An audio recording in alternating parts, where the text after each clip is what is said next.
Shifting for no winner.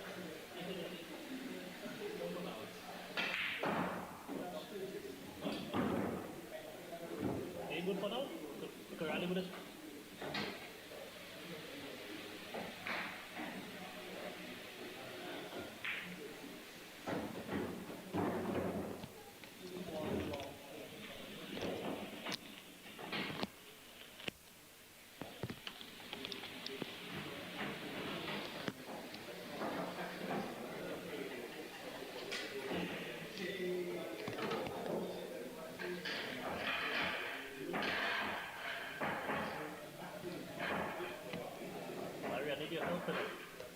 I can't see. Ali could be getting in front of me.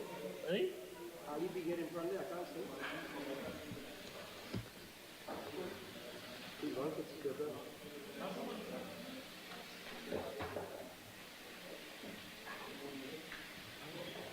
Who I am?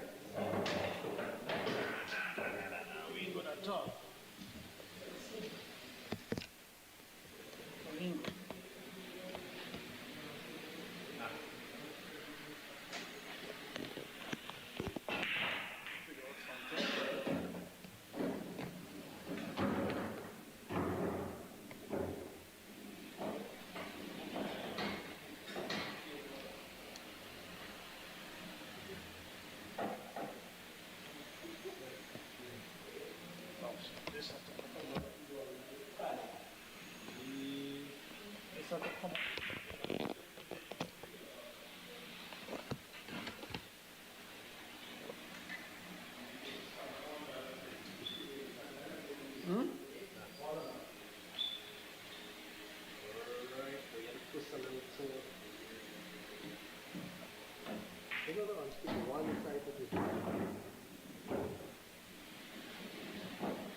You can move that key button.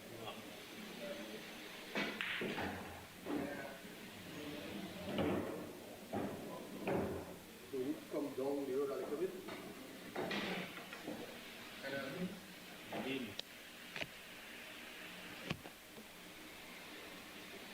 Can you go some more, sir? Still?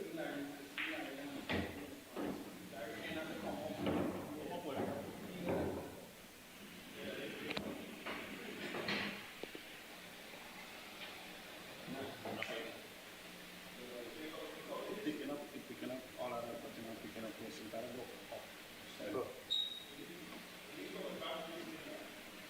More this way.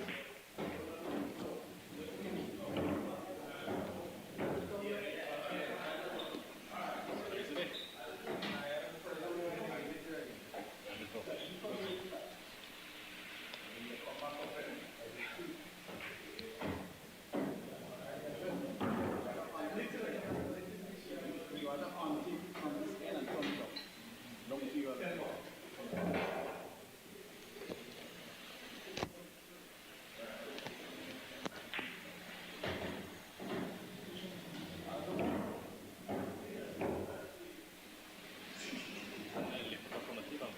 Across.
Peter Noel,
Okay, so pleasant good afternoon wherever you are viewing this stream from.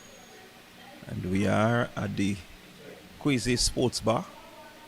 And you are looking at the 2025 Grenada Premier League Pool Tournament. It's a tournament of 16 players, registered players, pool players here in Grenada. I think they rank among the best that we have here on island. And they are competing to see who will be the number one pool player in Grenada. I can tell you that this tournament will take place over a matter of 4 weeks in January, where these guys will come up against each other. And they're looking to assert themselves, see who would be the number one ranked player in Grenada and who would be coveted as the champion of pool in Grenada. So a lot at stake. They go through the what we would say preliminary rounds, and then they would have a final round that will take place at Lavolins the last weekend. That's the 30th, 31st of January. It will be at Lavolins.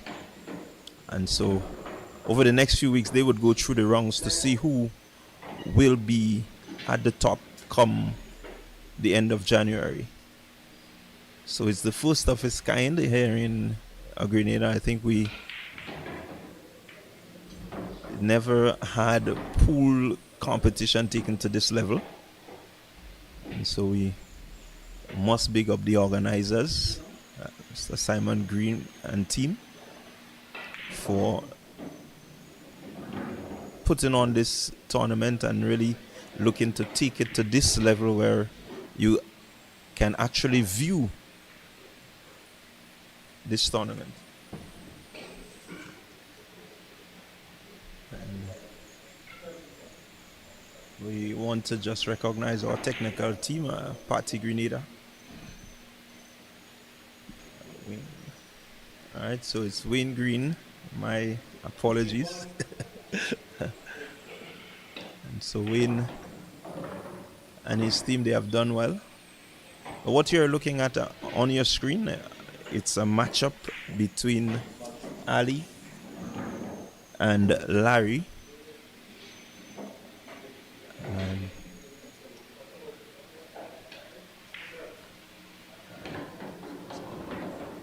All right, so Ali is on the board. And this is 10-ball pool at its best. I know many of us will be accustomed to the 8-ball pool, but this one slightly different from the 8-ball. This is a competition where you want to pot the balls in numerical order until you get to the 10 balls. So there are a lot of different little rules that we will go through as we progress, just to keep viewers abreast of, how this game is played. As we see a miss there by Ali.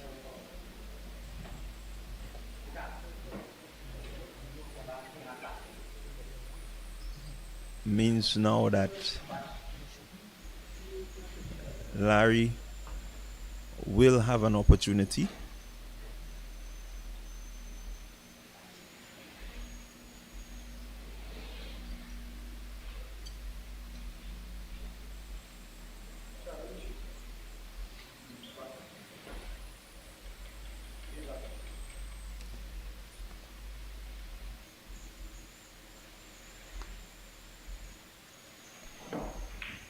So you notice that Larry ensured that he called the pocket to which he was going to pot the 8-ball, and he got that shot off and giving himself a pretty decent chance to get to the 10-ball. In his mind, he has to decide where he wants to place that 10-ball. He has to call the pocket. Let's see.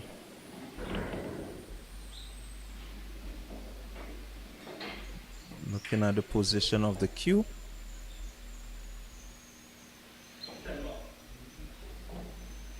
He's just missing that one there.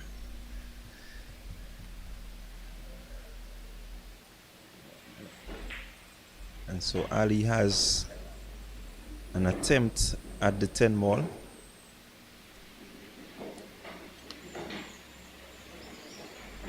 If you look to the center of your screen, you'll notice that the scoreboard is there.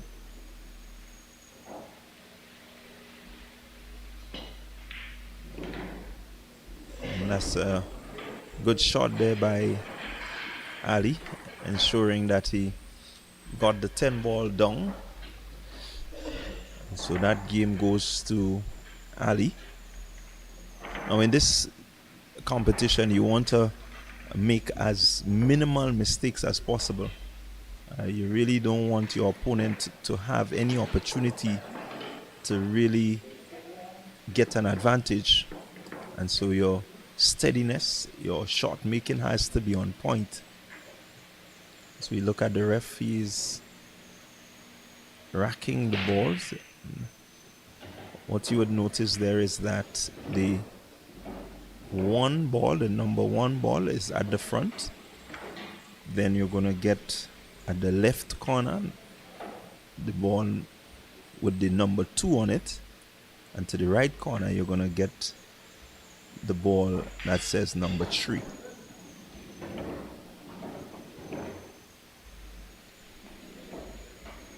So it's going to be Larry to break. Pretty good break. And so now he wants to make sure that he pockets as much of these balls as possible. Decent effort trying to cut that ball, just put a little angle on it.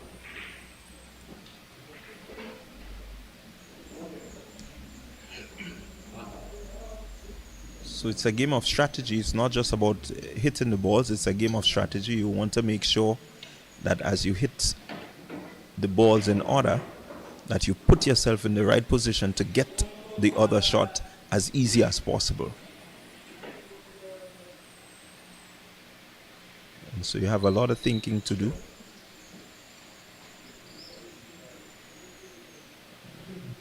A lot of skill goes into this. So you look at that shot there by Ali, getting the cue ball just to stop right where it was after impact. Now what will he do? Is he going to follow? It seems like he's going to follow and just reverse it a little. So the cue ball should roll back towards him after hitting the shot,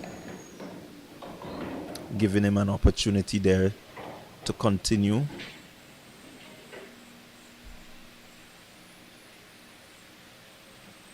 So it's a race to 5. First player to reach 5 will be the winner of that game, or that set, if we put it like that. So the first to 5 winner of that game.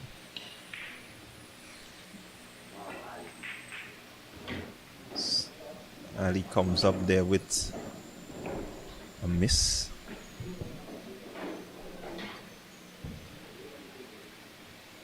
Larry will want to take this home now. I think the balls are placed well enough where he can just continue.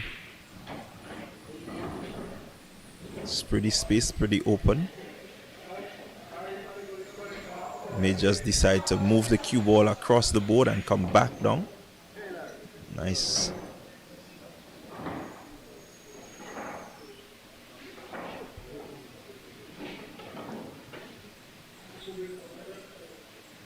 Here he's at the 9 now. Wants to make sure that he gets down and back up in a good position. It's good ball control there, exhibited by Larry.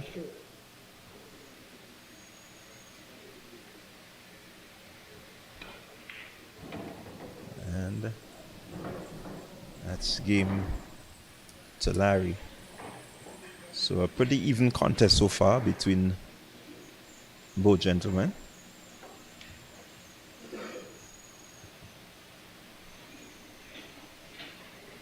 Score 2-1 in favor of Ali.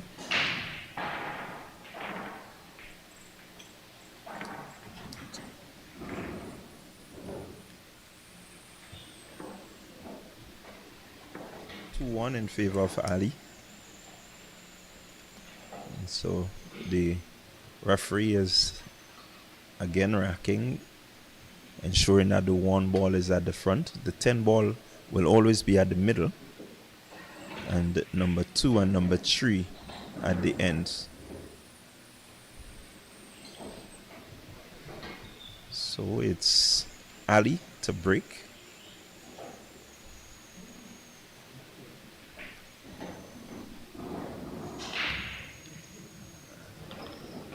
Pretty good break. Balls, few balls in the pockets. And now wants to have a clear mindset as to how he's going to proceed. He has the 1 ball in view. He just sets himself. Looking to go down the band and come back up. That's it. And again, exhibiting some pretty decent ball control.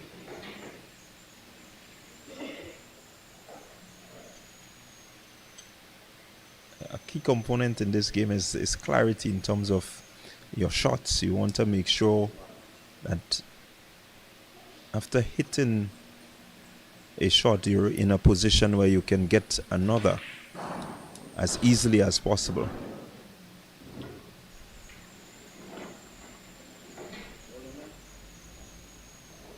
So we just had a foul. So a foul means ball in hand. And so now Larry has ball in hand, and he will determine where he's going to place the ball, or if he wants to make sure that he has a clear idea as to what his route will be. Places the ball.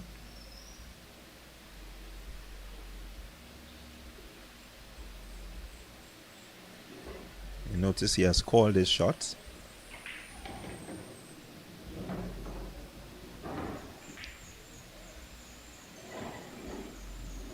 Again, got in and got out.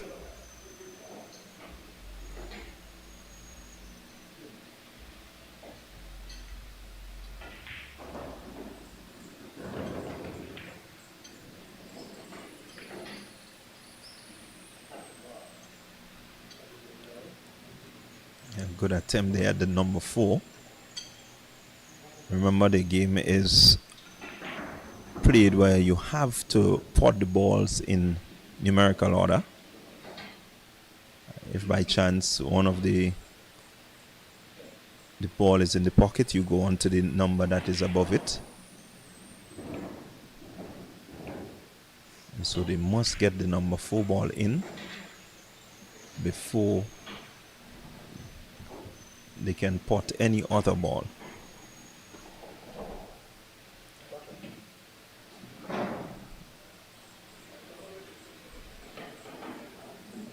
Larry just bang coming off the band and would look to,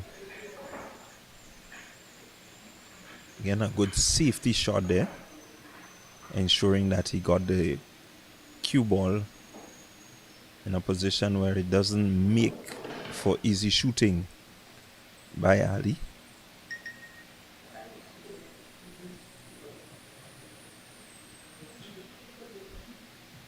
And so he has to come up. He has to come up with a pretty decent shot if he wants to continue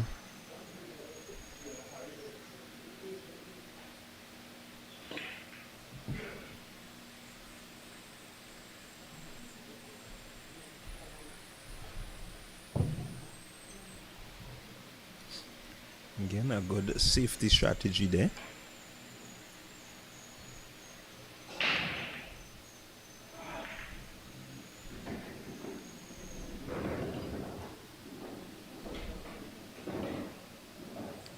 So it does put Larry in a bit of a bind. He wants to think well, execute well.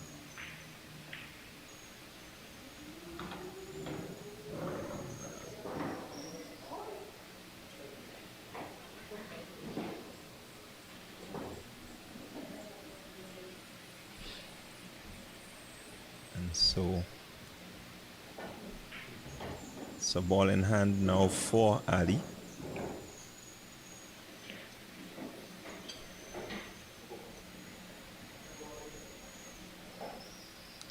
Seemed to be clear in his mind where he wants to go from there.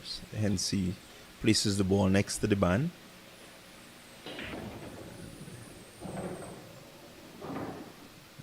Again, good control. Even now as he plays the 5, he wants to make sure that he's in a good position for the 6.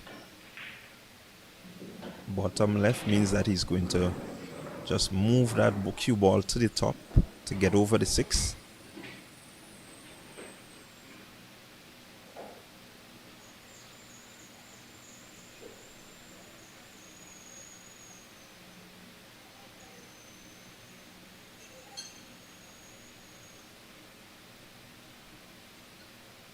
Here he wants to just make sure that he gets back to the center of the board after hitting that pocket. Really didn't work as he planned. Just needed to get a bit more central in terms of the getting access to the 7 ball.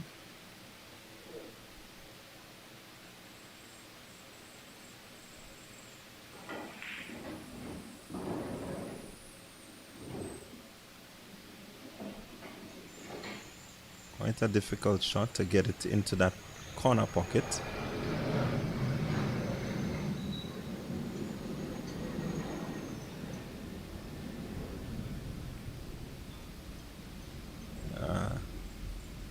But again, no real intention to get it into the pocket. I think he was just banking on a safety there.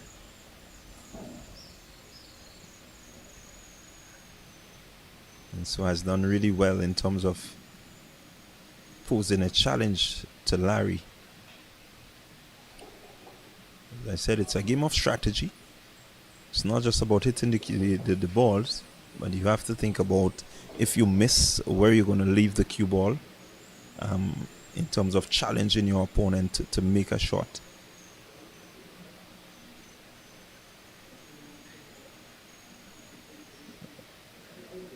And so far, these two gentlemen have done it pretty well.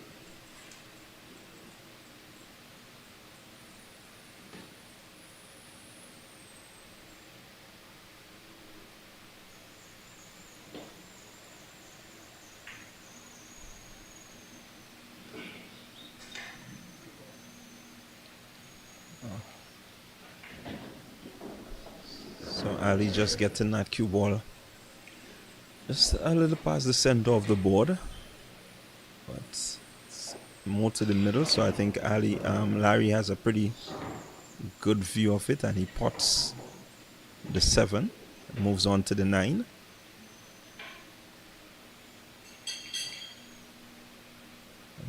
He will want to make sure that he gets back behind the 10, make the shot as easy as possible.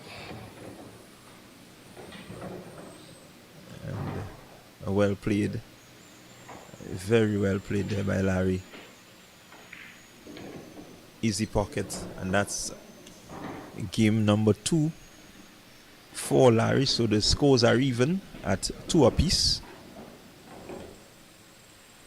It's the race to 5. And so far it's proving to be a very keen contest.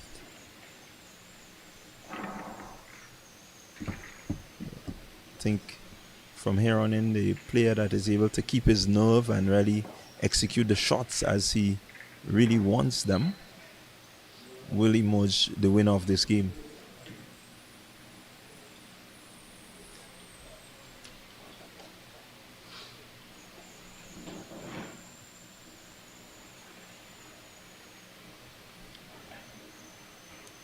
Larry on the break.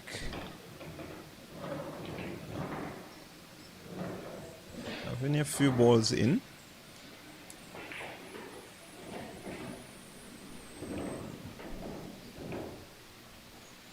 I think many persons would know Larry as a very experienced pool player. Has played probably on every board around Grenada. He really loves pool.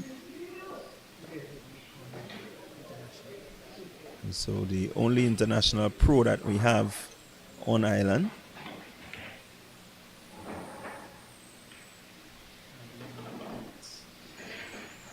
And so definitely we can look forward to a lot from him. I think just looking at his experience, we will put him as the number one contender here in this 16-man tournament. I can tell you that what we're viewing here is just half of the day's proceedings. We have another group of 8. They're playing in Grenville. We have 8 players down here. They will play 3 matches to complete this set of matches the same way in Grenville. You will have another set of 8 playing to complete this set of matches for this weekend in the Grenada Premier League pool tournament. And so you can expect this to happen for the next 3 weekends. The last weekend, as I said, will be the finals at the Lavo Lanes. And so I think everybody's looking forward to that.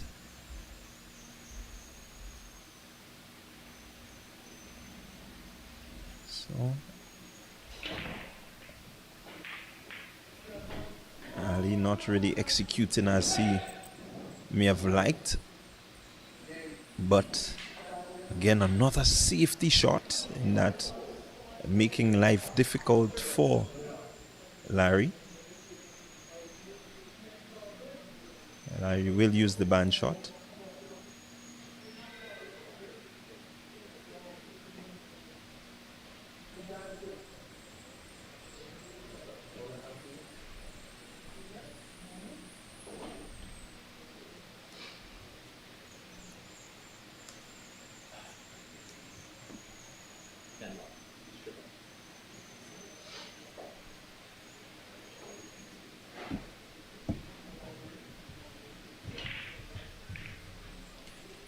Ali just looking to bring the combination of the 6 and the 10 that could have won him the game.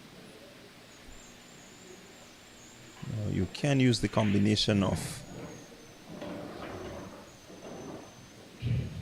another ball and the 10 ball as a winning combination to shorten the format of the game. As we see Larry just looking to make use of the open spaces. Balls just seem to be clear cut in a really good position for him to be able to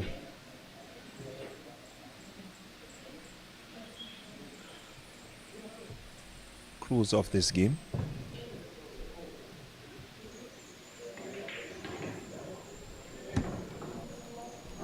Doing well. Now he's going to look to put the 8 ball straight down and just drift somewhat across to get the 9.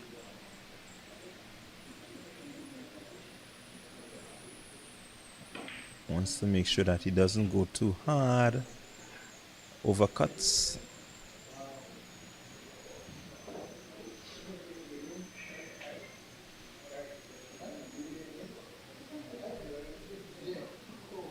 So Ali with an opportunity to close out the game.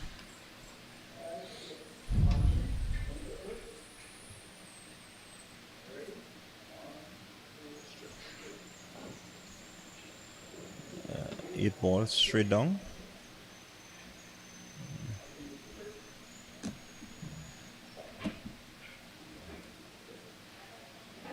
Will be a very good shot once he gets it, and what would be more important is getting a good view of the 9 ball, which he has really done well.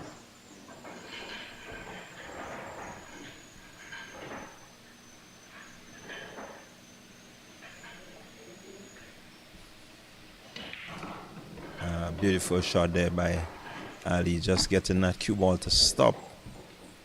Easy shot to bring himself up 3. Larry 2.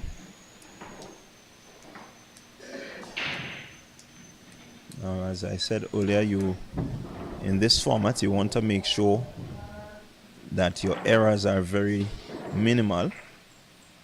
Both players not really as smooth as they may want to be, but what is good from what I've seen so far is the fact that they've been able to play the safety shots and use the safety in terms of the position of the cue at the end of their shot.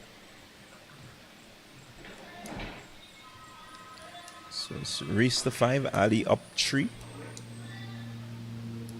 Needs 2 more games to close off.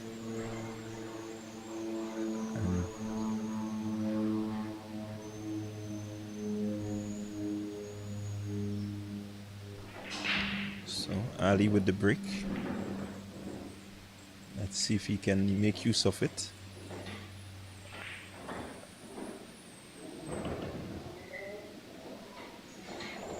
So he has not opted to play, he has opted to allow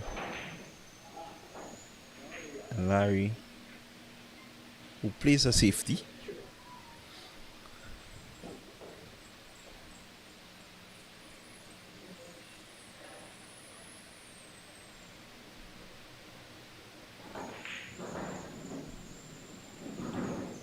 Ali going after the 1, all 10 balls on board.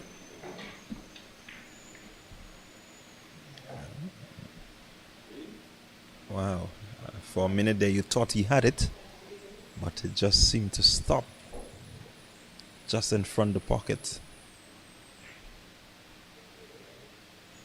So Larry wants to play the 1 and move himself into a position where he can play the 2. From that angle there, it just seems that he's a bit hidden behind the 8 ball. Maybe he just has enough angle so that he can get it straight down the pocket. Decent shot.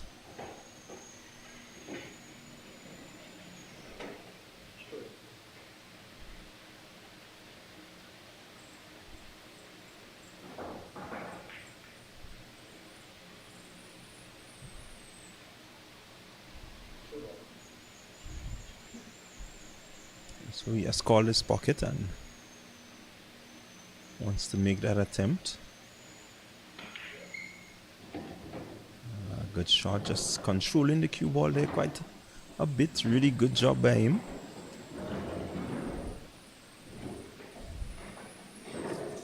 It's a clear view for his next shot.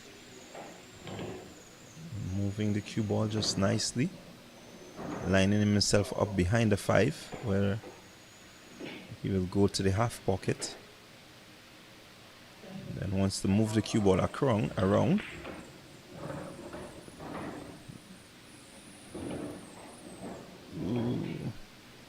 Played just a little too hard. Nonetheless, he has a straight down shot.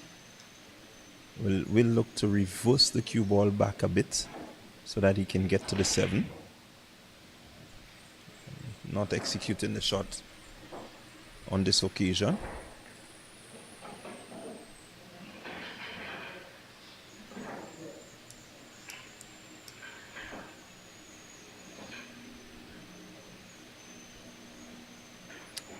A lot for Ali to think about now. He has the lead, Ali, and will want to try and close off this game. 6 ball, half pocket.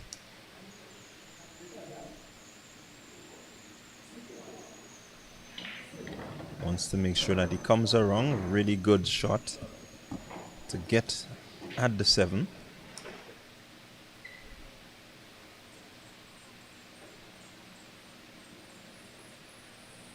And will want to just stay somewhere to the top of the board or maybe to the middle of the board so that he has access to the 8 ball. So this is really good, outstanding stuff there by Ali. You see him surveying the board, making sure that after he gets the 8 ball, he has a good position to make the 9 relatively easy.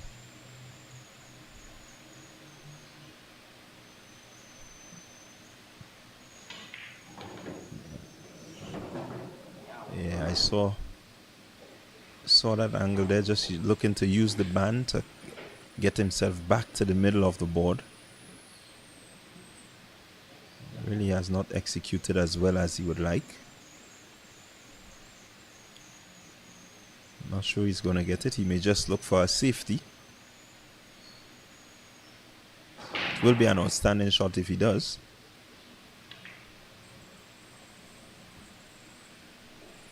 Yeah, you look at the angle there and it just seems a bit too much. So Larry with an opportunity to bring the game even Stevens once more. Just looking to reverse the cue there, not really getting into the ideal position.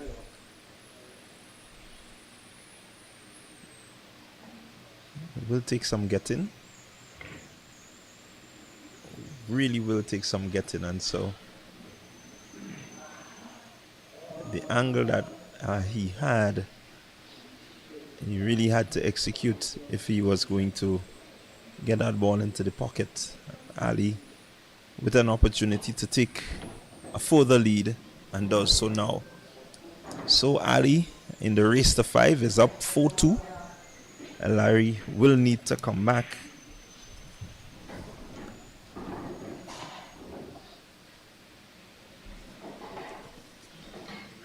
And so this is the Grenada Premier League pool tournament, and it's taking place at the Quazya Sports Bar. As I said before, it's a tournament where we have 16 of the best pool players in Grenada playing to see who will be ranked the number 1 and who will be within the top 16. And so far we have a pretty even contest here.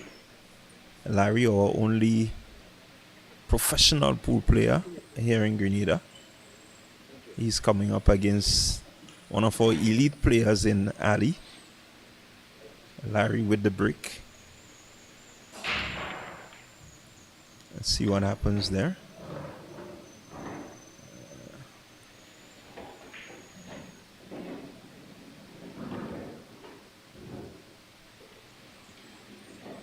Nine ball on board. He opts to continue. Now in this game he can opt to allow Ali to play if he so desires. But again,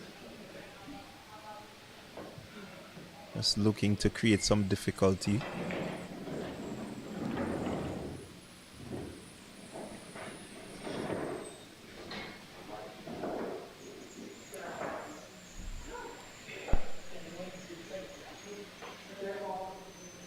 So, 1 ball in the corner pocket.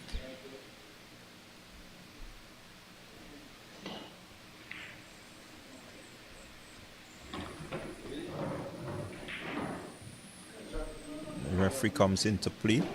It's going to be a ball in hand for Larry. And ball in hand means that he has the opportunity to place that ball wherever he wants, or that he can have access to his shot.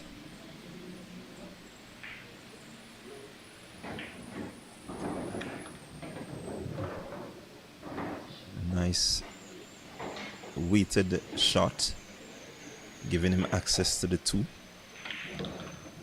Just reversing slightly, giving himself a little angle, a slight angle to get the three into the half pocket.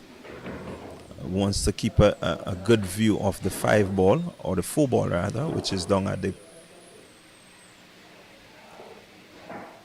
Yeah, really not the type of execution that he wanted.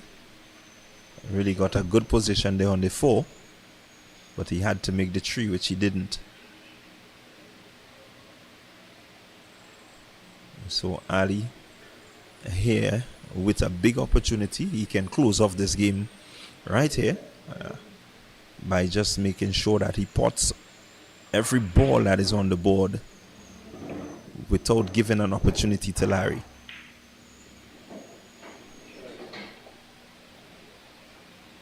Unfortunately, he can't. So Larry with the opportunity to come back in this game.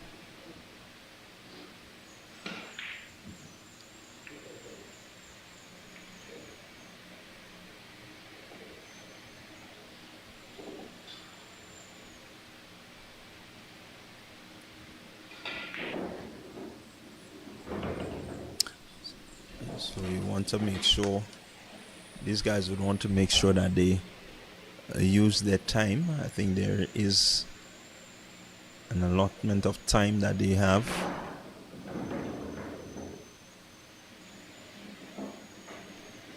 Want to make sure that they strategize, get everything in their minds clear as possible.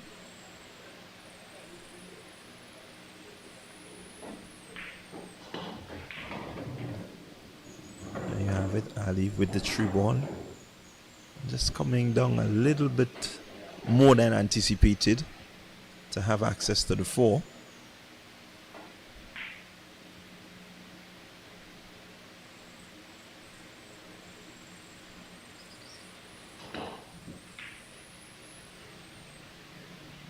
Good attempt at the 4, but again, good strategy in terms of trying to use a safety. Have the cue ball somewhat behind the 6. And I think it has just left an opening for Larry. Larry here wants to make sure that he continues spotting these balls and try to close off this game. Has not happened.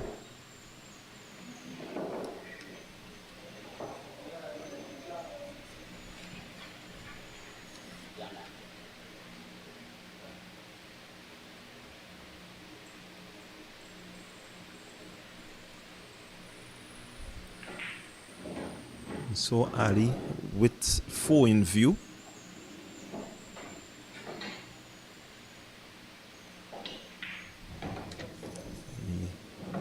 He gets the 4.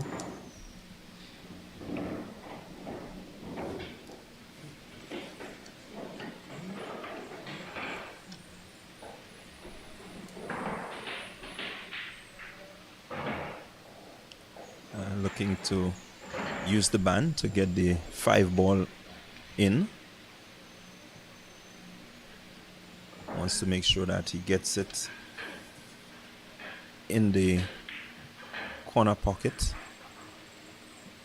Again, really trying to use the safety, but this one just not really going to plan. So Larry has a shot at the 5. It's pretty even, the board.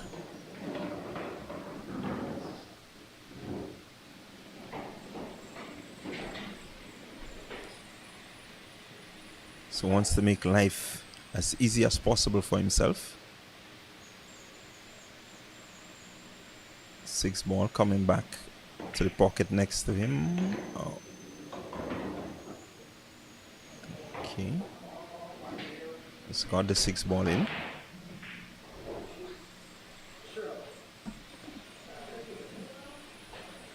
Seven going straight down and wants to remain at the center of the board. Let's see how he executes.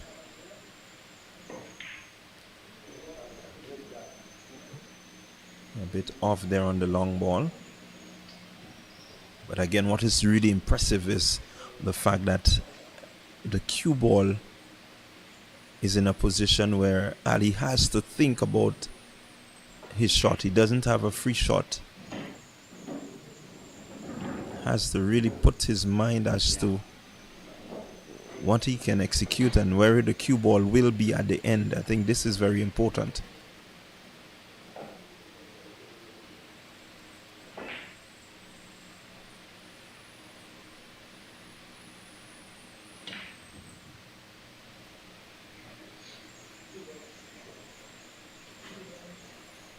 Again, good strategy. Even if he came up with the miss there, but the position of the cue ball doesn't lend itself to a free shot to Larry. There's a level of difficulty with the shot.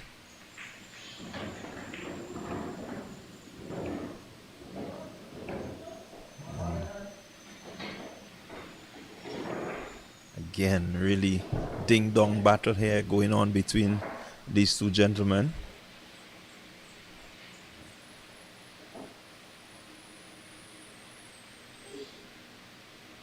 Ali using the band. Not as effective as he may want, but look at what just happened. The cue ball remains at the top of the board, and so it poses an angle for Larry if he's going to get that ball into the pocket. A good shot there by Larry. Important enough. He's wooing the cue ball to get back over the 9. Has a bit of an angle, but it's pretty decent shot.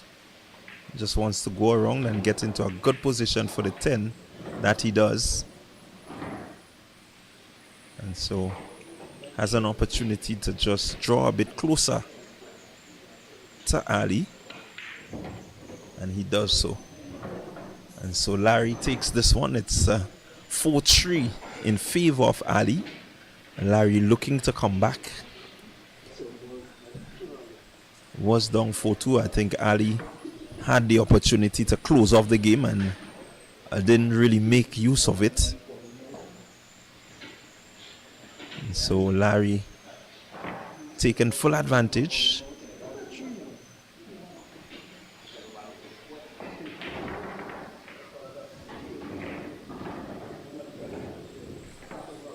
So I can tell you that we have quite a few sponsors of this event, and we will take a time to just remind you of some of our sponsors.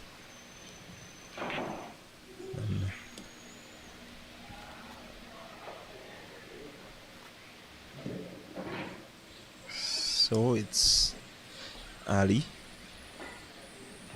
with the break, an opportunity now to close off this game. He's on 4. Will want to take an opportunity now and just complete this match. Takes a view.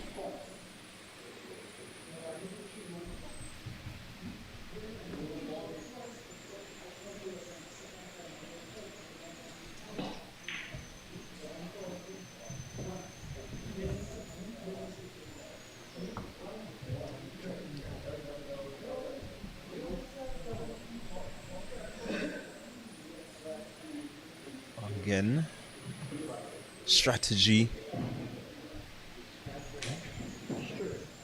This 10-ball championship is a game of strategy. You look at many of the professional players around the world, and you want to make sure that you strategize. It's not just about see ball, hit ball. It has to do with execution. It has to do with positioning of the ball after you've made a shot. being able to access the other balls in the numerical order. And so the weighting of your shots is very, very important. The placement of your shots also very important. So you see Ali on the long shot. Has his sights on another long shot.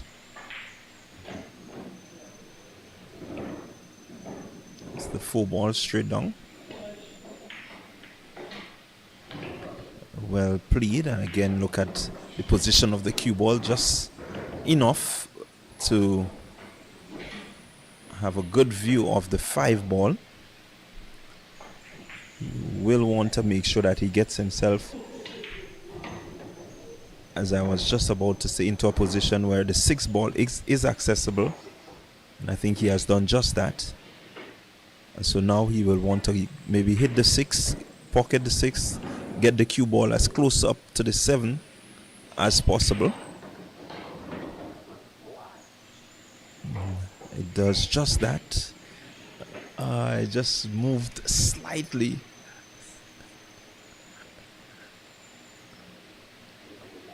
I think it's just a little too hard. So he has left himself with a pretty difficult shot.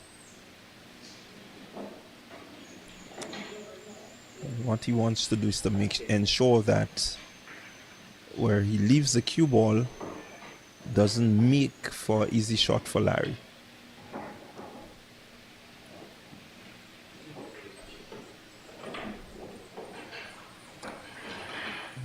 It's almost even on the board. Cue ball and the 7 ball.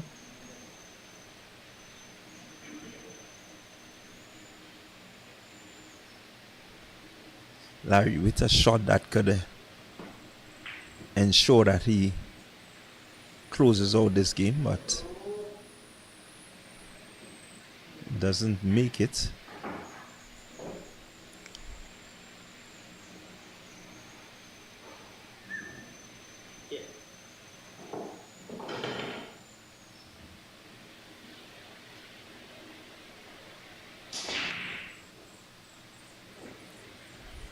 Ali, an opportunity at the 7. If he gets this one, I think he's well on his way to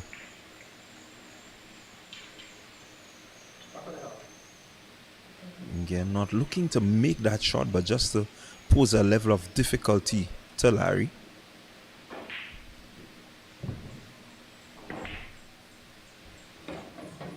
It's a really outstanding shot there by Larry.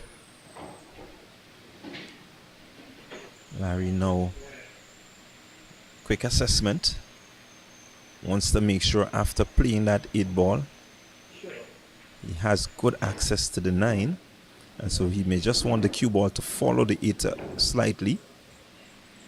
He can pocket the 9 in the half pocket and have a good shot at the 10. That he does.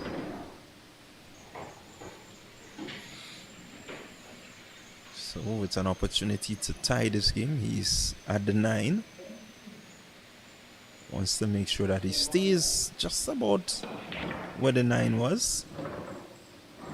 That's done really well there, Larry. And wants to use the angle here now to get that 10 ball in the pocket and close off this game, bringing it 4 apiece. And that he does, and so it's all wrapped up once again. So scores 4-all,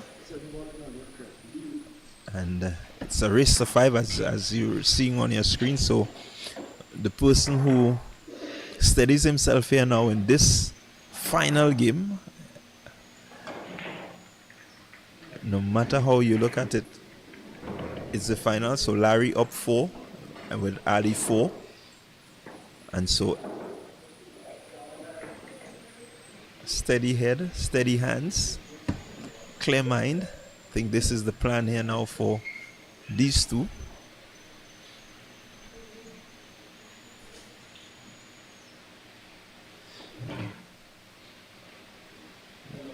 Ali with the brick will want to make sure that he goes all the way.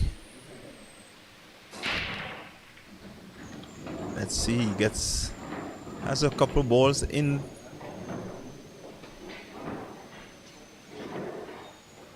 And it's a pretty open board.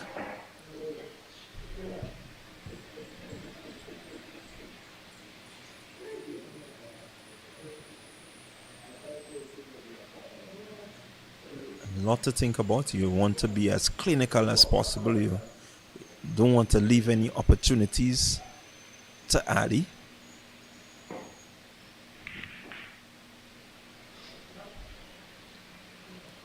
Again, strategy using the safety, ensuring that the cue ball is in a position where Ali doesn't have a free shot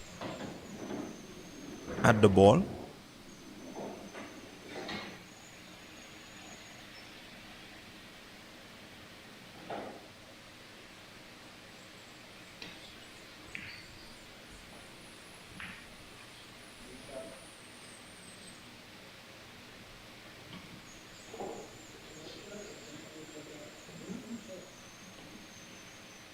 You have to give kudos to these two players. I think they really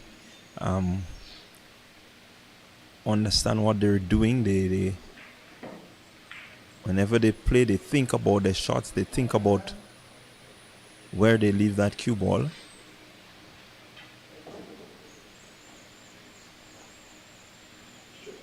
And so Ali with an opportunity.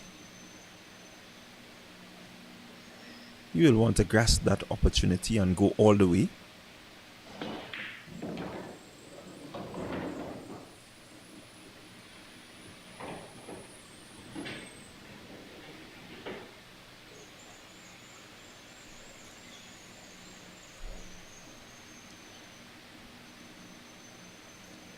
Slight angle to work with. Has to think about where the cue ball will end up. And so he will look to drag that cue ball back a bit. Okay. That's a good position on the 5. Wants to just roll a bit down over the 6 after playing the shot.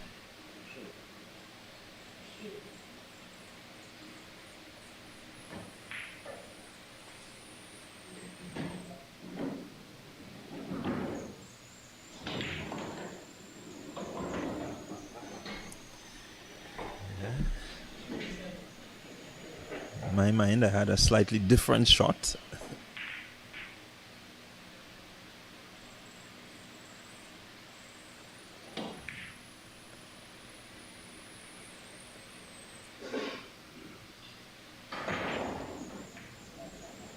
So it's Larry with an opportunity.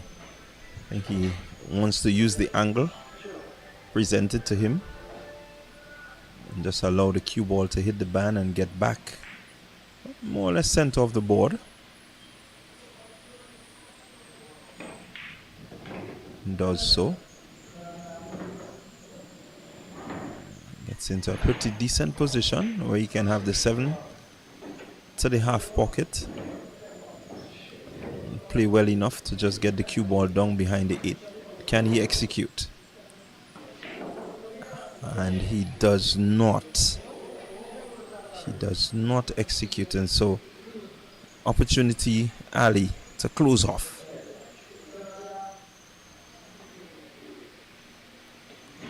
Lots to think about. Getting the 7.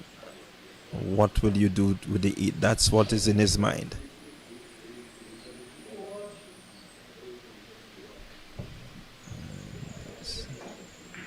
May just look to just roll the cue just past the 8 slightly. Get a bit of an angle.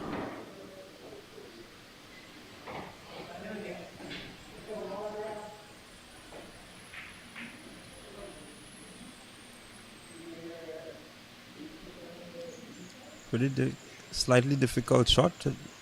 Let's see if he can get it and get the cue ball back up.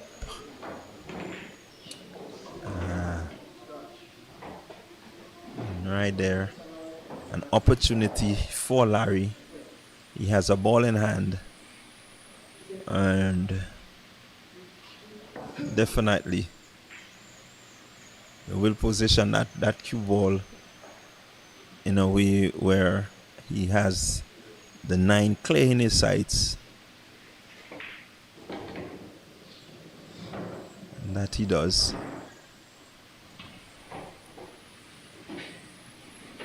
Quite a few options available. He can reverse the cue. He can use the stop method. He could have also allowed the cue ball to follow down the band and come back. But he chose the stop method. And there he goes. First to 5. Game 2, Larry. What a comeback. After being down 4-2, he has eventually emerged as the winner of this match. And so, kudos to Larry. Job well done. I think he really persevered. He didn't give up. Used all his strategies, used all his skill to ensure that he gets himself to the top of this match. Really well played by Larry.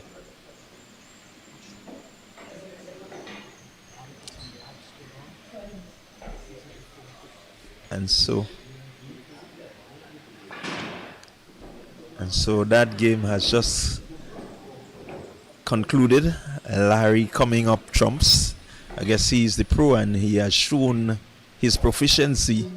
He has shown the reason that he's the pro and has taken this one from some 4-2 down. He has come up trumps. So a view of the sponsors. And we want to say thank you to these persons. The Taxi by V, Tropical Catering Services, the Dark Blue Energy Drink. Want to say thank you for today. Bar Management Services, so the Bar Masters Bar Management Services, the Boss Mini Mart and Bar. Special thank you also to you. Daikin, really, again, thank you very much. It's the Grenada Premier League Pool Championship. And it's really a 16-man tournament, looking to see who will come out ranking top. We also have a few of our sponsors, Imperial Cuts Barbershop, Marcus and Stout,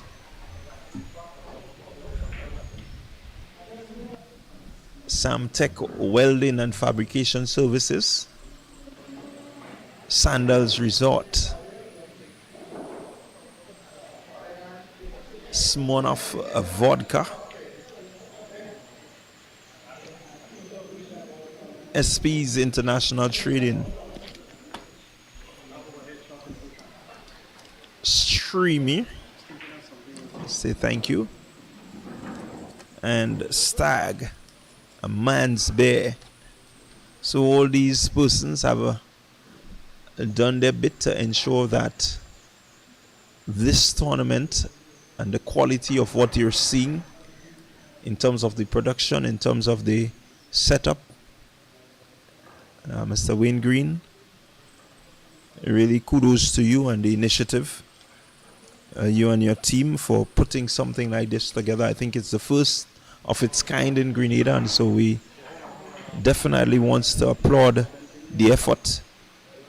If this is how you start, then we look forward to bigger and better things.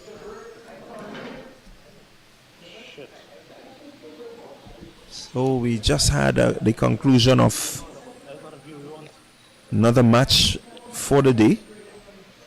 We have a few more games to go.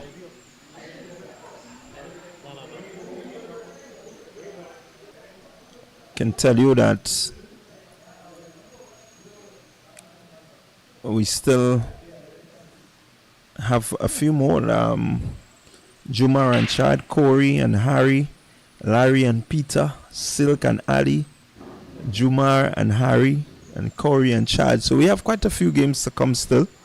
That is just the games happening here at the Quazya Sports Bar.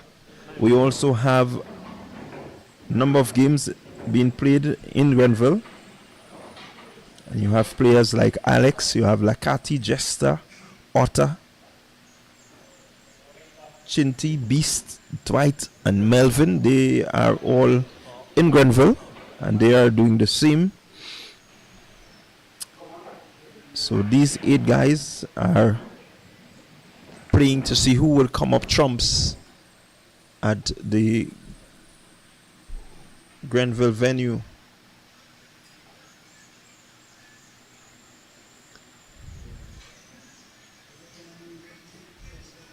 And so we're going to keep you posted. We're going to keep you abreast as to all that is happening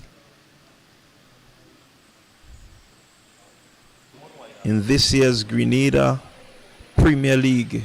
It's the Pool Championship. It's the 2025. So hope you enjoyed the match that has just taken place. We gonna have another match starting shortly. We want to say thank you to Nazim and the Partygrenada team for the production that you're viewing.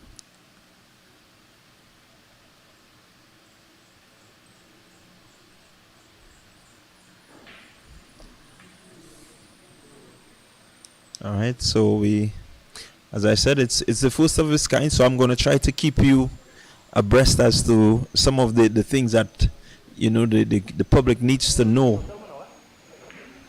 For example, you will have to forgive me because it's my introduction into the commentary of the pool tournament. This is the first of its kind 10 ball where you have actual live commentary. And so there are some terms that we have to get accustomed to. I will try to go through them as much as possible.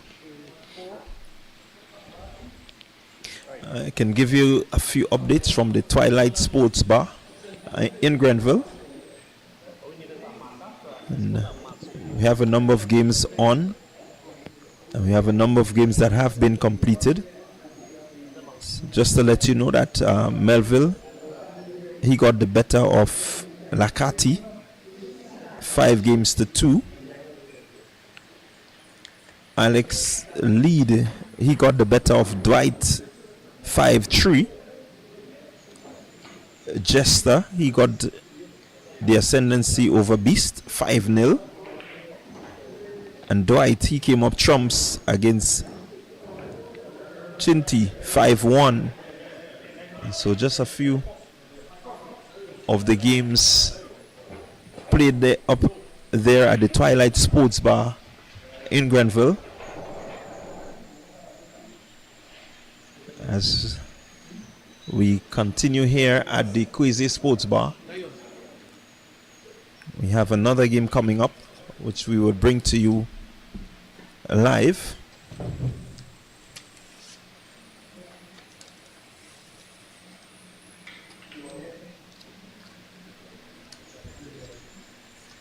And so we're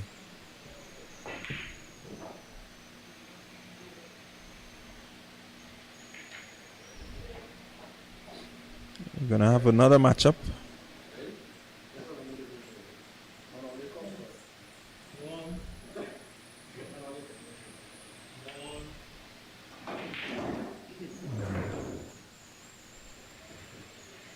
And so right there we're looking to see who will get off the first shot, and the person closest to the ban comes up trump. They have an opportunity to start off.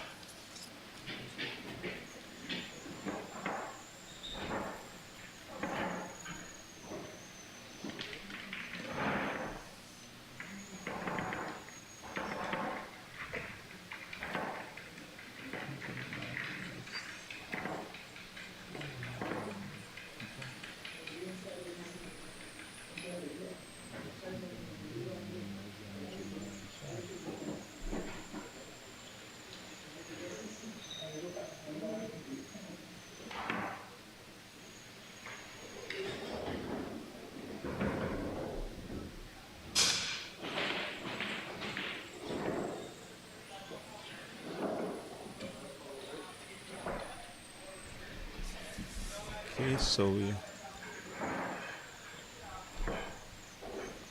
gonna see the start of a new game.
So it's Jumar up with his shot.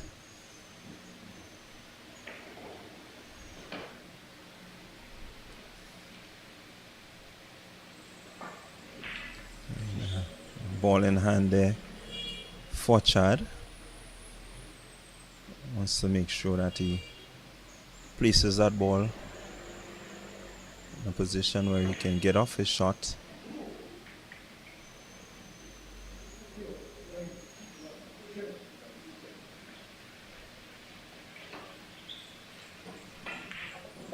You notice the referee, and so we want to again just highlight the standard of professionalism that you're seeing. You have your referees for each game. You have your scoreboard just to keep your abreast as to the score. And so quite a lot going into this to ensure that you get a good idea of what is taking place. It's the Grenada Premier League pool tournament, and we're at the Quazya Sports Bar, bringing you all the action of this weekend's leg of the Premier League pool tournament. As I said, we have another group of guys. They are in Grenville, and they're at the Twilight Sports Bar.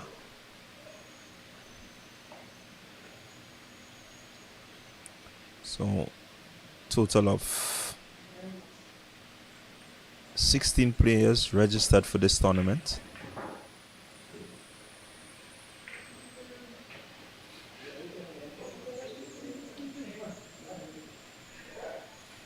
And again, a strategy by Jumar, just allowing the cue ball to remain as far away from the one ball as possible.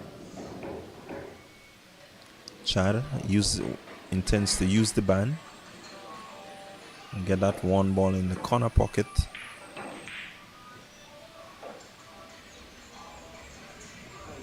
And doesn't get it, but has hidden the cue ball sufficiently.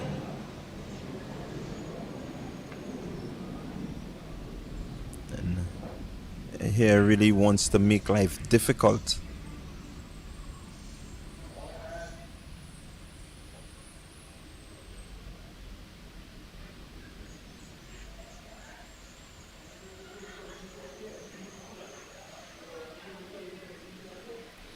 So we have a referee in this match, player himself. He is the youngest elite player. He's the youngest elite player here in Grenada, and that's Nathan Peters. So he's also a referee. So that tells you that he has some knowledge of what is happening. We just giving you a quick preview of the other match taking place here at the Quazya Sports Bar. And that is Peter Noel.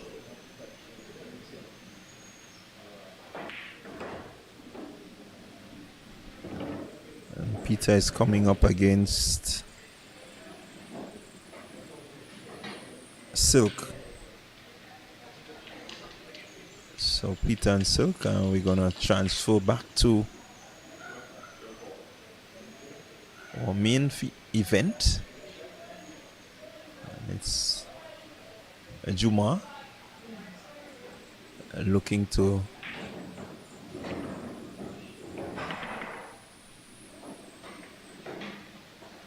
pocket the one ball.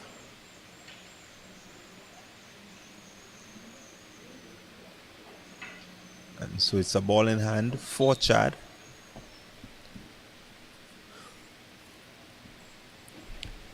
You see him there just surveying the ball, trying to ensure that whatever shot is played, he has another shot that he can play.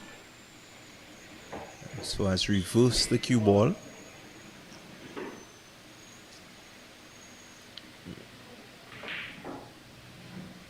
Wants to get the 2 ball, half pocket. A good attempt. In the process has fouled the cue ball, and so it's a ball in hand for Jumar.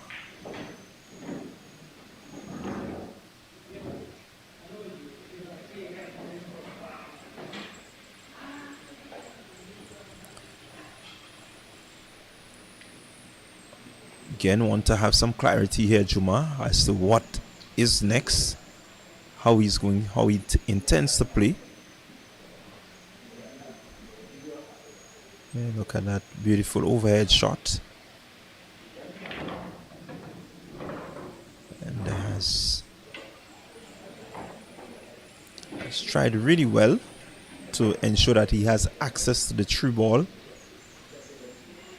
And I don't think it worked out as he anticipated.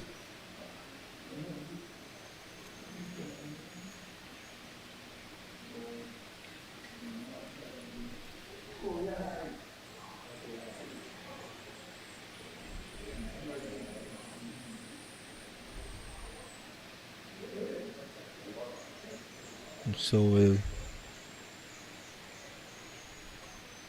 he will want to come up with a pretty good safety if he doesn't intend to pocket the ball.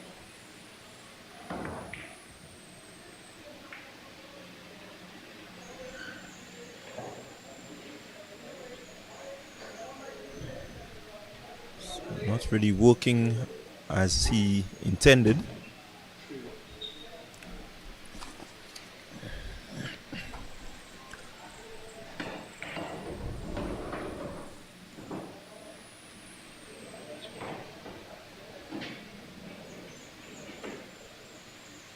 Chad just overhitting slightly.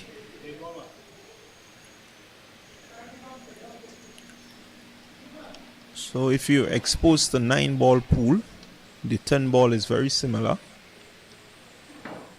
Number of rules that the players must follow.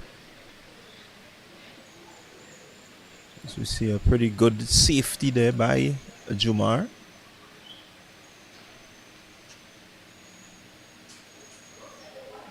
By Chad rather.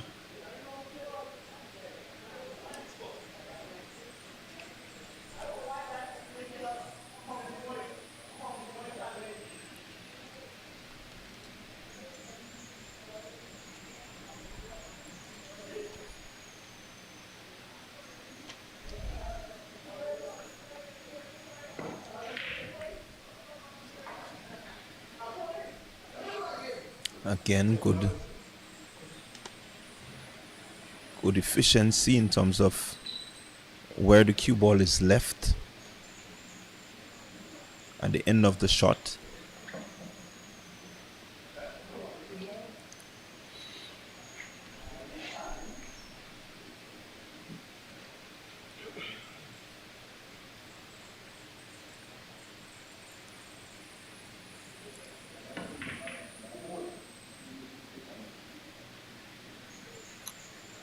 So Chad just looking to open up the game somewhat.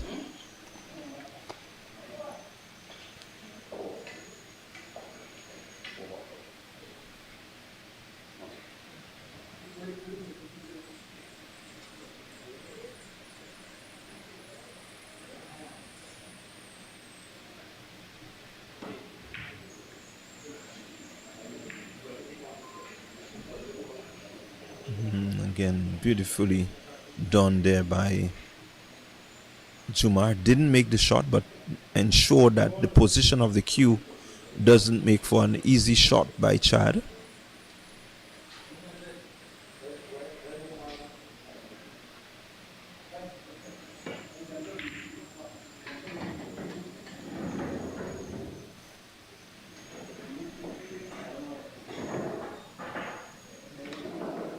Again, skillfully done.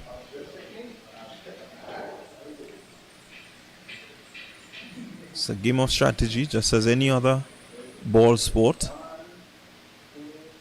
Wants to make sure that you bide your time, and when the opportunity arises where you can pocket all the balls in one movement, that you do so.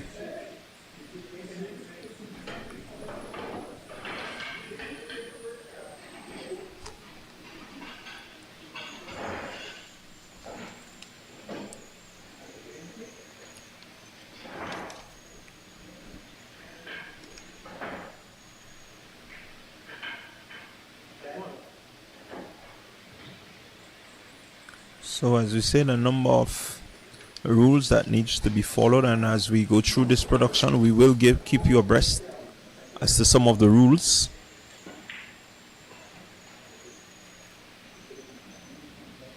And these are the official rules by the Q Sport International, right? That's the international body that governs the 10-ball game.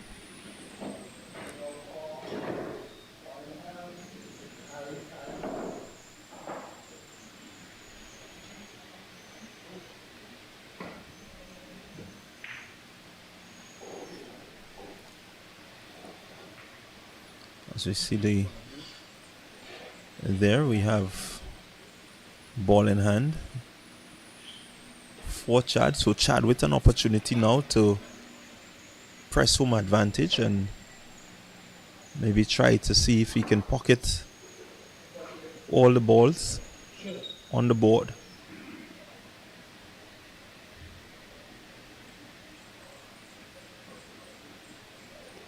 See him there just taking a moment just to assert himself, ensure that he is clear in his mind what he wants to do.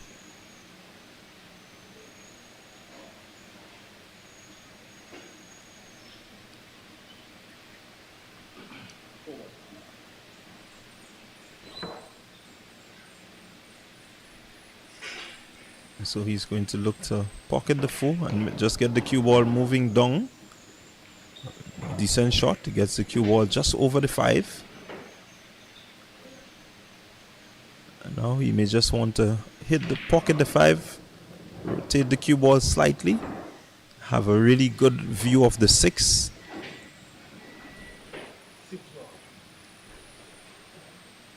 Let's see what he does here. Quite a few options available to him. Pockets and just reverses. Gets himself right back to the center of the board with 7 clear in view. Again, may just want to reverse the cue ball. He chooses the other option where he uses the band and gets it just slightly above the 8 ball, but pocketable nonetheless. will want to use the cue ball, cause it to go around the board and get himself back over the 9, which he does.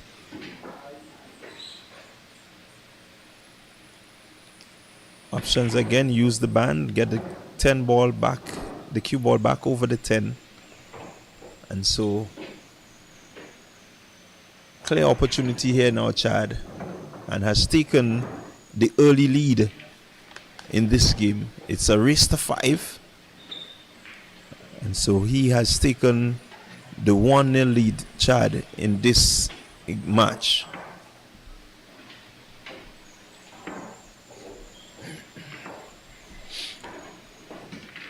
So referee Peter just racking up the balls there. You see 1 right to the top.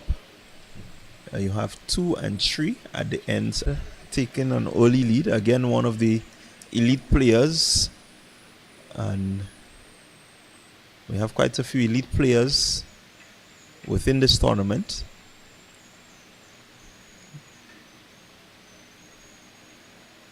So now we have a break. Okay.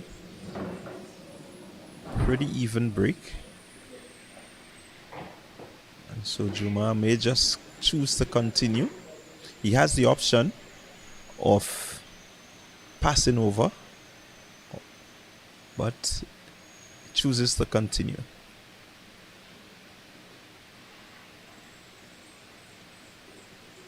Stops, has a clear think, wants to make sure that he asserts and decides well what he wants to do with that 1 ball and where he's going to leave it if he misses. And so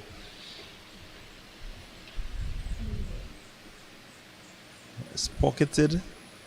He's used the 1, so what has happened there is the fact that he used the 1 to get another ball in, which is legal in terms of the rules of the 10 ball.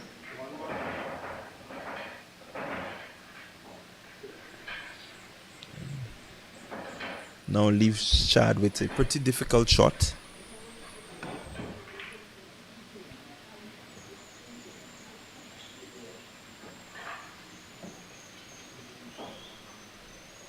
For a minute there you thought that the 9 was going to block the path of the 1.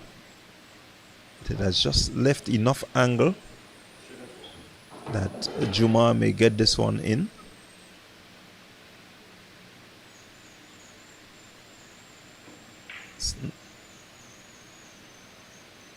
Fortunately he can't.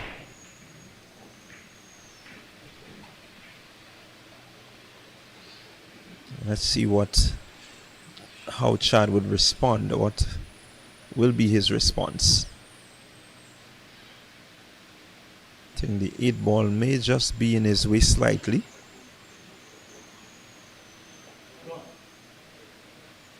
Yeah, the 8 ball just in his way slightly.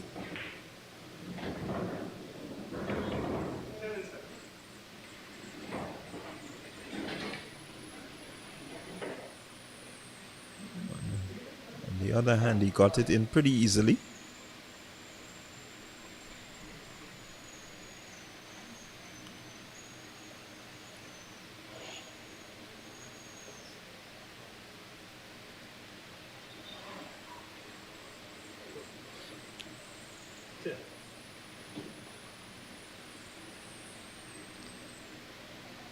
And for many of the youngsters viewing, a bit of mathematics going into play here.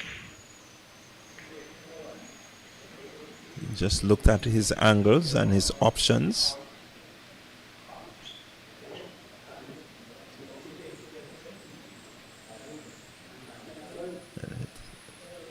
It's just left an opening for Jumar. Let's see how Jumar uses this opening.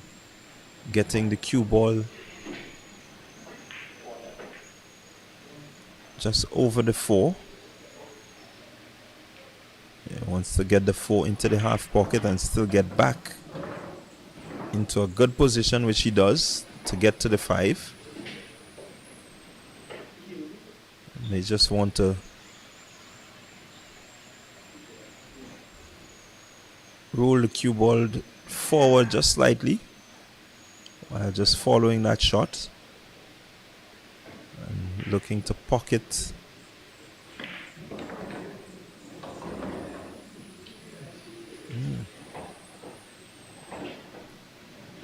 Not sure if that was the intention,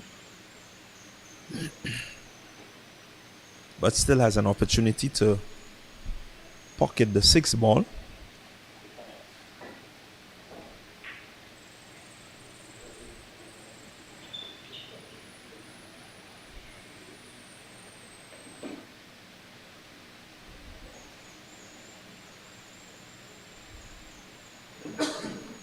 Six ball, half pocket. Well taken shot.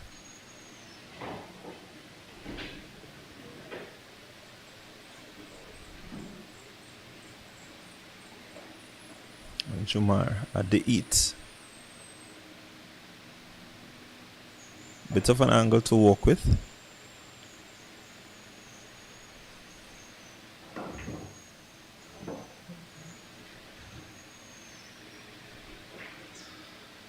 Just overcutting slightly. And so this has presented an opportunity to Chad where he can now complete this match. 8 ball in open view. And goes around looking to get the 9 ball into the middle pocket or the center pocket. And just rolls down a bit to ensure that he gets access to the 10.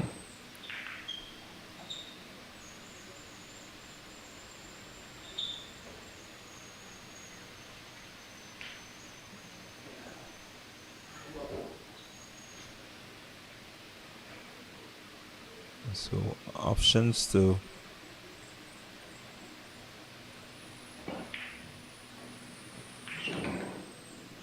really good option taken. And so now with a slight angle, he has 10 in sights. It should make for easy pocketing of the 10 ball and to go 2 up in this match. And he does so. So Chad with an early lead. It's 2-0 in favor of Chad. Jumar needs to respond. It's the race to 5. He doesn't want to be lagging behind. 5 games are not really much games when you think about it, and so he wants to make sure that he gets on the board as quickly as possible. A beautiful top view there. 10 ball at the middle, the 1, the 2 and the 3 at the corners, and it's break for Chad.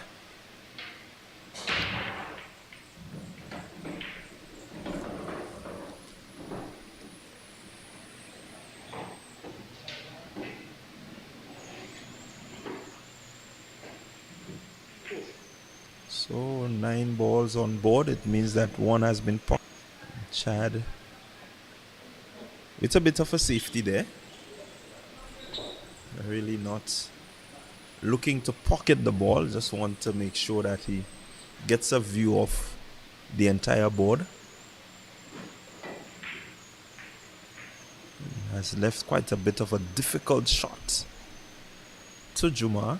Now Jumar is in a position where he wants to come back into this game, and so a good strategy there by Chad in terms of just giving him an opportunity maybe to clear the board, to open up the board a bit. And so he has numerous options, one which works out for him. And Jumar doing well there to hide the cue ball.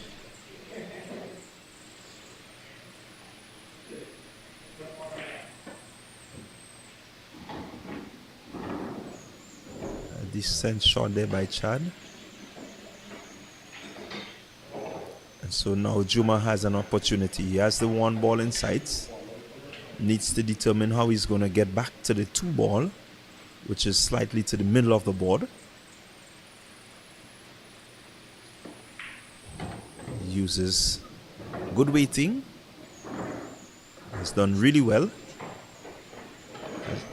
He's done really well to get himself in clear view of the tree. Nicely weighted again. 4 insights, 5 right there. And so I think he has everything set up for him. He will want to take his time, ensure that he gets on a roll here. Wants to pocket all these balls. Again, doing well. He's down. It's 2-0, so he wants to make sure that he doesn't give an opening here for Chad to go further or to take a further lead. So 5, he wants to go up to the top of the band and maybe come back, as he has just done, giving himself just a slight angle.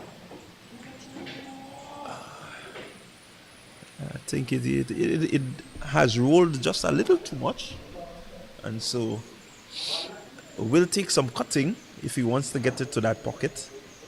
But what is important is, after you cut the ball, what happens to the cue ball, and that's something he has to take into consideration. Shot is on, and it's a beautiful shot. Really good, outstanding shot there. Uses the option of the band. Half pocket. That will cause him to get the cue ball down and maybe around to over the cue, but misses. And so he has left himself a bit open there now. You can see the smile on Chad's face. He knows that this is a really good opening for him to go 3 up.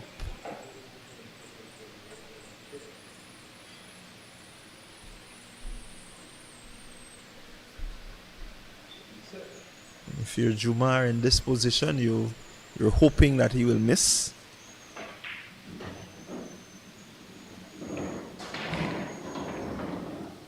And he has just scratched the cue ball, and so it's a ball in hand for Jumar, an opportunity to really get back into this match.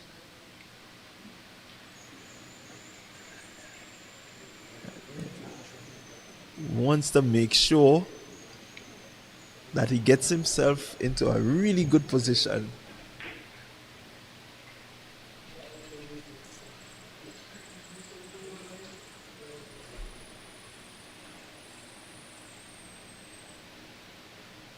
What will he do there? Looks as he's going to stop it there and take the long shot down the side bar.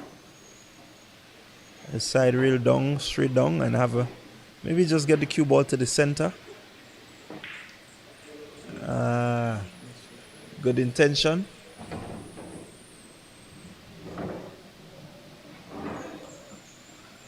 Good intention, but bad execution. And so he leaves Chad with a pretty open shot to go 3 up in this match here. And Chad doesn't need a second invitation. It's 3-0 to Chad in this match, and really some good strategizing, some good hiding of the cue ball, but unfortunately Jumar is looking up the hill. He really is looking up the hill, because well, actually, I quite agree with you. He's looking down the barrel. He's looking at the barrel. So, yeah. Jumar with an opportunity to come back. He has the break. Wants to try and break, get as much balls in the pocket as possible, and just clean off this board as quickly as he can, not leaving any opportunities to Chad. This is what he's hoping for as he's about to break. The break not really yielding much. Still have the 10 balls on board.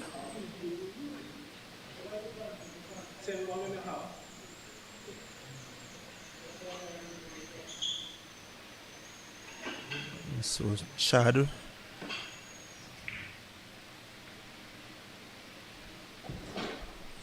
opportunity to just assert himself, get himself closer to the top.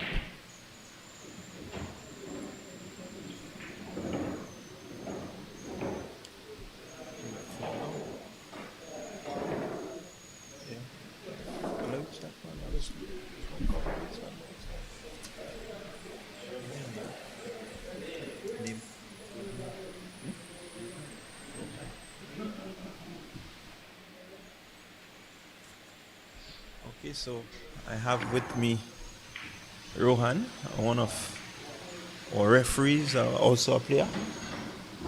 So we're gonna be having a little chat about this, the 10 ball tournament. It's the first of its kind to be broadcasted here in Grenada.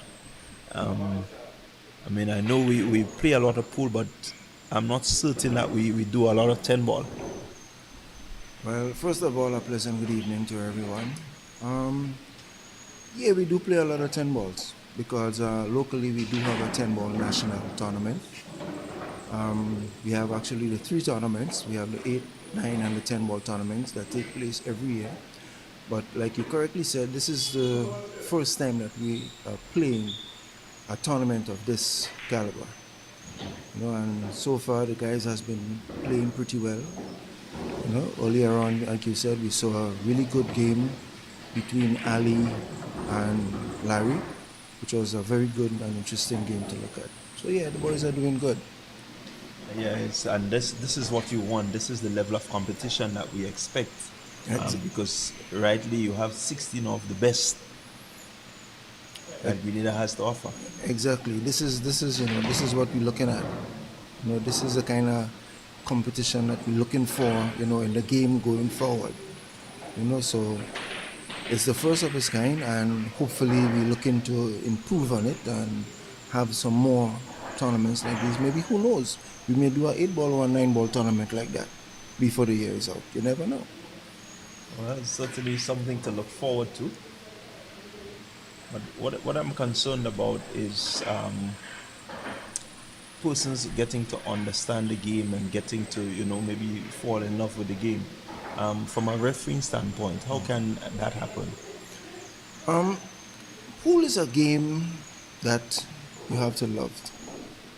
Yeah, it's a game of the mind. You do a lot of thinking. You have cut shots, band shots. You know, it's basically a game of positioning. Yeah. Now, the game that we play now is called the ball in hand, which is a game that is relatively easy to learn. All you need to learn is just the rules of the game, which is very simple. Once you're willing to learn, then it's going to be easy for you.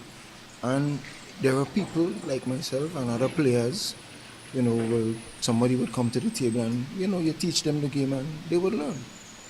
Like for me, for example, somebody taught me the game of ball in hand, and now that's all I play. Okay, so it's really something to get used to, ball in hand. You know, you play the 8 ball. I've played a bit of 8 ball pool. You know, you spot the ball and you. So this is quite new. I quite agree. And so the fact that we can stream this tournament means that more persons have access to this. Exactly so. And most of the time, you know, most people play the pool as a form of relaxation. Sometimes, you know, you had a long day, you know, you just play a couple games with the boys, you know, you chit chat a little bit, and you know, you relax the mind after a long day. and you go.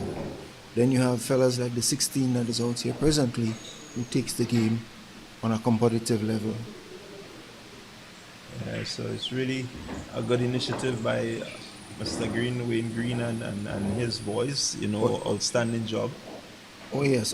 Kudos to Mr. Green. Kudos to Mr. Green and Gavel himself, Mr. Batiste, I think he is. Kudos to these two gentlemen.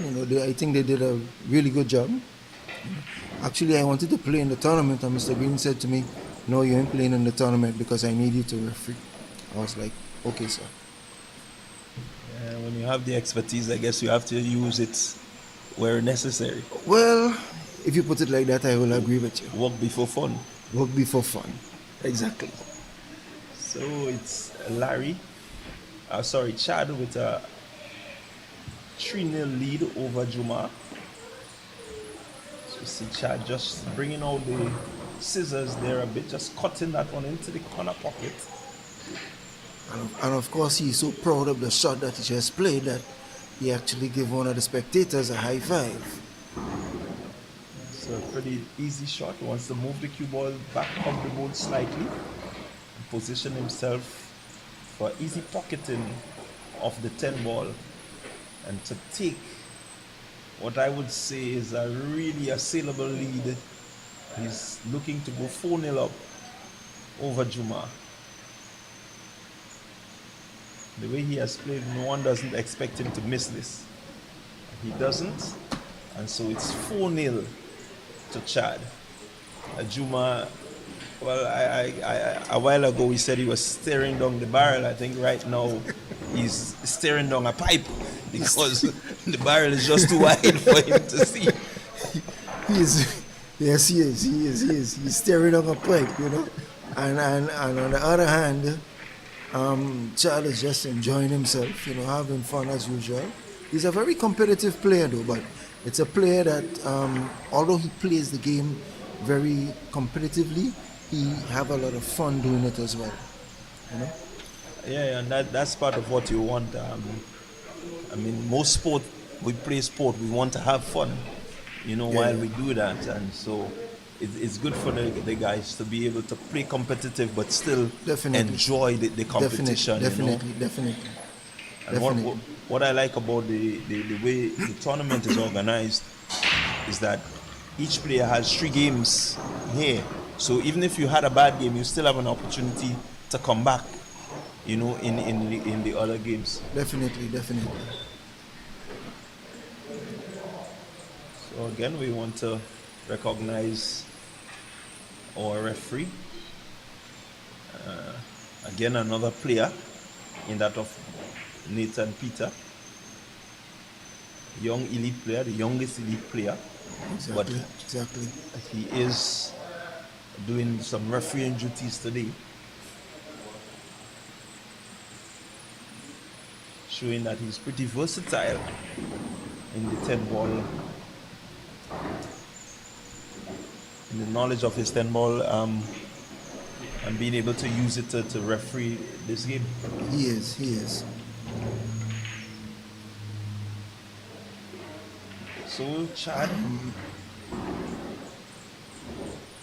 in the lead has an opportunity now to really just close off this game and say goodnight to Jumar, who hasn't had really the sort of showing that we know that he can have.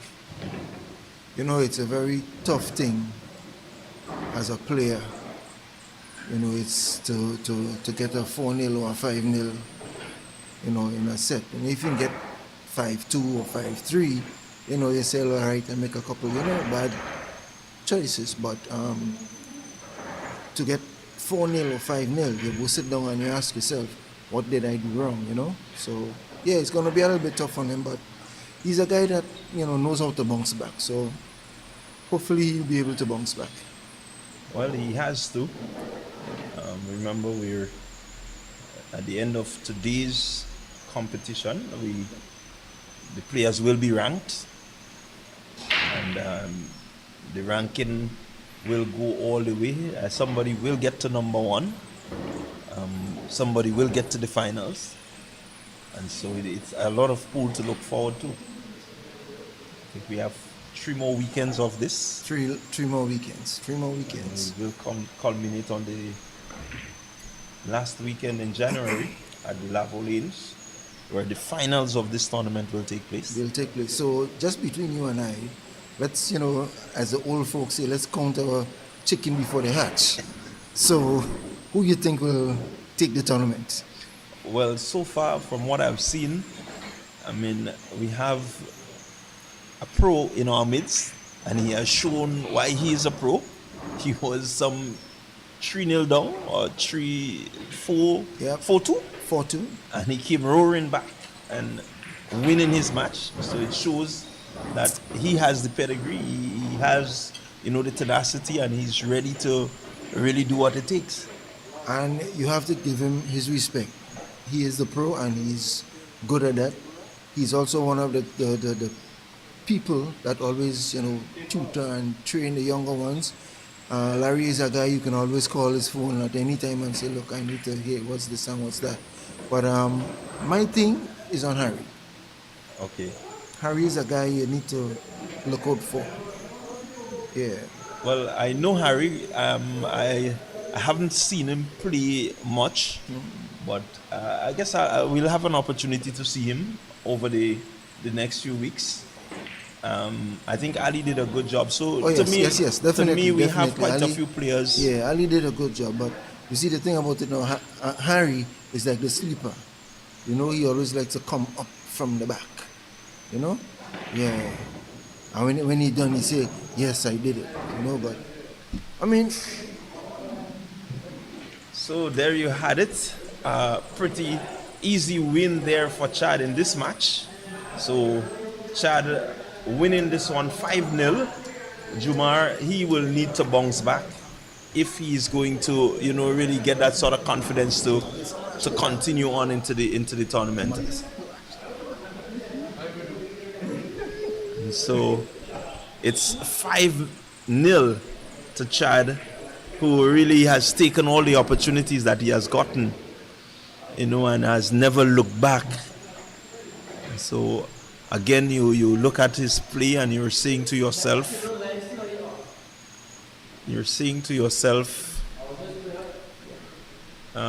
Chad looks to be someone that we may need to look out for. He can be someone that we need to look out for as well. But like I say, your guy at the end of it is Larry. My guy at the end of it is Harry. So let's see who's going to be. That's our thing for the next 3 Saturdays coming. Okay. So let's see who's going to.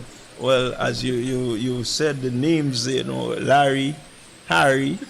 It reminds me of a show I used to watch when I was growing up, The Three Stooges, Collie, Larry, and Moe. We have Harry, Larry, and somebody's missing. Well, somebody's missing. At the end of the tournament, I guess we'll find that person. Exactly, we'll find who is missing. Anyway, it was nice chatting with you, but I need to get back to the table. Okay, sure. Thanks, Rohan. Thanks for sharing with us, these little insights as we try to bring people up to speed as to the game of 10-ball pool and, really look to get it out there. That pool is not just about a rum shop thing, but it has competition, it has, that level of skill definitely attached to it. Definitely. And I must say that we have good pool players on the island. Really good pool players on the island, So, like we say again, good luck to the 16. May the best man come out on top. Definitely, sir. All right, brother. All right.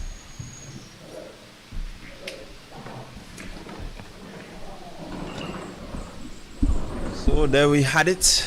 As we just quickly thank our sponsors, and quite a few of them.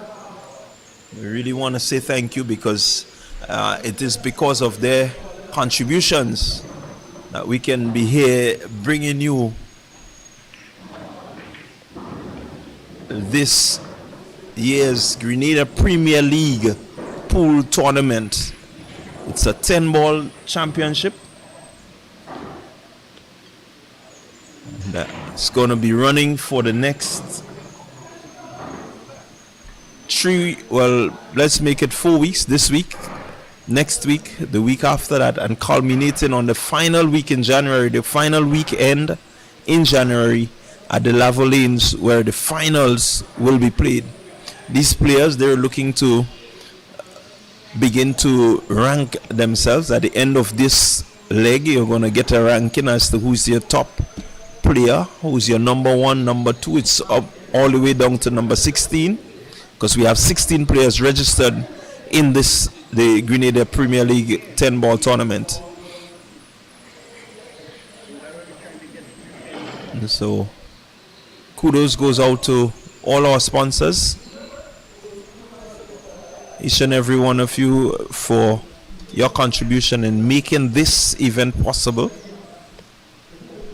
Just really getting the game of pool out to the people of Grenada. I hope that we can build a product that, you know, we can export internationally. We can see more guys getting out there and being a part of the international tournaments. Quite a few international tournaments taking place.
Supposed to be Peter and Larry.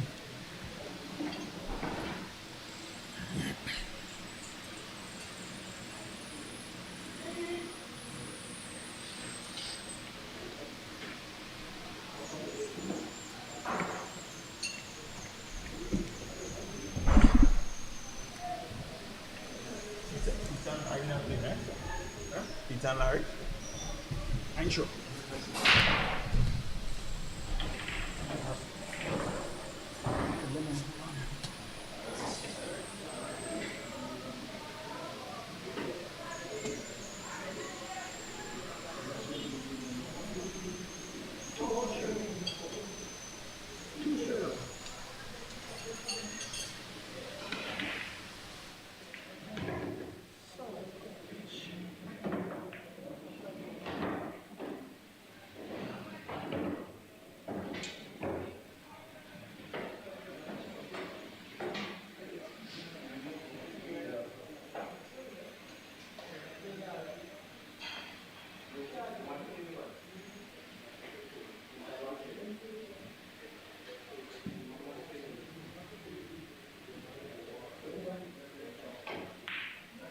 So we have another game that is keenly followed. It's Peter versus Larry.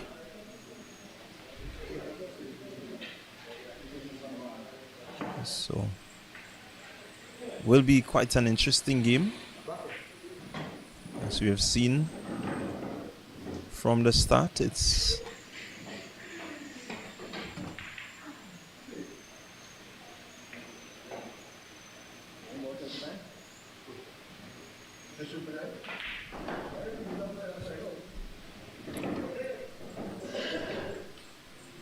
Peter with Pretty open shot, a 3 ball in the half pocket.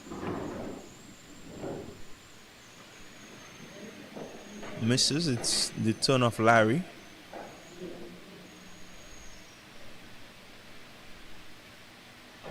May just want to get that 3 ball off the reel a bit and just hiding it right there.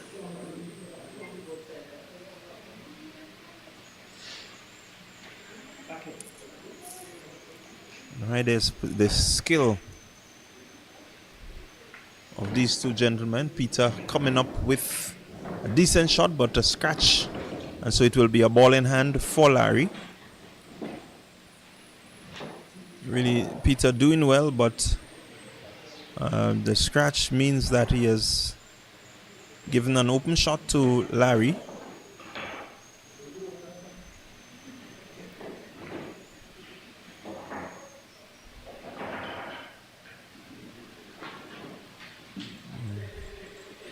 Larry just looking to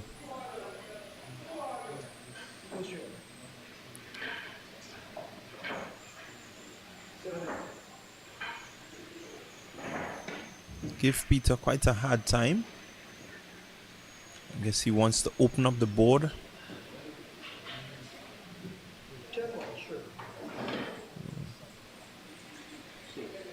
Good job there by Peter in terms of where he has positioned the cue ball relative to the 4 ball.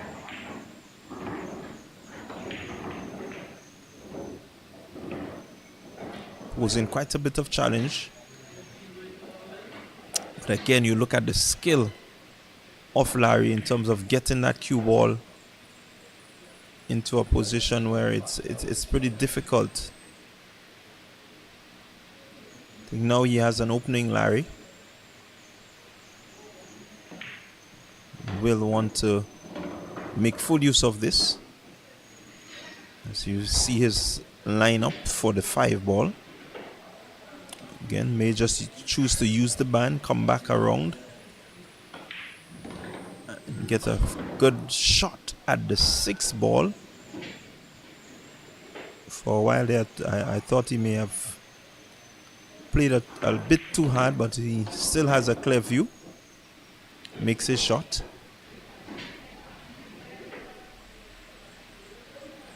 And will reverse and drag the cue ball slightly across.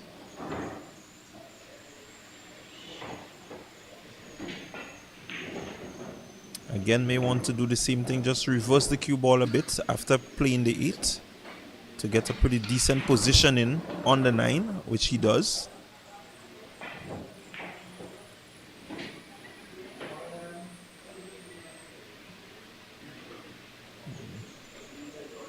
Again, this time using the option, using the band. And we'll just create that little angle and get the ball to the corner pocket. And taking an early lead is Larry. So it's Larry 1-0. Just reminding you, it's a race to 5. The first person to 5 will be the winner. And so game number 1 goes to Larry. Pretty easy a win there. He ensured that he positioned the balls well, make sure that he waited enough that as his opponent opened up the board, he was able to capitalize on that opening.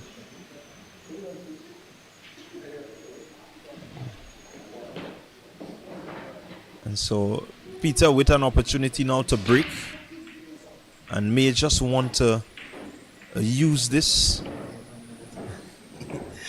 May just want to use this opportunity, Peter, to see how he can, stay close to Larry. You don't want him to get too far ahead.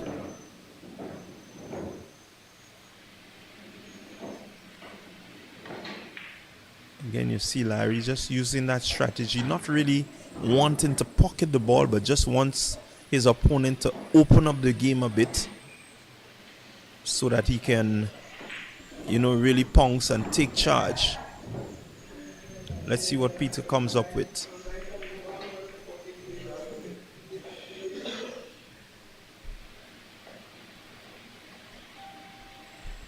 Peter just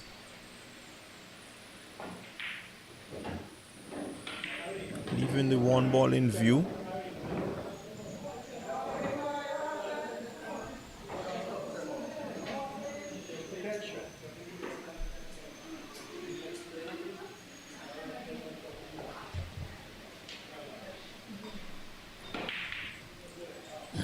Trying to use the combination of 2 and 10, Larry, to finish that game as early as possible.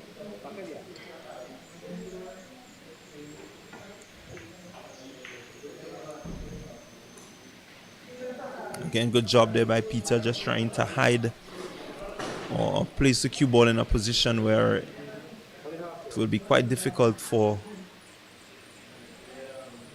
Larry to pocket that ball.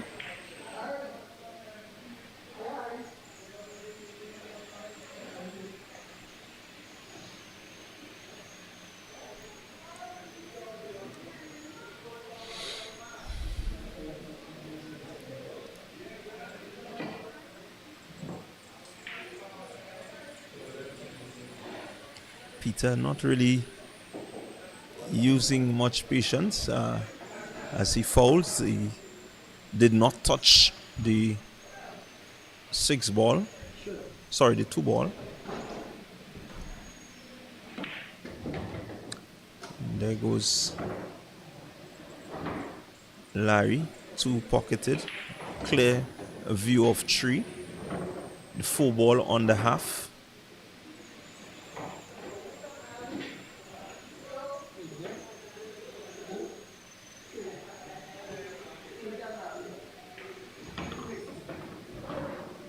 Just waiting it nicely so that he opens up the 5.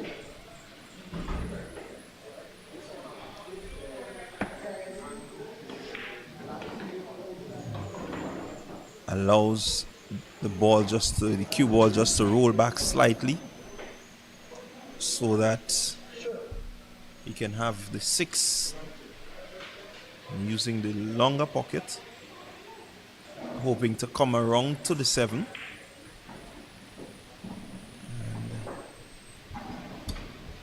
Just misses. But again, you look at his miss and you recognize that he has not left an open shot for Peter.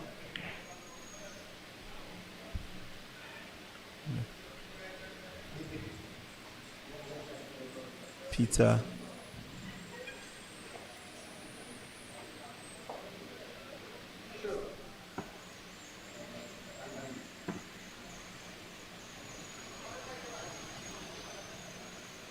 Larry with 6 in view. Misses the long ball.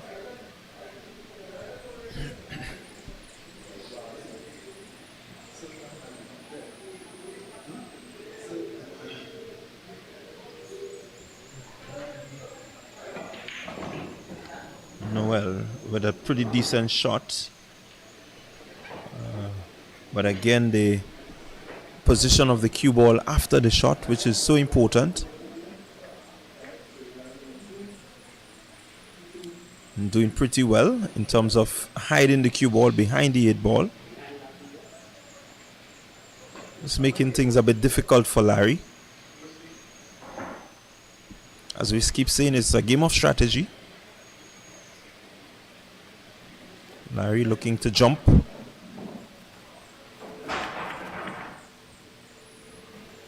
Doing pretty well, making contact.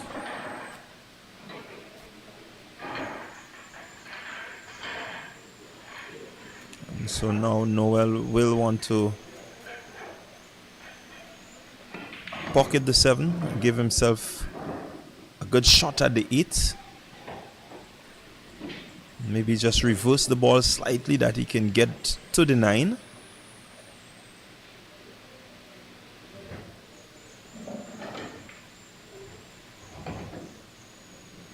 He has chosen the other option, which is to get behind the 9 and 9 into the half pocket. Maybe just roll down slightly so that he has a clear view of the 10.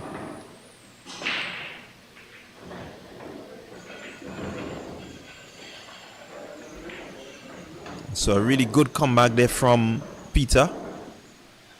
So the score now 1-1. Peter doing really well to get back into this game.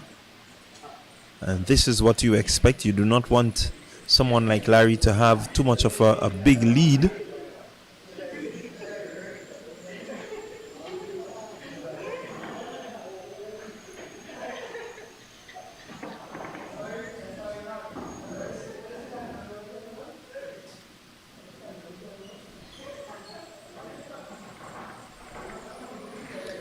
And so it's Peter versus Larry here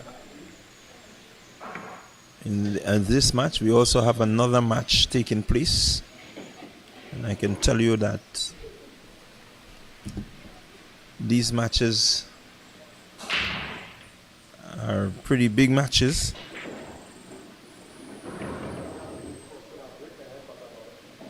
So we see a break there from Larry. Boat does look slightly opened. I think most of the balls are in clear view.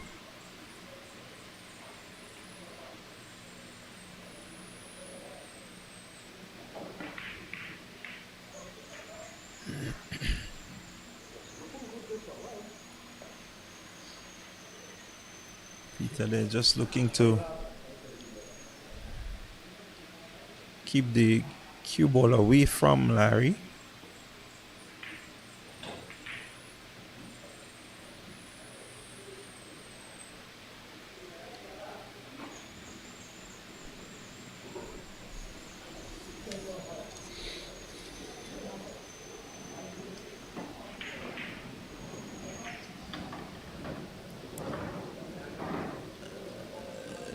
Decent shot. But we do have a scratch, and it means that it's a ball in hand for Larry. And Larry eyeing up the board, trying to ensure that he gets the cue ball into a very good position. It's the two insides. Will want to come around so that he has the tree. As we'll have a slight angle on the tree.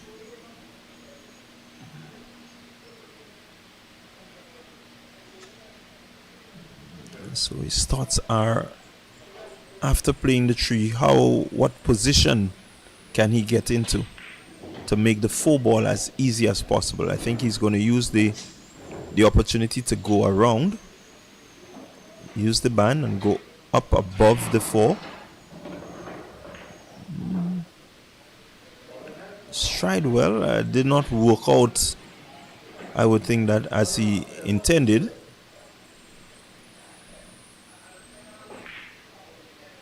We may just look for a safety shot there.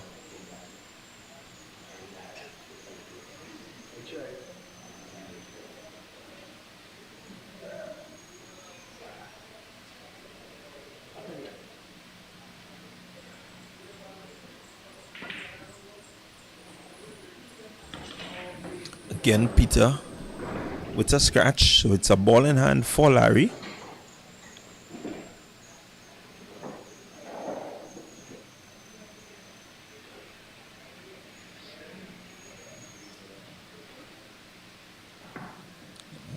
Larry's just trying to clear his head.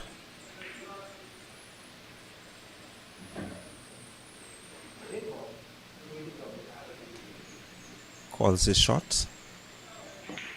Has it lined up. Corner pockets just missing. But again,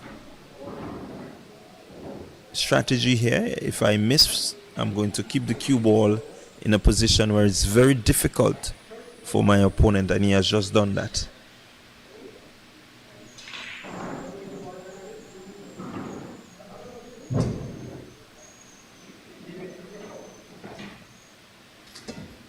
So it's 1-1 in the race to 5.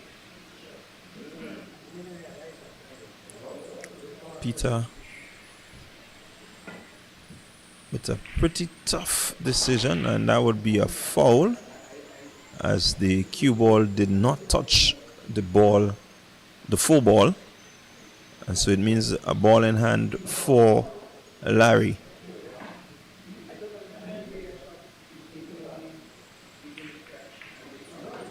And that's game. Yeah, I think that would be game. Peter having scratched 3 times means that Larry will be the winner of this game. So you have 3 fouls, and it means that the opposing player gets the game. So it's Larry 2, Peter 1.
Yeah. It's Peter and Larry. Very interesting game on hand. Peter potting the 1, having a clear view of the 2.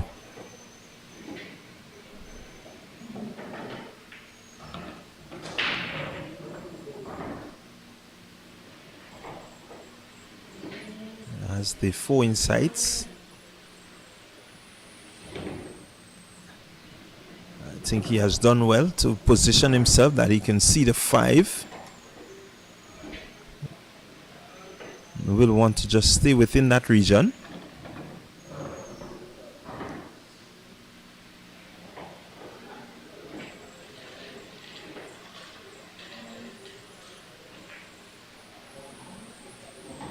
Wants to keep the cue ball right there. And has done just that. So the 7 is in sights. May just choose to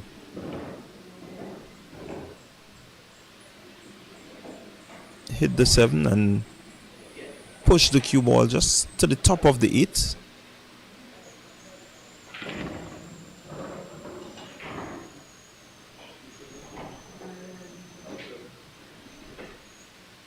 Opted to go around and get the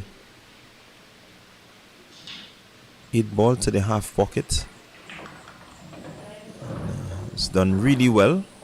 Good ball control. We'll get into the 9. Wants to make sure that he gets this 9. Come all the way back up. Not too much. Alright, but just enough. It has a little angle. But I think it's sufficient that he can get the 10. And a really good comeback there from Peter. Being 2-1 down, not allowing Larry to really get away from him. Has really done well with this game, this match, in terms of ensuring that he uses the opportunity that was presented to him. He took very good control, and hence he was able to wrap up this game with Larry not having much input. So pretty keen competition going on so far. It's the race to 5. We want to make sure that persons understand it is whoever reaches 5 first comes up winner.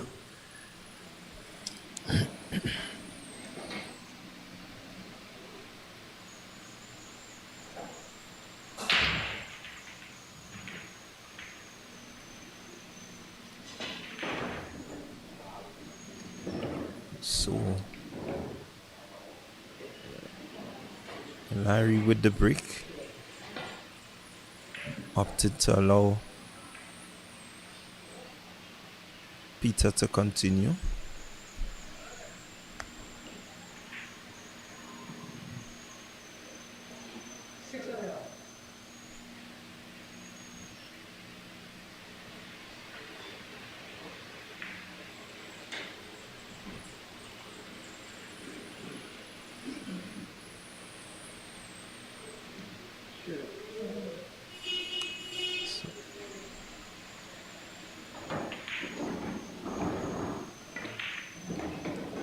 Good shot there by Peter, just ensuring that he used the angle well.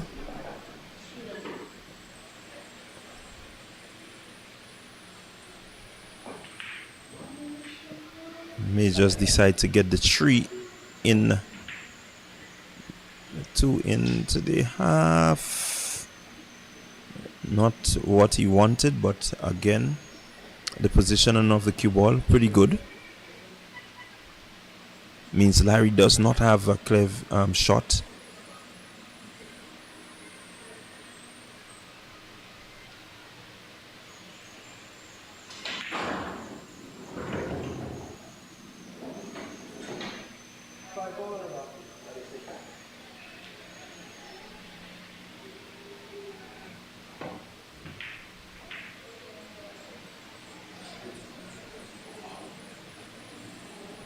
The game of strategy continues.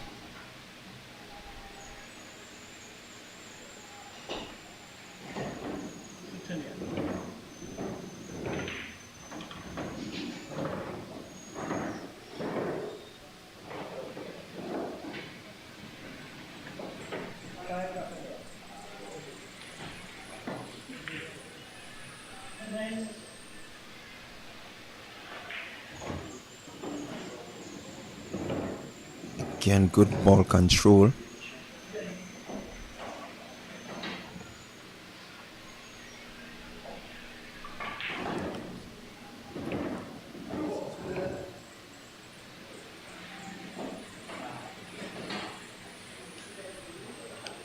Larry with a pretty difficult shot.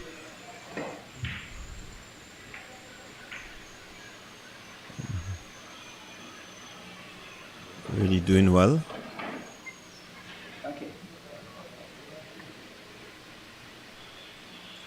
Noel, Peter Noel, looking to just get that 2 ball back on into the half pocket. Missing.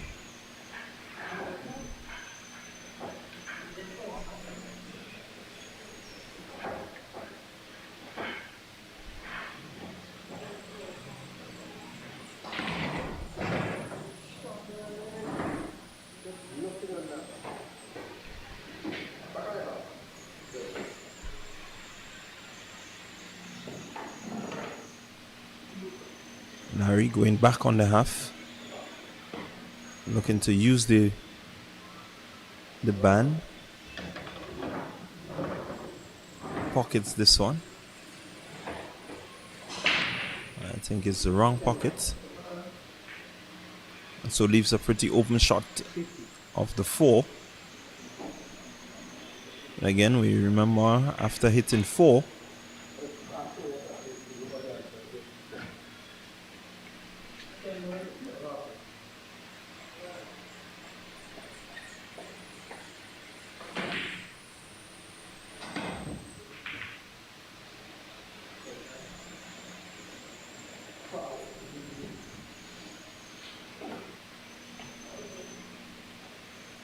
so Peter with ball in hand. It's a foul for Larry.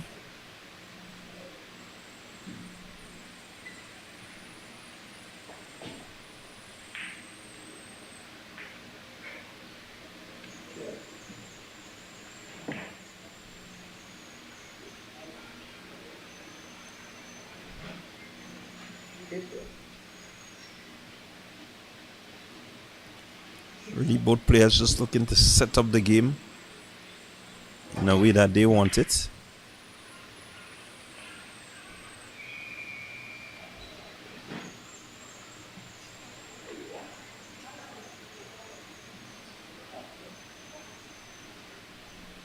Many times is the player with the more patience that comes out on top.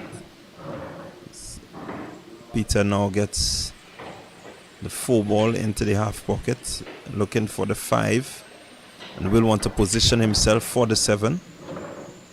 As he goes around and just comes, it's a scratch. So ball in hand to Larry means that now Larry has an opportunity to close out this game.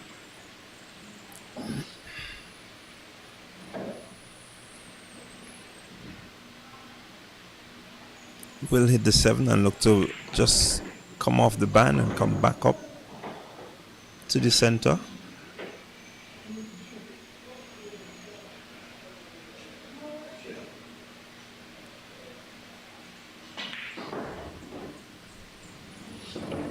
And so clearly knows what he wants to do next. So he's going to play as softly as he can, get the 8 ball in, 9 ball in the half pocket, and just remain at the top, come off the band slightly, and have an open shot at the 10.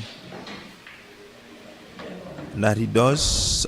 Didn't come off the band, but sufficient angle, I think, to pocket the 10 ball without the option of a scratch.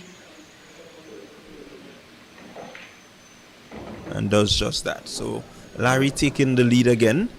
It's 3 games to 2. And really some close matches here. Peter not allowing Larry to go too far ahead.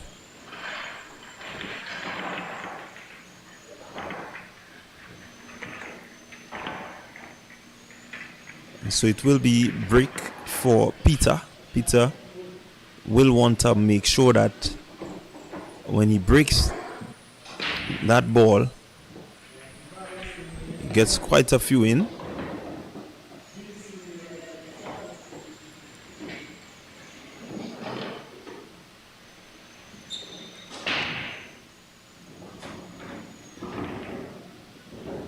So Peter opting to continue. Broke 1 ball, went in. So the option is there for him to continue, or he could pass to Larry. He chose to continue, and so now I set up a pretty difficult shot to Larry.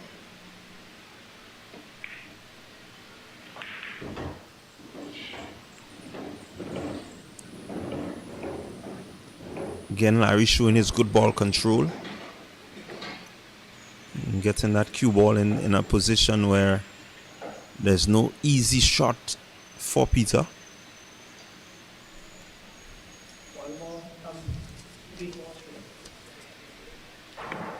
Peter bringing out the skill, just looking to curl that ball around the 7. And not making contact with the 7, so it's a foul. Ball in hand for Larry. And these are some of the rules that we're going to get accustomed to. Once the ball is played and it does not hit the intended ball, it means that it's a foul and the opponent gets a ball in hand.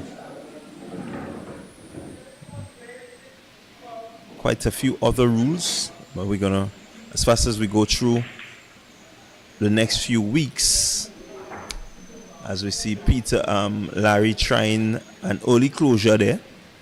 Using the 1 to try and get the 10 pocketed. And that's one of the ways that you can win this match.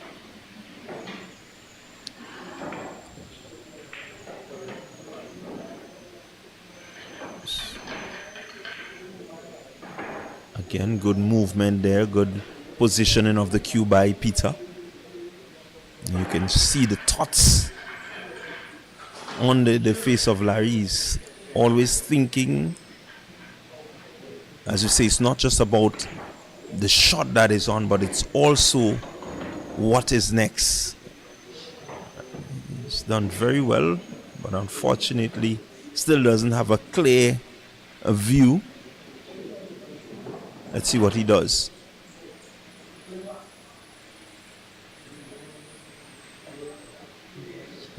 he just uses strategy again. He ensured that he touched the two ball, but has left the cue ball in a position where there is no easy shot for Peter. Can Peter manufacture one? He has made a really valiant attempt to get that ball into the half. I think he's just left himself open there a bit. Larry, 2 in the half.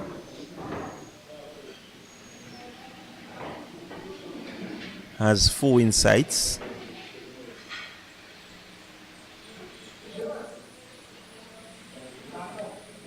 He's thinking about the 5 ball, which is next. Remember, it has to go in numerical order. 4 in. Good cue control. Again, you want to make sure that you get just slightly behind the 6 ball.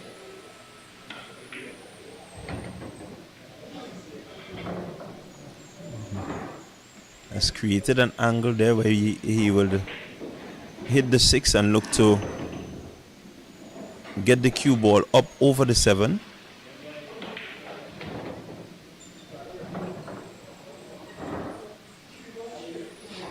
Again, doing very well there, Larry.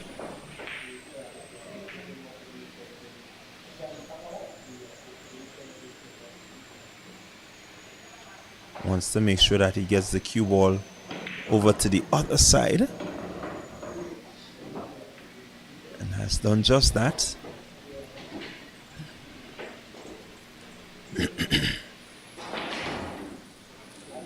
It was straight down and gets a nice position in 49 on the half.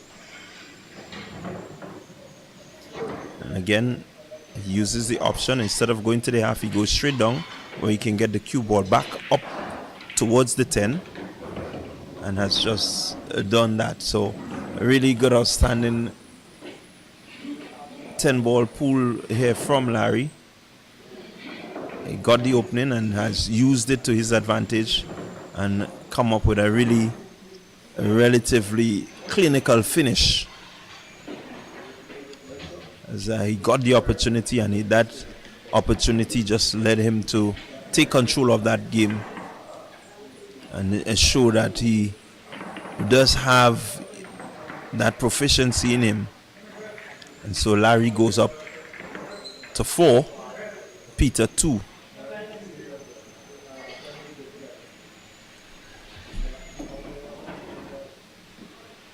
So Larry with an opportunity to break and to take this match. Can break, and he can, based on the break, the number of balls that he gets in,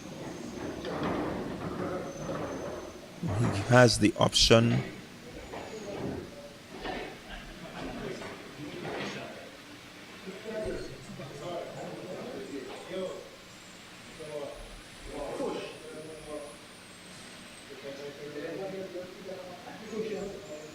so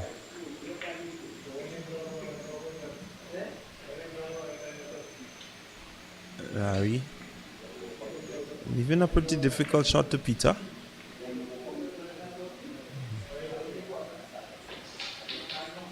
Peter was just hoping to keep that 1 ball a bit behind the tree.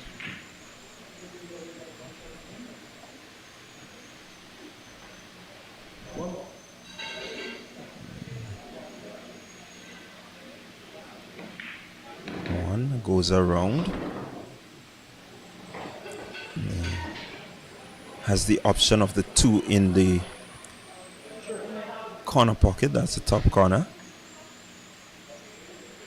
And maybe position himself to break up the 3 and the 7 combination, as he has just attempted.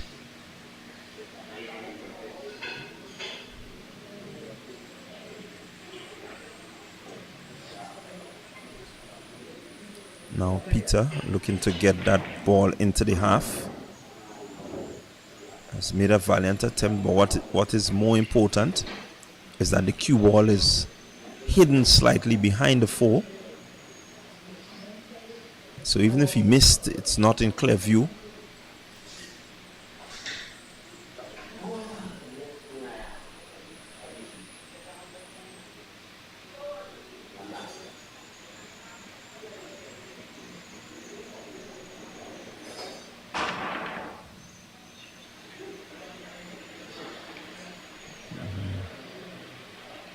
A very good attempt there by Larry.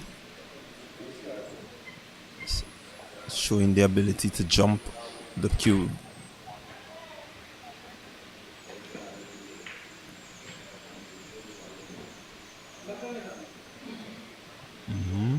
Good control again.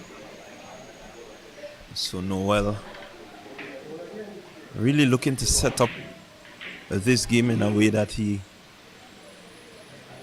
can get back into the contest. Larry will be looking to close out this one, and so he's bringing out the bag of tricks.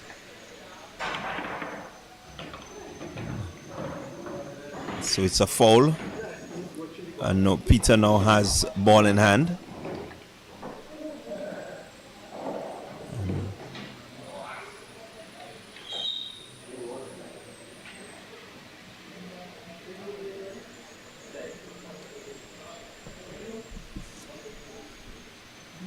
So just letting you know that we are at the Quazya Sports Bar for this leg of the Grenada Premier League pool tournament. This is a tournament that is going to take place over the next 3 weekends, taking place today and the next 3 weekends at venues around. As we speak to you now, there is a group that is in the town of Grenville. And so we see another foul there by Larry. I think 1-1, it will be game to Peter.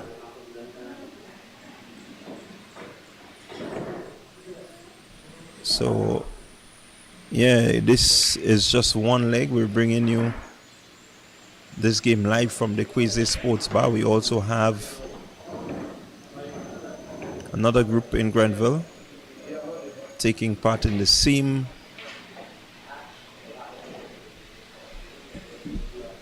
tournament. It's a Twilight Sports Bar.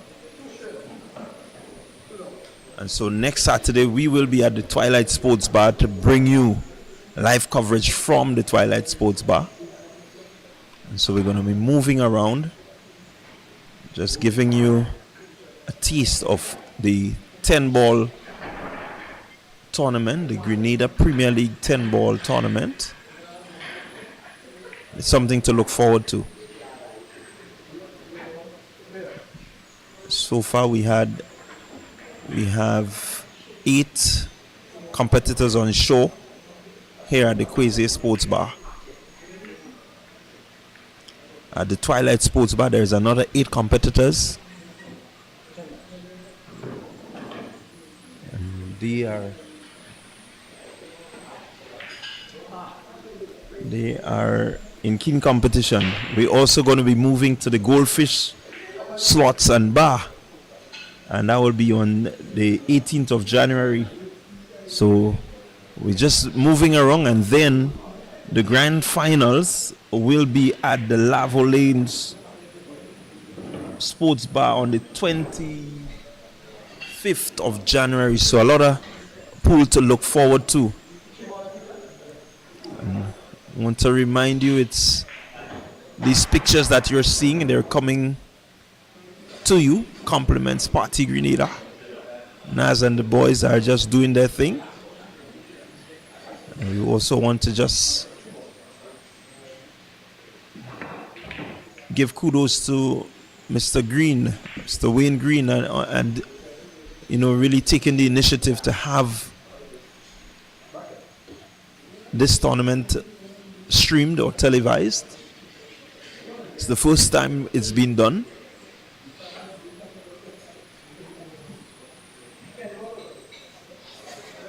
And so far it has lived up to the expectations. We're seeing some very interesting matchups.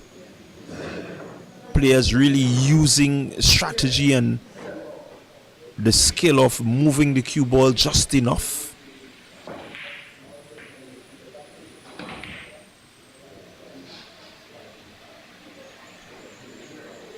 And there is another example.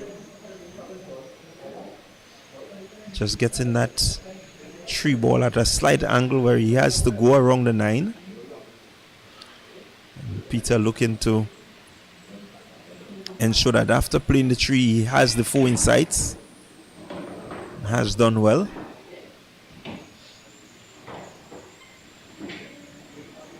The 4 is clearly in sight. Will want to just get the cue ball up over the board just to make sure that he has a clear view of the 6.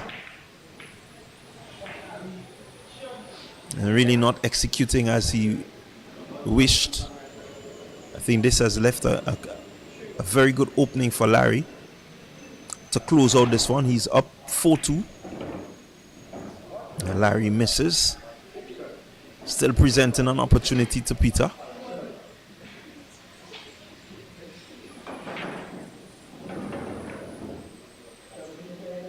Again, strategy, Peter.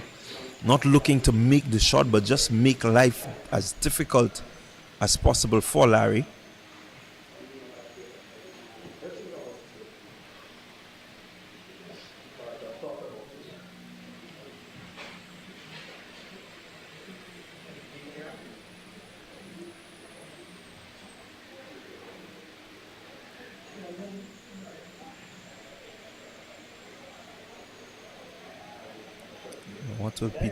What will Larry come up with? 4 ball.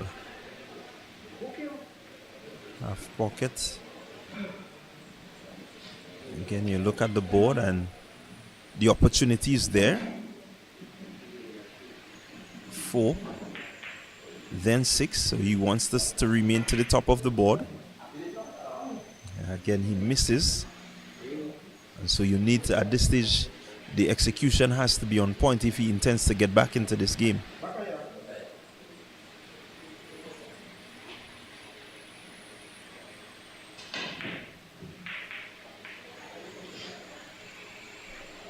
See him thinking.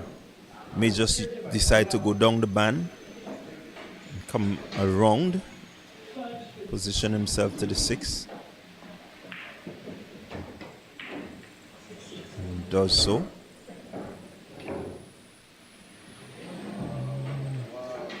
Maybe not exactly what he wanted.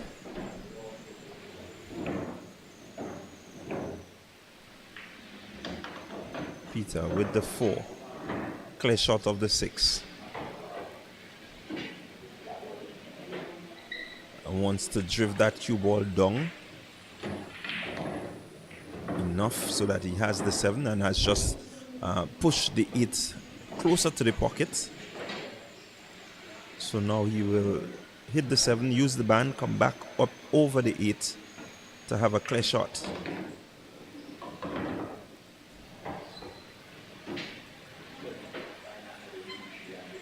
So all's well so far. Needs to make the shot. He makes it and positions the cue really nicely.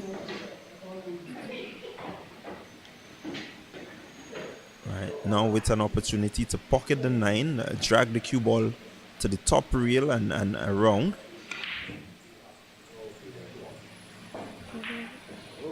Choosing a different option. He tried to drag the cue ball back to the top of the 10, missing.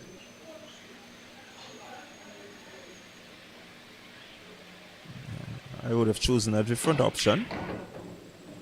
As we see Larry doing now, choosing that option where you allow the cue ball to go around to the top and come back so that you have a better positioning. It's going to go straight down, Larry. And and he misses. Cue ball moves just enough. Peter with an open shot to get back into this contest. And he also misses. But as luck would have it, it's made life a bit difficult there for Larry, who chooses the corner pocket. Is he going to go after it? Or is he just looking to position the cue? Well, he went for it. And that should make an easy pocket for Peter to get himself back into this game. So Larry just deciding to give an opportunity. The score now will be 4-3 in favor of Larry.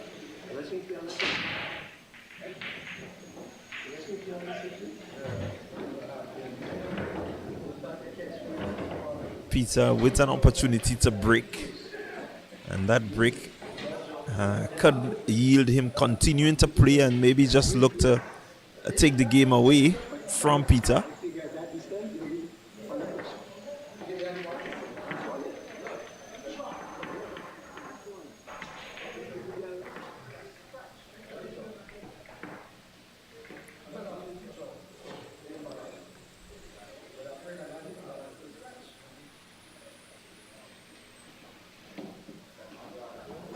Peter opting to use just a slight angle, not going fully on. Let's see what he comes up with.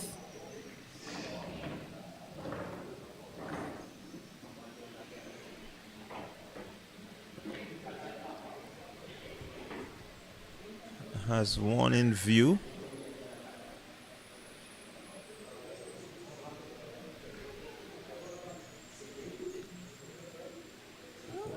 Again.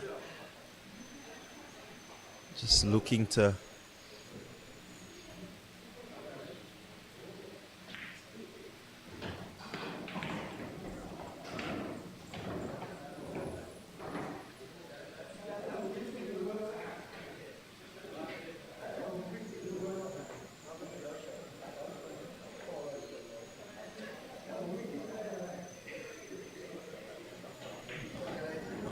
so it's a ball in hand for Peter as Larry just fouled there by hitting the 10 ball into the pocket. Peter goes one, has two insides, will want to remain at the top, so just a little bit of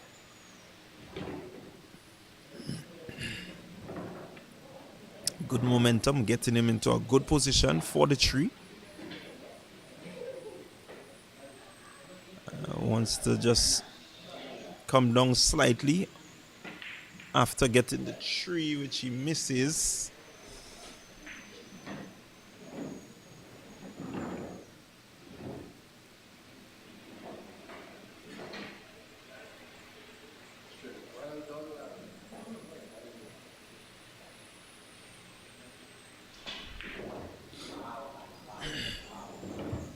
Again, another opportunity for him. Seems to favor the option of going three straight down.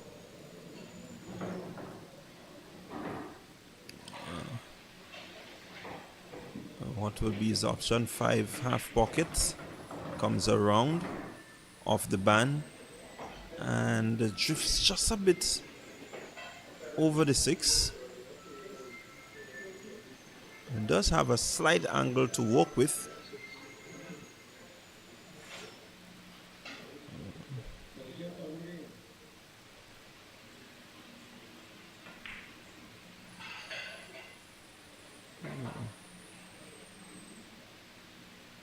And what that has done is it has left a pretty direct shot for Larry, who will hit the 6 and look to go around the top of the board and come back.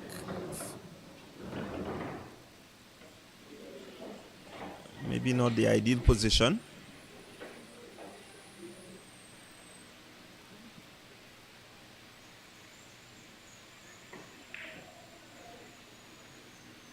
What he has done well is to look to hide the 7 ball. I think he has done that pretty well. Hit the 7 ball behind the 10.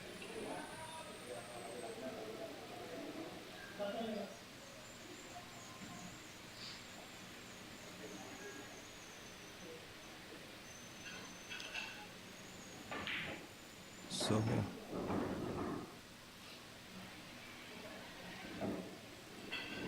Larry with an opportunity to close out. It's 7 straight. Wants to come around and make sure that he gets back up to the top of the board. Has a good angle on the 8.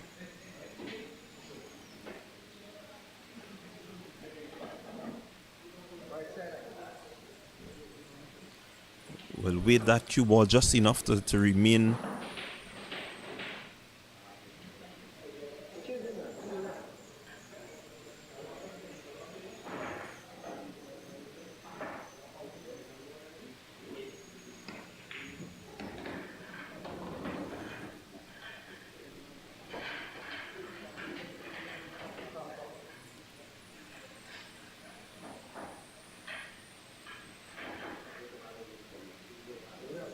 so he has the option of going straight down the board, or he can go to the half pocket.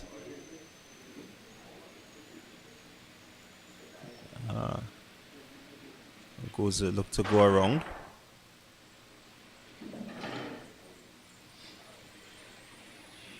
And that right there is a pretty good position for Peter. Wants to pocket this one and come around to the top of the 10. Go to the outside, really good outstanding shot there. And has the corner pocket in sight. Really good comeback there from Peter. Taking the last 2 games to bring the score to 4-all. Really pushing Larry here, Peter. And so it's a winner take all here now. The score is all tied at 4. So winner will take it here. It's the first of 5.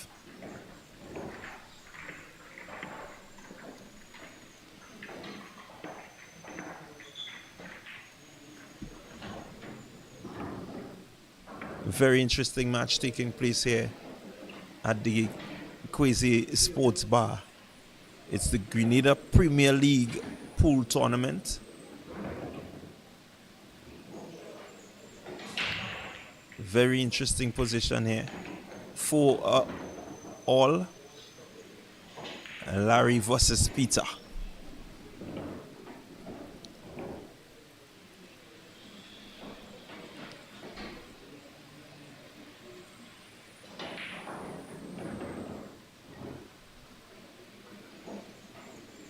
So you see him queuing up. He has to hit the ball in order from 1 to 10.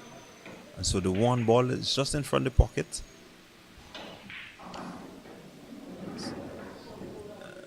Moving that cue ball, Larry, to the top of the rail. Looking to get Peter to possibly have a long shot.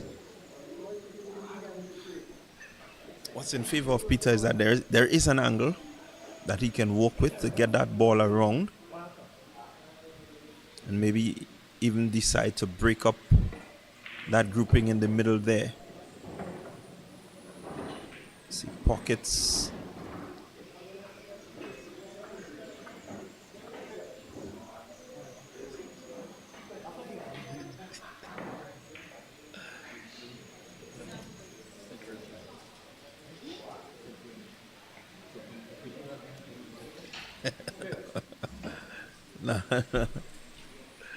So there we go. Larry with pretty difficult shot.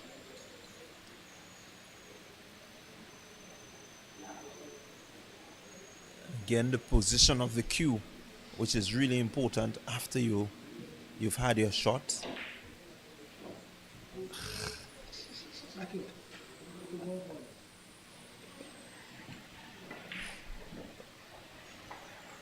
Peter just looking to do the same. Has really done well getting the cue ball behind the 7. So the tree is not in full view.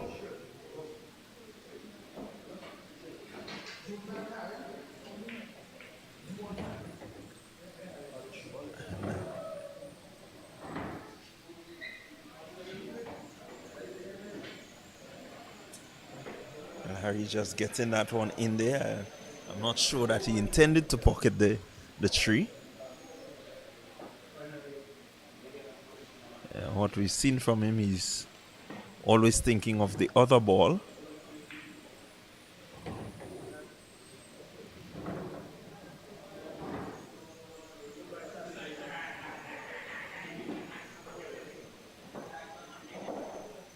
And so it's a scratch there for Larry.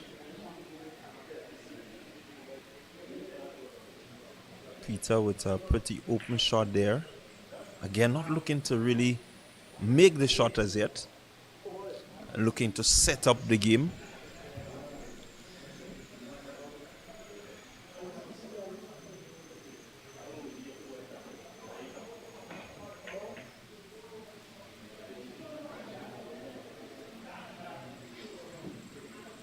So this will determine the winner of the game. So I think both players are just looking to make sure that they get the right opening.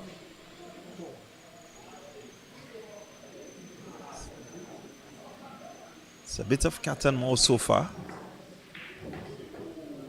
So we see Larry coming up with a really good shot there.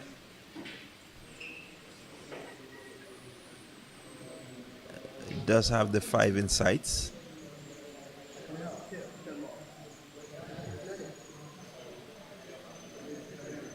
Will use a bit of physics to try to get that 5 ball into the side, into the corner at the center pocket.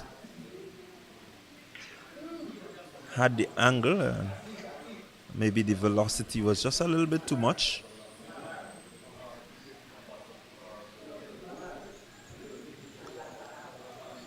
So now Peter with an opportunity, does have a bit of an angle where he can use the band, come right to the center of the 6. Creating a really good angle.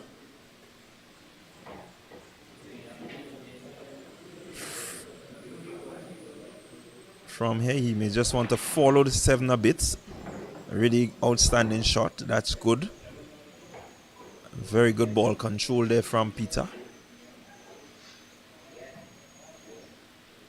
Has the 7 clearly in sights.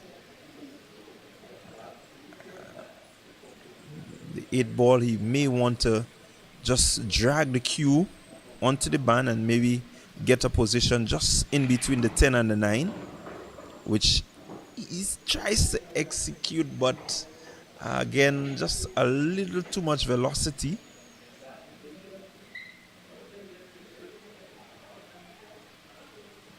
I don't think he's intending to make it, but may just want to leave the cue in a position where it's pretty difficult for Larry. Larry intends to use the angle and go to the... Okay, changes his mind and will use the band.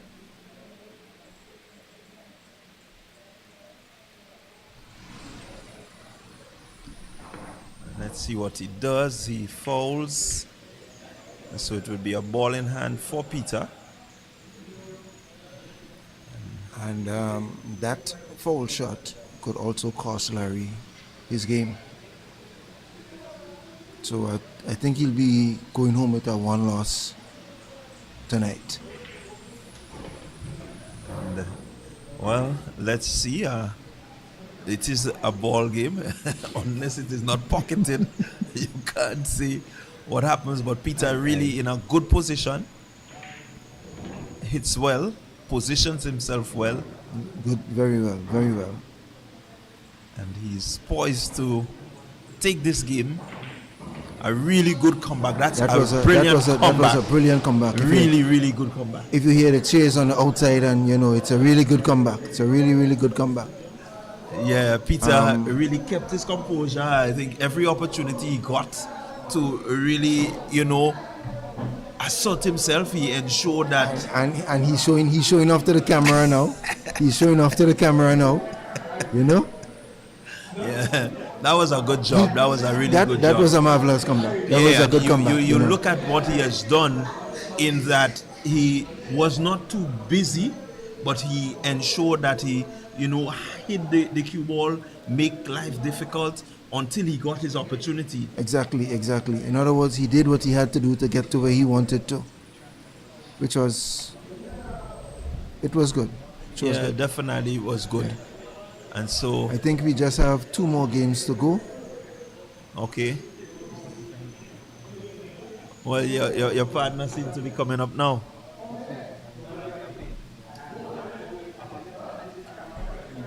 All right, so I'll be going back to the referee board, to the table now, and we have one of our one of the top players with us. He goes by the name The Beast. I don't know why, because every time we meet, I always beat The Beast. So I don't know why So I will leave you to discuss that with him. We'll certainly have a chat with him. Definitely. I think he was in action earlier today. And here we have the guy that came back, Mr. Noel. Congratulations to him.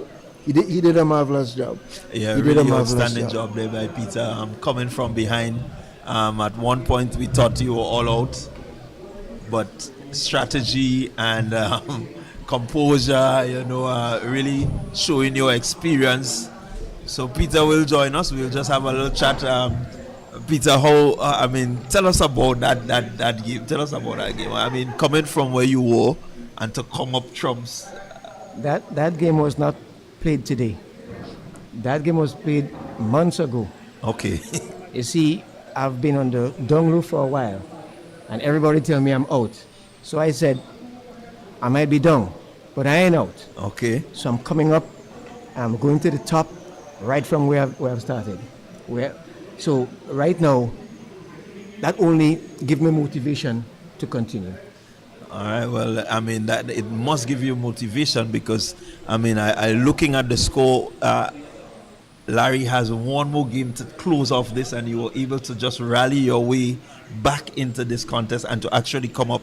It shows your grit, it shows your determination, and so maybe we need to keep an eye on you. Put it that way. I know this player for years. He's a Noel, I'm a Noel.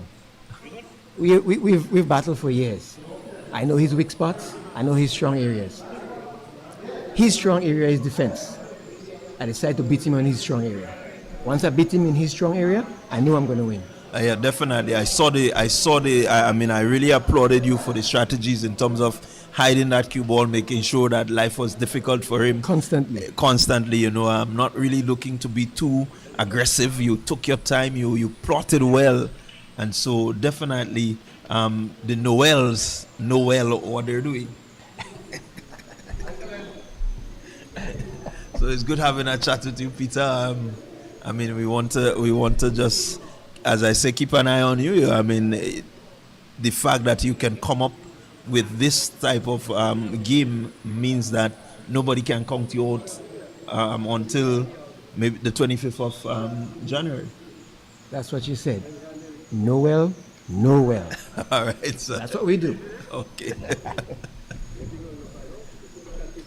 Well, there you had it. As we just take a quick look at some of our sponsors, we just want to say, really thank you very much to these sponsors who make and who is making this tournament possible. We're going to be moving around the island. We're going to be going to a few of the pool bars, and taking in the action and bringing live coverage to you of this, the Grenada Premier League pool tournament.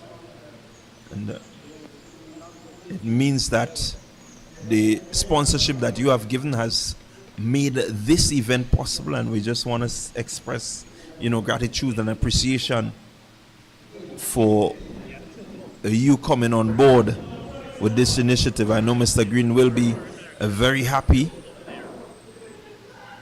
that you came on board, and I think the product that he has given you, you should be satisfied.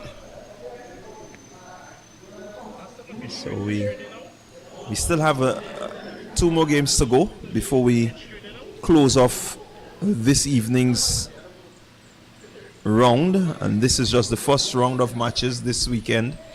Next weekend we're going to be bringing you live coverage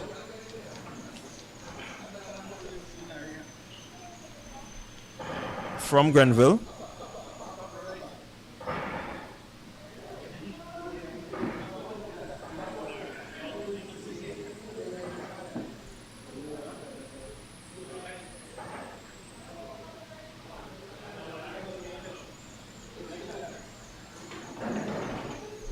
And just to let you know that it's the next 3 weekends. The finals will be on the last weekend, which is the 25th of January, and that final will take place at the Lavo Lanes. It will be the crowning of the champ or the number 1 ranked player in Grenada in 10-ball pool. The best of the best 16, they are lined up here, and they're going to be on show for the next few weeks. So I have one of the players who was at the Twilight Bar earlier on today. He's down here, and it seems like he has wrapped up his lot up there and has made his way down to the Quazya to maybe support or maybe look at this competition. And so I have with me the Beast. Look at the competition. Okay, so he's assessing the competition. Anyways, Happy New Year to you, sir. How are you doing today? Thank you very much, and Happy New Year to you. It's good to have you with us. Can you just tell us a little bit about your day so far? Well, today, the first day of the competition, it was a bit of a disappointment to me because I had to do a lot of adapting mentally. It has nothing to do with the games that has been played. The players played very well, I must say. But it's just as a mental block to my game. I lost 2 of my games, so it's just a mental block. We have 3 other Saturdays to go. I'm fully confident in myself coming up with the next 2 Saturdays, even on the final day. So I'm not really worried about this day.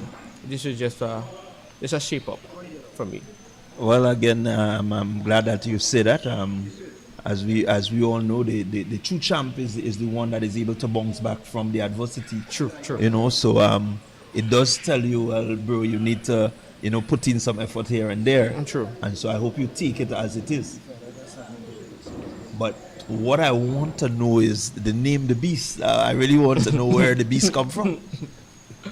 So the name The Beast came from is actually an athletic name. I was an athlete back in the days, and it came from that. But through playing pool, one of my former teammates from school, he used to always come and say, "The Beast is playing, the Beast is playing, the Beast is playing, the Beast is playing." And the way I play and maneuver my games, everyone stuck with the name that, okay, I'm a Beast. I have the capabilities to pull out massive shots.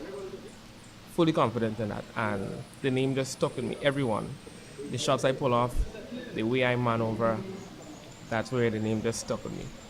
Okay, well, I mean, I hope that, well, not hope, I know that we're going to get a chance to, see you in action.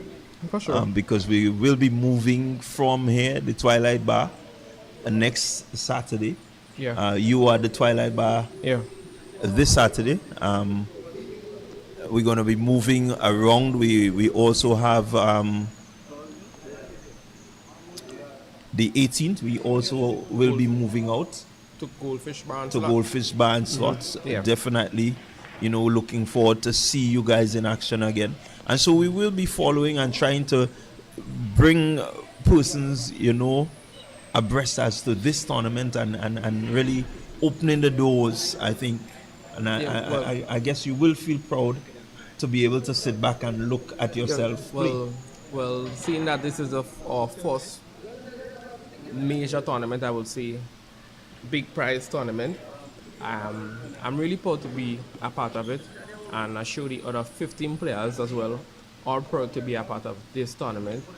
We can use this as a icebreaker to see, well, okay, Grenada is on the map in pool because we have other Caribbean countries like Barbados, Trinidad, Guyana.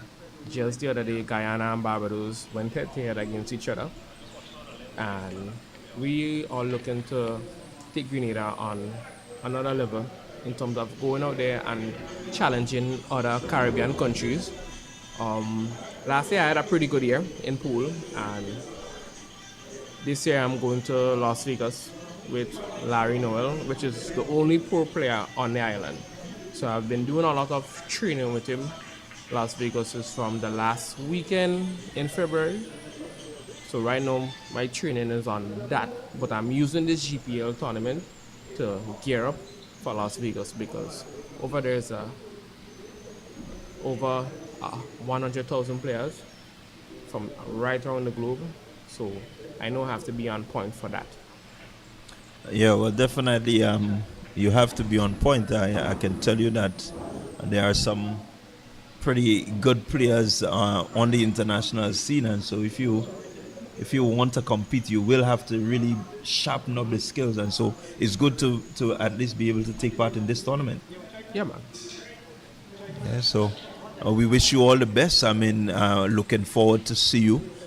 Persons might be hearing the voice, not seeing who the beast is, but pretty shortly, we will give you a preview. You will see him in action, and you can show your support behind him because he seems to be one of the youngsters who is ready to take the 10-ball pool to a different level. That's my goal. And really, we want to say how proud we are of you, and wish that you would just really continue to work hard and continue to have that tenacity to want to put Grenada on the map when it comes to pool. So good job, and I mean hard luck today. Yeah. Being down, so you played 3, you won 1 and lost 2. I lost 3 actually. You lost 3. Yeah, so today was very Okay. That was it's a mental block. It is nothing new to me. As I told you, I had a pretty good year last year. Most of the top players, I actually beat them outright. Today was just a really bad day, but it's nothing to complain about. I just have to move past that and come the next 3 Saturdays, make sure that my mental game is on point, skill set on point, and I should be off to go. So if you have to maybe pinpoint one of the weaknesses that you really had today, what would you say is that weakness? My weakness today? Yeah, when looking at the game, just thinking back as to what you may have done, not as you really wanted. Just slowing it down a bit. I'm naturally a fast player. Competition-wise, I tend to slow it down a bit. Like the 9-ball, 10-ball competition, which I did very well in last year, nationals. I placed 3rd in the 9-ball, 5th in the 10-ball, and I actually had a slower pace to my game. So I feel I was a bit rushed. I was kind of rushing my game. So I feel that was my only weakness there. Yeah. And that's good when, as a player, we always have to make sure that we assess what we've done and mentally prepare for what's to come. But I like the fact that you're taking this in good spirits. You're seeing it as an opportunity to just build yourself from here. I mean, and in most of the sports, the comeback is what people tend to look forward to. That's what they look forward to. And as I say, as I tell players, My mom taught me how to play pool. She's the one that taught me how to play pool, and the first day I went to Goldfish, the guys there, each and every single player there could have beat me because all of them knew ball in hand. And I used to go with friends, but my friends tend to give up easily. But I always used to go back for myself, and I started to, okay, I'm going to play for $5 or $10. Even though I lose, I would still go just to learn the game. And when I actually hit that point, well, okay, when all you learn, time to execute. I made a huge change in terms of the level players are ranked. I made my way to the top pretty quickly, and I believe I have enough skill to back that up comes the next few weeks. Yeah, well, we're hoping to really see you in action and really see what you have on show. And so, definitely something to look forward to. So, we will take a short break as we continue with the commercials. And we'll see you back in a few minutes. Thank you very much. It's across the so you're pulling it back this way.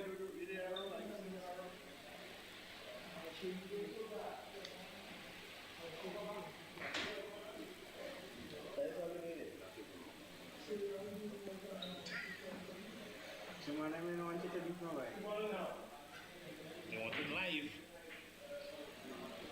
Guru. That is the man why. They don't want to put my in spotlight there. And I was a safe across the board here. So you can hold attention because there is a one coming out. So we put it here. So where do Get you straight and then shoot put now? it. Hold on. Just a little. You have to turn it on. All I say is, right? So if you watch it, hold it. One in a tip on one side to change. You understand what I'm saying, Benjamin? Watch me. Yeah. And put the other piece across the tension. This piece. To tension what? Take it. To tension what? You're putting it on this to This pull it. one, to pull it. Ah, Nice. Watch across then, tell me. yeah. Too much. No, I ain't tape down yet. Let go.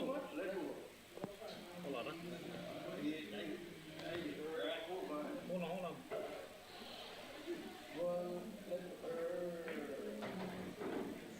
Pull that just a little.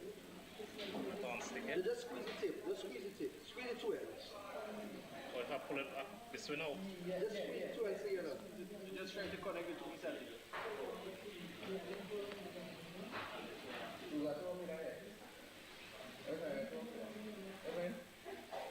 So you have the here. This one here. No, Larry, you can't pull it. No, like, look at it. You pull it too much now.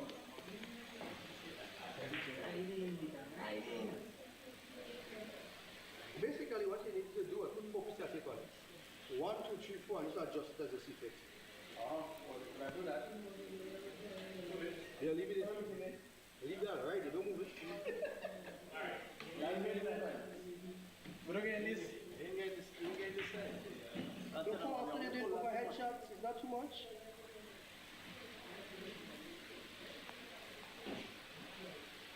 That pull too much. This pull too much.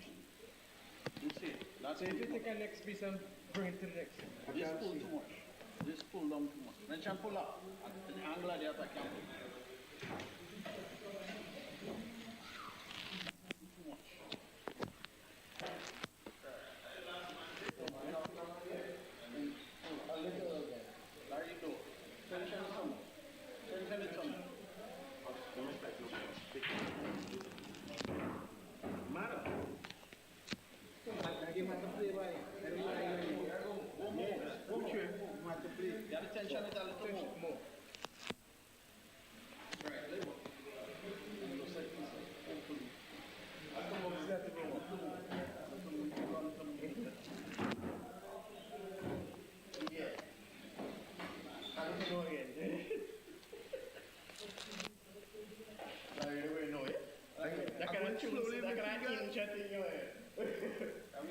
No, that was 3 inches.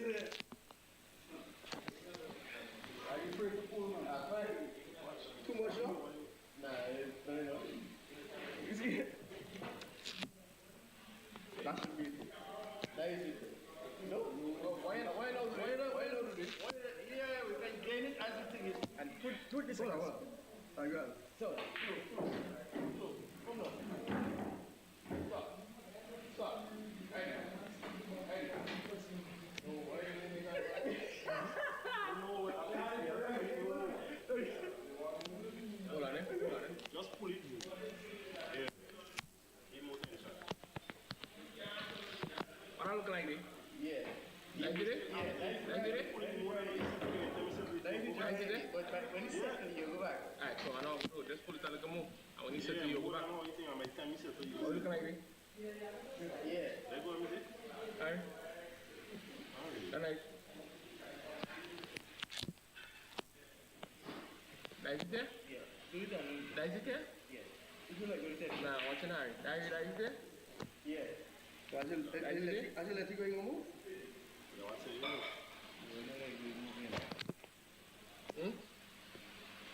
If you put a tip from here to here and another one from here, nah. Move the whole system there, right? Or just don't use your mobile camera. Yeah. Or that's ring up and shut it out. I can't reach it all, man.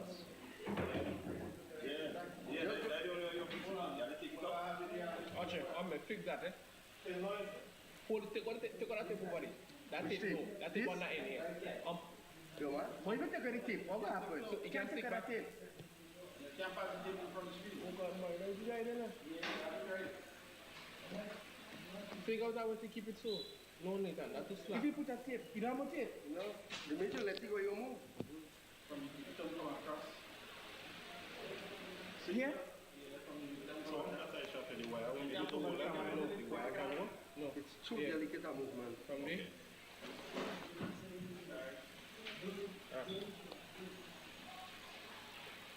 See when you let go. And you let it go, you move. Because this holding it down at the angle, this you can't hold it. You see? You need to let it go. You go all over the place. Stick. Let go of this now. Jump my finger. Let it go. Or if you put it, try and stick it. Yeah, you gotta stick it up on the arm. If you stick right here. Stick it next to the nurse. And just stick it here and then stick it on the arm. Like this. Stick that. Alright. And put that on the light. See if we get the angle there. Come baby, you can do it. Yeah, look more, bam. As you did. I can't get one really. But I go up? Nah.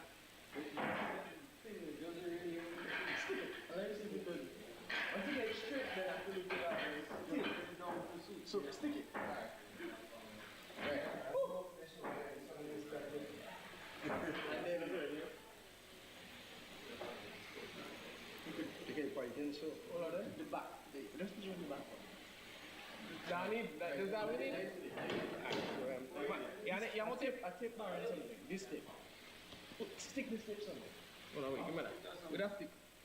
Wrap it around. No, well, could I use it instead of gonna get motive? Yeah, motive? I'll get it. Oh, who do that, man? Right. Just keep going up more. Right, you good there. Stick it again. Stick out this one again. You good there. Next side, no? Nah, I can't see the next side. Just stick more. No, I need something to connect from No, here. stick more on the light. Not good there. Stick a little bit more on the light. Not good there. Not good right there. Yeah, the tip. Stick more on the light. That's what I'm telling you. Stick a bit more on the light. Come up a bit more. Yeah, that's what I'm telling you. But I cannot pocket on there. That is just still after. I don't want the best to get it so. I don't. Cut a piece of it. I don't best again. Cut a piece of it. This is not move now. Serious. Hold on. So that one on stick here. I cannot. Press it. Go up a bit more. That's a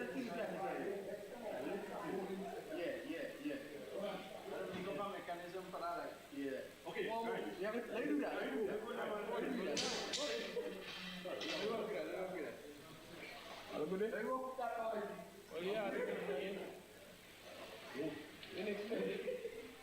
so far, ready to go.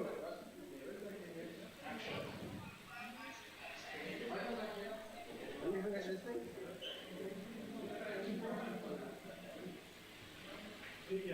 After 5 hours delay, we will resume the game. You all know the rules of the game. I don't need to explain it, so we're breaking a tree. We are doing a tree, sorry.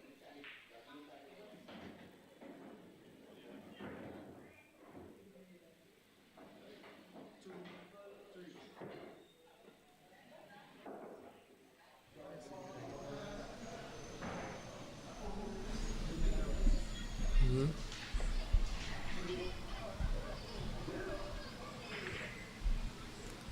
All right, so we're going to see the start of the final game on this table. And it's going to be Harry. And he's going to come up against Jumar. So Harry, one of the players that has been spoken about.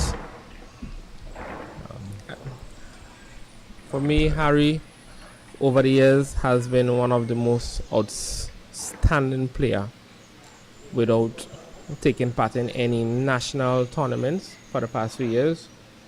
But just the way he plays and maneuver and his control of the cue ball, that has spoken for him a lot. He's one of the first players I saw that got an elite status, because in Grenada we have different levels. We have the amateur, the advanced, and elite. He has the ability to get an elite status without playing in a national tournament. Just the way how he controls the cue ball, how he maneuvers his game. He's one of the players to watch in this tournament. Jumar, on the other hand, is one of the young players just like me who's coming up, and Harry cannot make a mistake against Jumar in this match, in this lineup. Well, it's, as we say, it's the player who can really control his game, really control his nerves. Control his nerves, yes. That's correct. Really be patient in terms of his execution. True. As you alluded to, you do not want to rush. You don't want to rush it at your all. game too much. You just want to make sure that you're able to. And for me, Jumar, I feel the best goal for Jumar now is to be very patient, because Harry is a very patient player as well. Jumar has that patience to work with his flow, because he is the player, he will take his time and play. And you watching a player just taking his time and play would actually could mess with you, because you'll be at your chair sitting and why don't he play, and that can actually mess with you. So Jumar just had to hold his composure, and when he gets on the board, do what he needs to do. Well, if he could have heard you from me, that would be really good coaching points. I'm here. I'm just speaking from experience.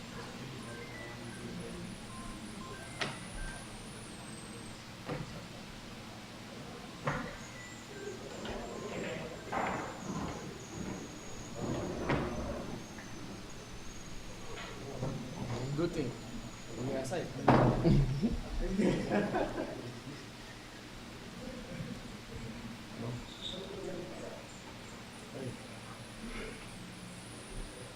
Okay.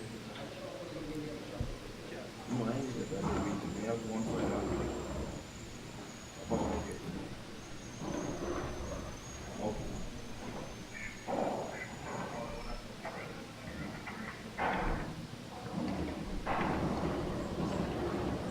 So we looking forward to this matchup, Harry versus Jumar.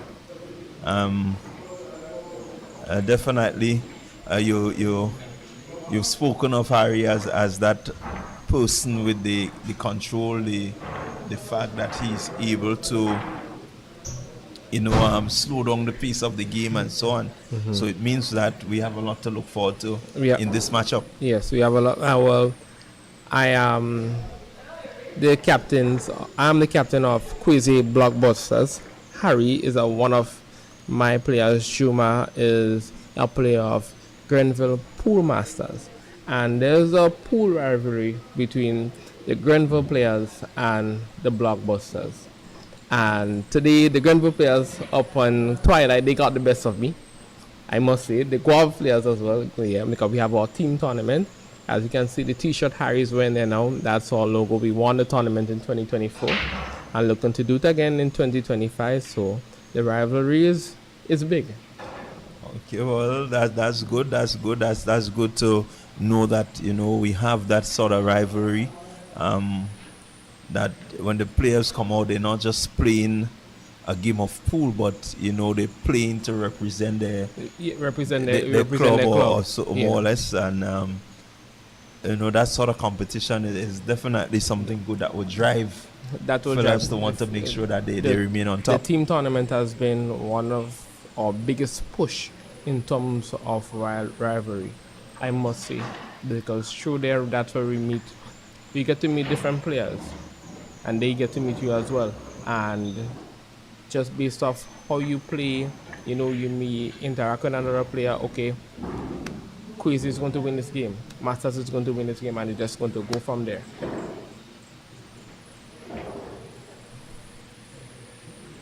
Well, Harry, Mrs. Small trying to position himself from the two. Again, doing well. Secondary safety is working pretty well for him.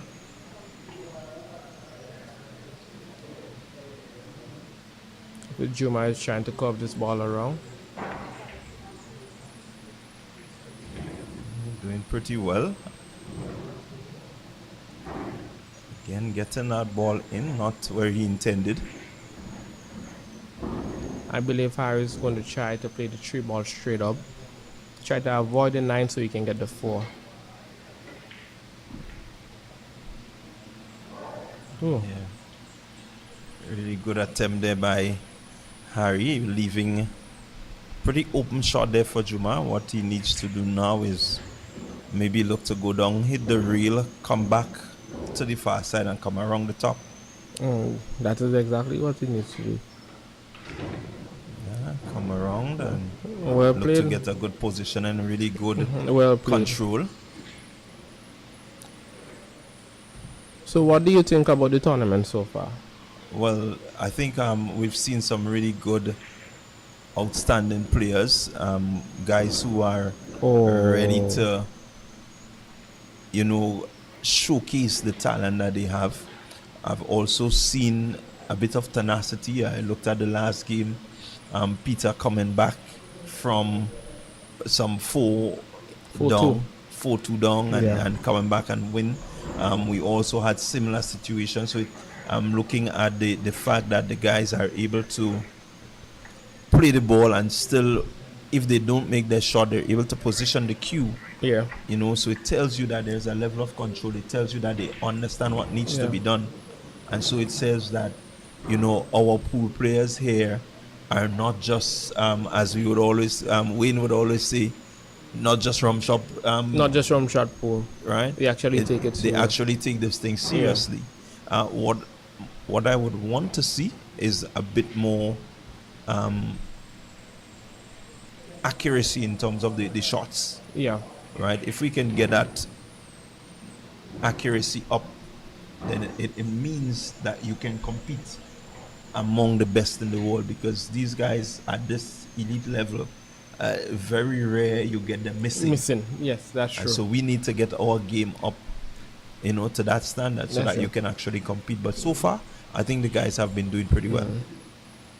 And for me, I would say, as it's at the start of the tournament, they have a saying as stage fright. Yeah, I feel like most of the guys, because even up in Twilight, the cameras are not on the guys, but it's just a little stage fright.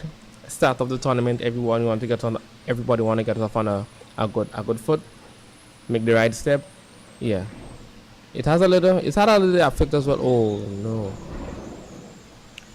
And this is what we're talking about. These errors like these, you know, you don't want to be making these types of errors Yeah. in a game like this.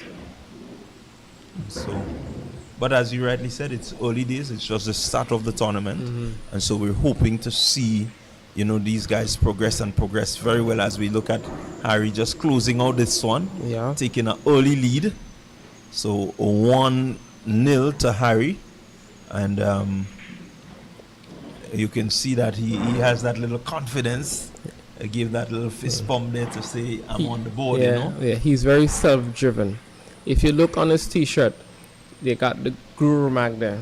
He refers to himself as the guru.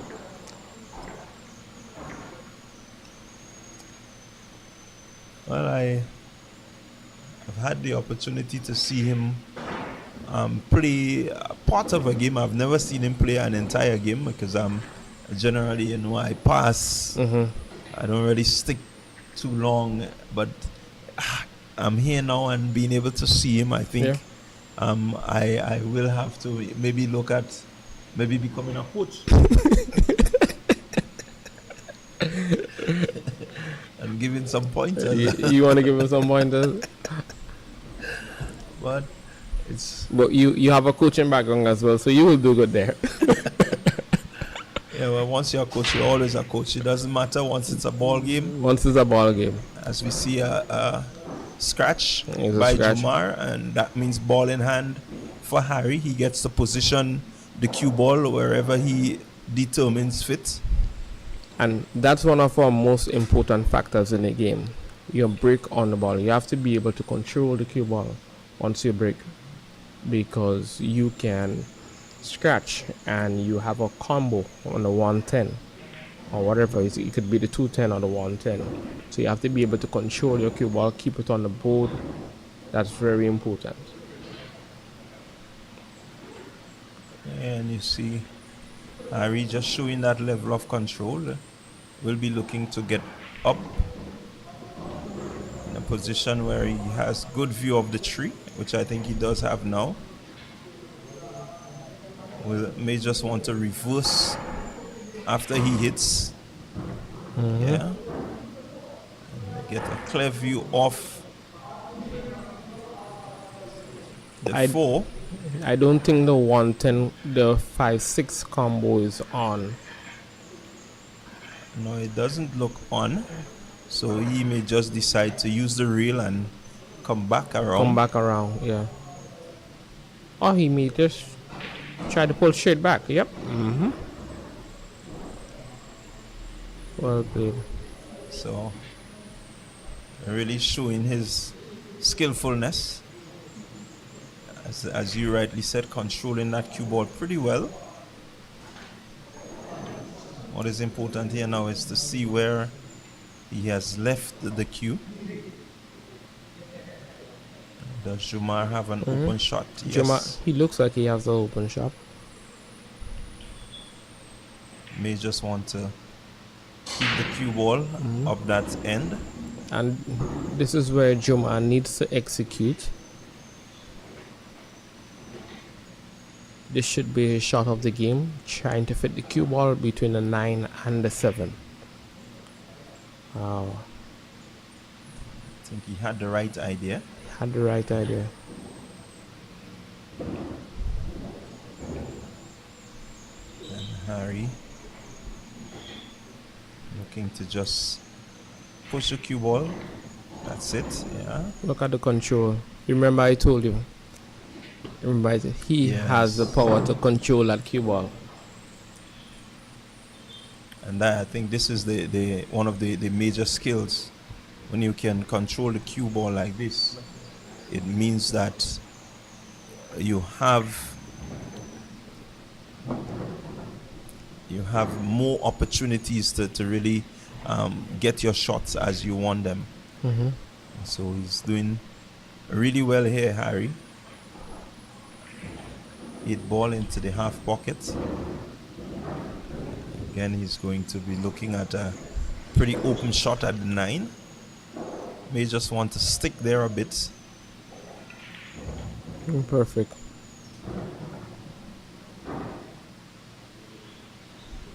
Has an opportunity to close out his second game.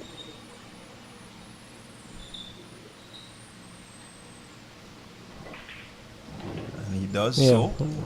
so. Pretty good going there by Harry, taking a very early lead.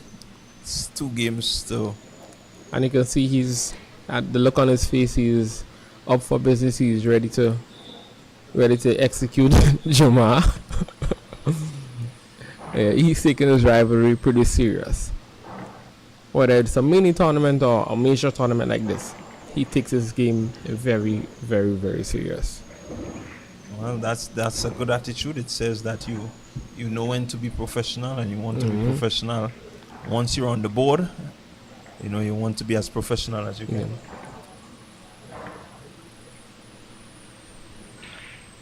So Harry taking an early lead and now has an opportunity to break. If he can control his break here, it means that he possibly can go up. Yeah, once he can control his break, get the 1 ball on the side pocket, cue ball in the center of the board.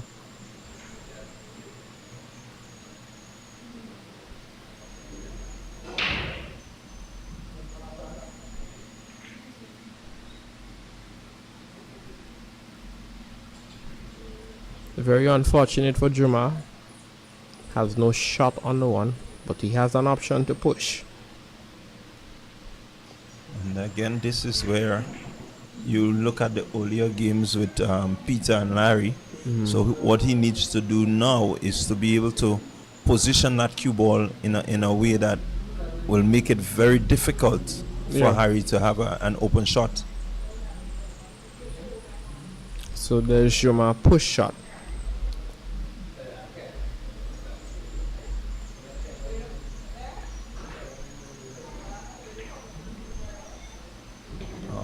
That push shot wasn't very safe at all.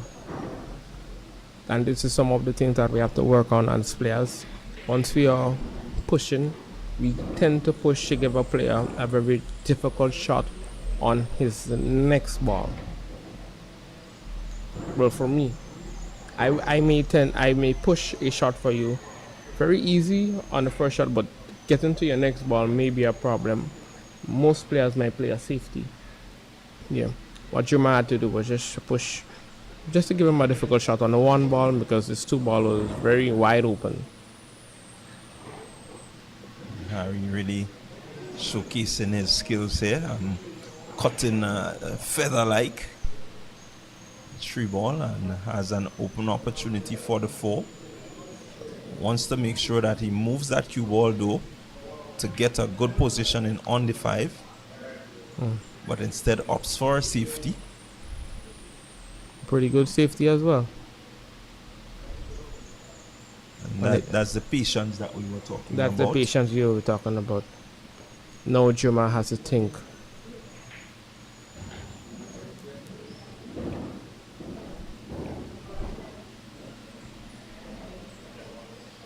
I believe Jumar has a pinch of the 4 ball. He's going for the 10.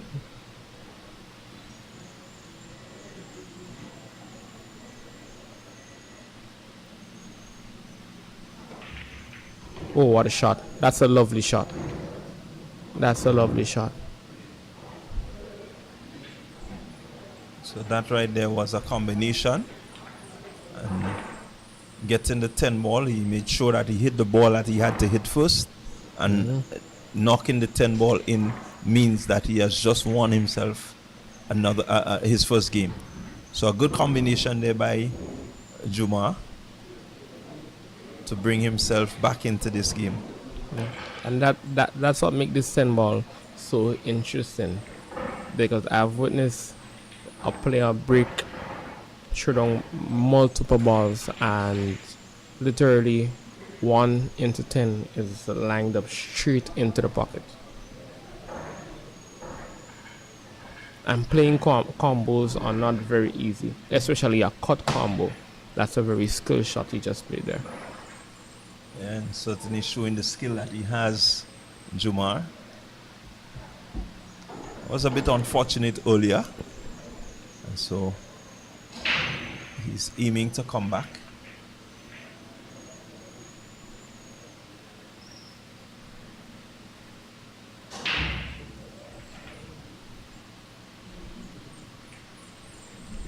Another dry break there.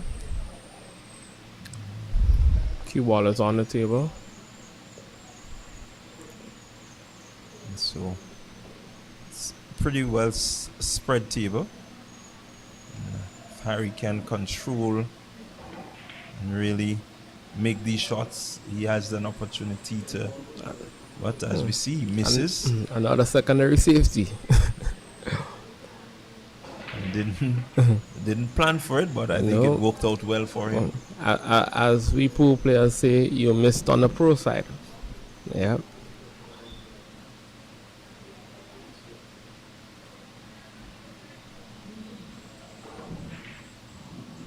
Good hit by Jumar. Good effort, good anticipation there. Let's see what Harry can do. He may just look to close it out. Take a 3-0 lead. And the board is pretty open for Harry. He has the capabilities of running out this board.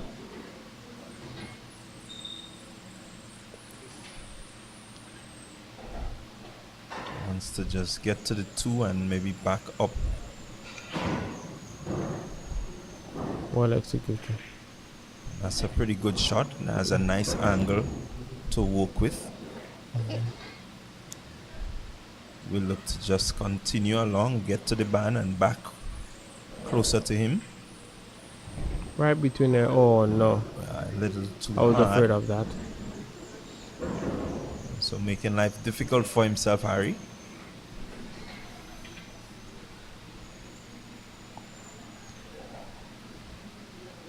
Let's see if he can get out of this one.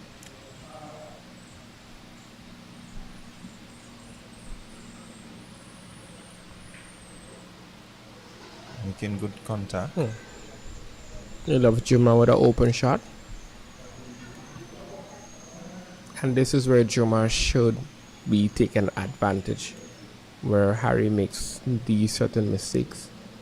Knowing the skill level Harry has, Jumar should now maneuver, control his cue ball perfectly.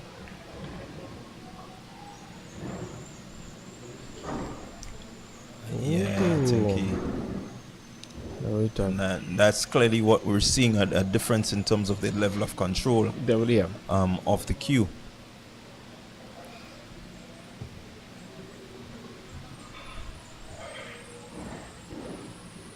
So these are areas where Jumar will want to improve.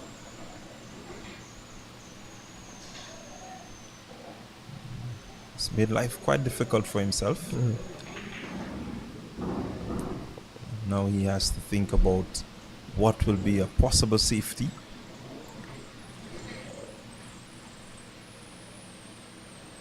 Yeah, you know. Or he can use a bit of physics, maybe bouncing off the 9. He could bounce it off the 9. But I would believe he has to be very careful, because I believe that cue ball and the 5 ball are touching. So you have to be very careful how he plays that ball.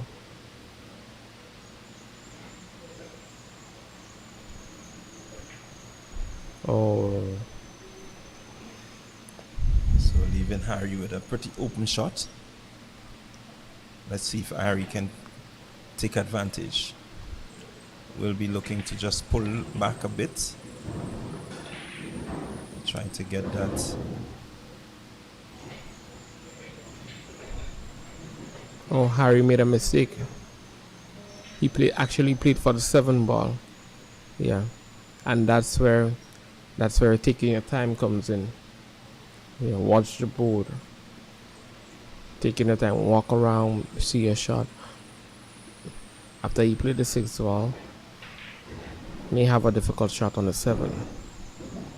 Well, he can use the band, come back to the middle. Just means that he has to exhibit that level of control and still get that angle. That would be a, and I actually believe he's going for it. That's a very skilled shot.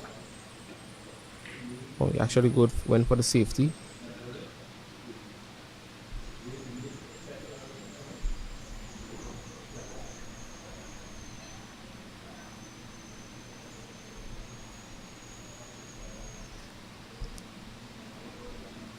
Yeah, you know, Harry's one of the few players that just goes to the board and just do strictly drills. Not just going to play with any other players, you just do strictly drills. That's why I believe his skills on controlling that cue ball, he as well as Larry, we have the likes as Lakati as well. They have the ability to control that cue ball very good. Well, as we always say in sport, practice makes perfection. Yeah. So the more you practice, the more we expect the perfection to come. Gives you that confidence that you can do it. So you see Jumar well executed by Jumar. Shot. Well executed by Jumar. Again, good control over the cue ball. May just want to follow the 8 ball a bit, get himself possibly back over to the other side between the 9 and 10, or maybe just move the 9 slightly. Or you can actually go for the 9-10 combo. Or you can actually go for the 9-10 combo, which will be dependent on his position. And I think he has gotten a pretty good position. Position to get the 9-10 combo. All he has to do now is just hold his composure to come square to square with Harry.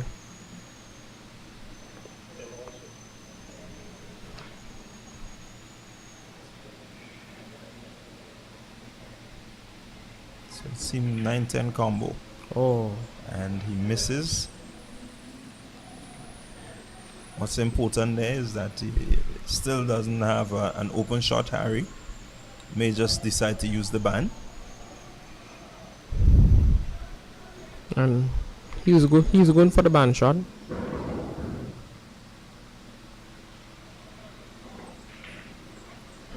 What a lovely shot. Executes well.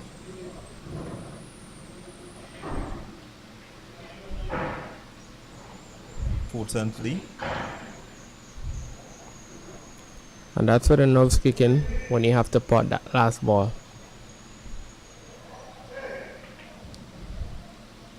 When you have to pot that last ball. Yeah. I think he knows that he has missed out there. Yeah. So Jumar with an opportunity to close out this game, to get himself back into the contest.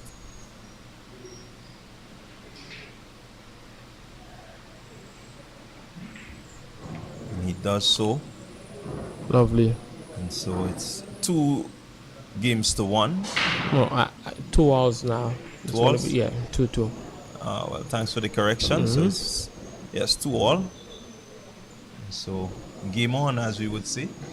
Yeah, man. These guys and seem to be ready to give us. This is where Harry will need to keep, although he's one of our top players on the island, this is where he will need to keep his composure. As one of my team members, I know Harry pretty well. Like as they say, I know Harry as the back of a spoon.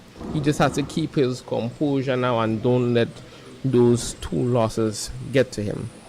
Jumar, on the other hand, he has to use that as motivation.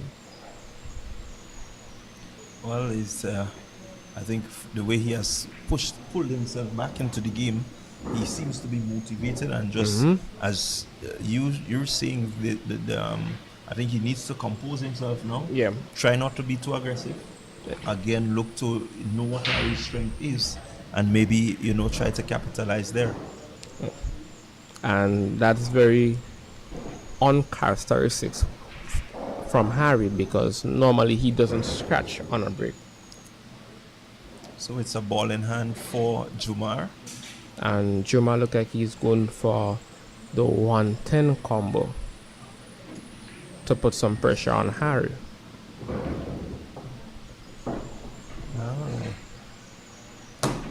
Since it's available and he can execute, means that he will take a lead. And as Juma is being one of the Grenville pool masters, this is going to really push Harry, and he has to keep him composure. That's all I have to say. Just keep his composure, knowing that he's going up against a rival.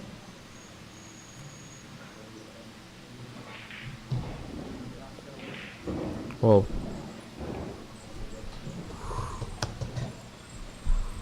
Well, I know you had your hat in your mouth there for a while, silently just praying that he doesn't get the shot. Well, I don't want to be too biased towards Harry, but that's one of my players. So, and look what just happened. Yeah, as you rightly said, I think Harry needs to maybe just slow it down, keep his composure a bit, and not be too aggressive. Just look to buy this time. Hope that the mistakes that Jumar make, he can capitalize. He can capitalize on it, and that's what Jumar is doing now. He's waiting on Harry to make the mistakes, to capitalize on it.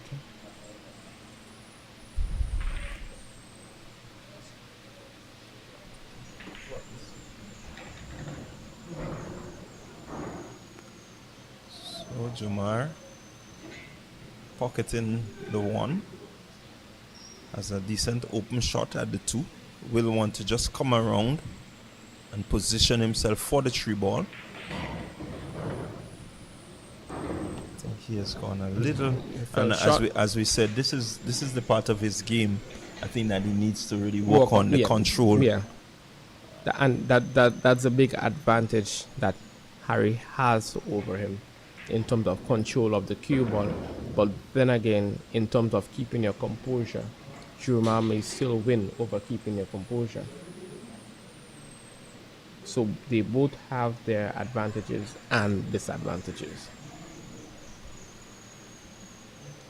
Well, life is a bit difficult for Jumar at this time, looking to maybe create a safety, and he does so. And it's well executed as well.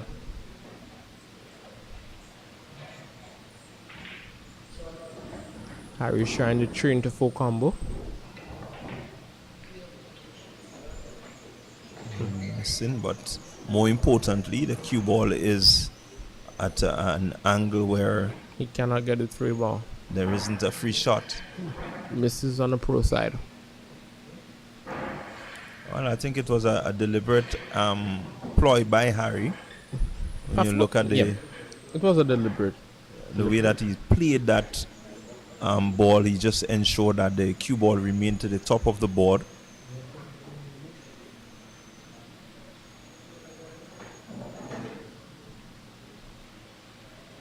So it's about patience here now, biding your time, ensuring that you capitalize. And there you see Jumar got a clean hit on the 3 ball, leaving Harry with a very difficult shot on the 3.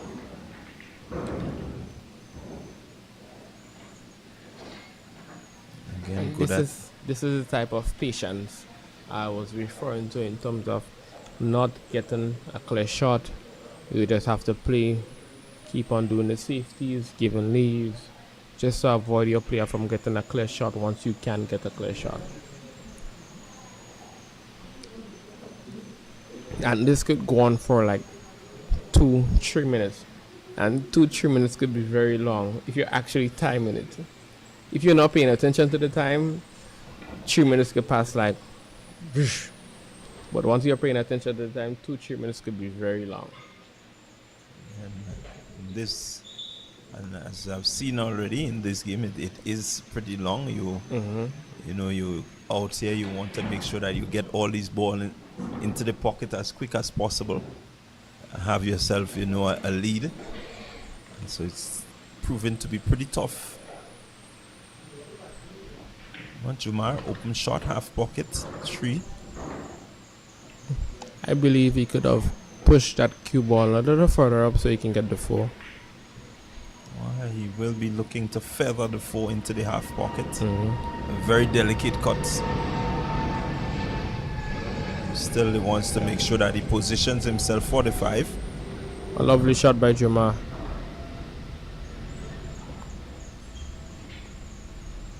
Again, getting the ball, but the follow-up shot tends to be the difficulty. I know. I don't want to believe he's going for the 5 straight into the pocket. May play a safety. Or the 9.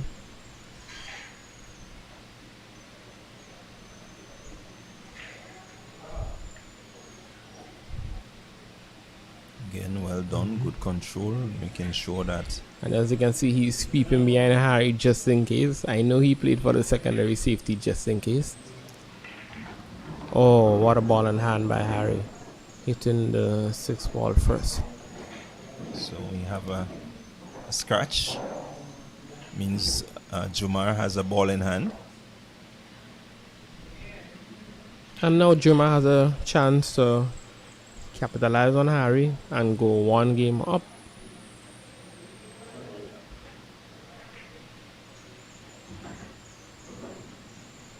He's going for the half pocket. Ensures that he gets himself to the center of the 6. And may just decide to use the band, come back up to the middle of the board. And he's pretty focused. All the balls are pretty spaced out, so a player of Jumar level, this should be a very easy run out for him.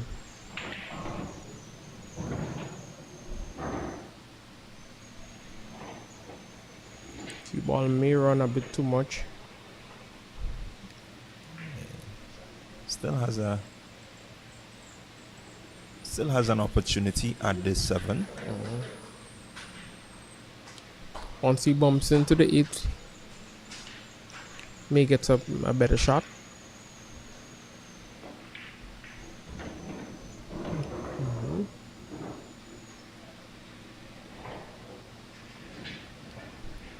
So we'll want to play the 8 and just drag the cue ball a bit over the 9. And as you can see, this is a focus that most of the players will want to have. But Jumar knows he's coming up against Harry. He knows what Harry can do, and he's doing his utmost best to get ahead of him. Well played. Very well done. And so he's gonna be looking at the 9 in the half pocket. Just looking to roll the cue ball down a bit. Actually, I feel he's going to hit one of the rails and come back onto the other side. To the other side. Oh no! Very, very, Really not what you expected. not what I expected there from Jumar. Jumar actually he looked like me up in Twilight earlier on. Just rushed that shot. Yeah. So Harry taking a 3-2 lead. Really did well, just waited and allowed Jumar to make the mistake and capitalizing. He's very focused, Harry. And that tends to mess with you as well. As a player, you pot all the balls, you pot from 1 to 8 or 1 to 9, and you miss the 10 ball, and the next player just gets up off the seat, pot the 10 ball. Yeah, that actually messes with you. Yeah, it does. You do all the hard work and somebody you do all else the hard work on capitalize. somebody, yeah. But that's part of life. Sometimes you do hard work and you pave the way for someone else.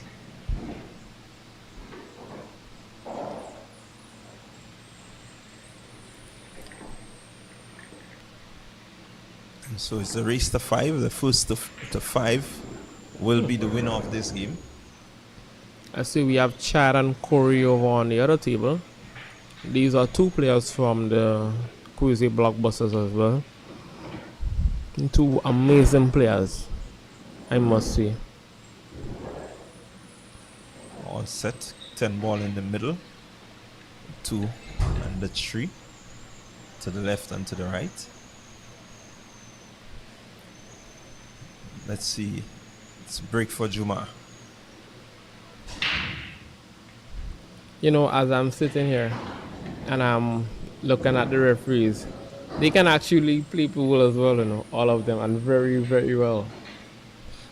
Well, I had the opportunity to speak to Rohan earlier, and he was telling me that he thought about taking part, but Mr. Green convinced him that he has to, showcase the refereeing skills. Hey, Rohan has that refereeing skills in him.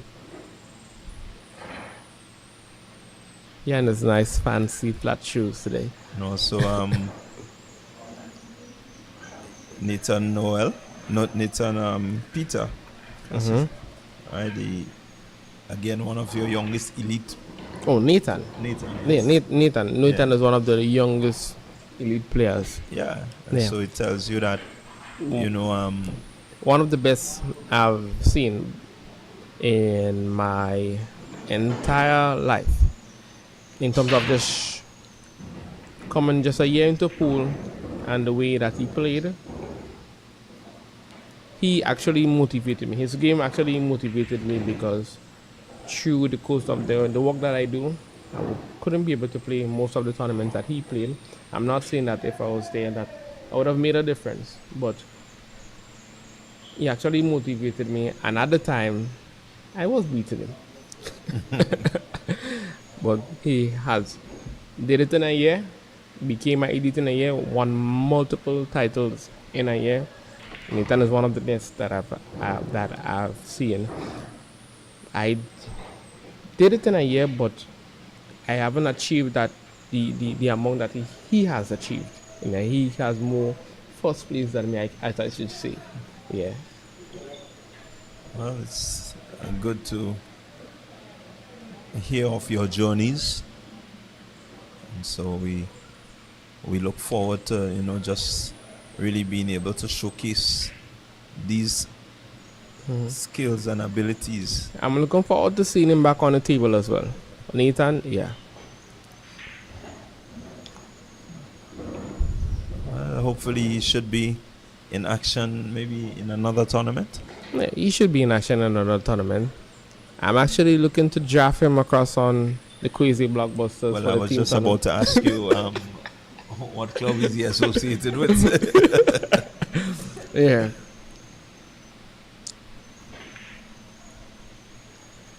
So you have a bit of recruiting to do. I have a bit of recruiting to do. I'll be losing 2 players this year, but it's for the betterment of the players. We can stop them from that, and I'll be recruiting 2 of the best again, just to retain another title at the Quazya. Yeah. So it's a scratch, and Harry has a ball in hand. We'll want to make use of it. Pretty open table.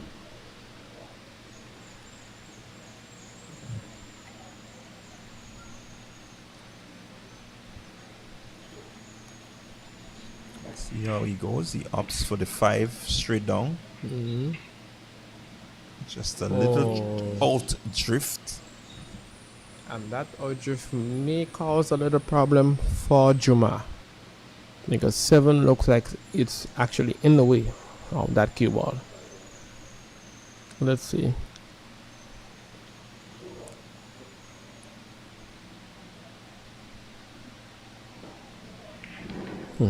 Well played, Jumar. Well played, Jumar. So Jumar just showing that he's willing to capitalize on any mistakes that Harry makes. So you look at his positioning for the 6 ball. He made it so to go 2 rails just to slow the cue ball a bit to get the 7.5. Well, He actually played that too hard. I think he has just presented Harry with an opportunity to pocket the 6 and get a clear shot at the 7. Oh, very unfortunate move by Harry. So as we say again, these are the minor errors that we have to work on. Shot like this, you want to make sure that you get it in.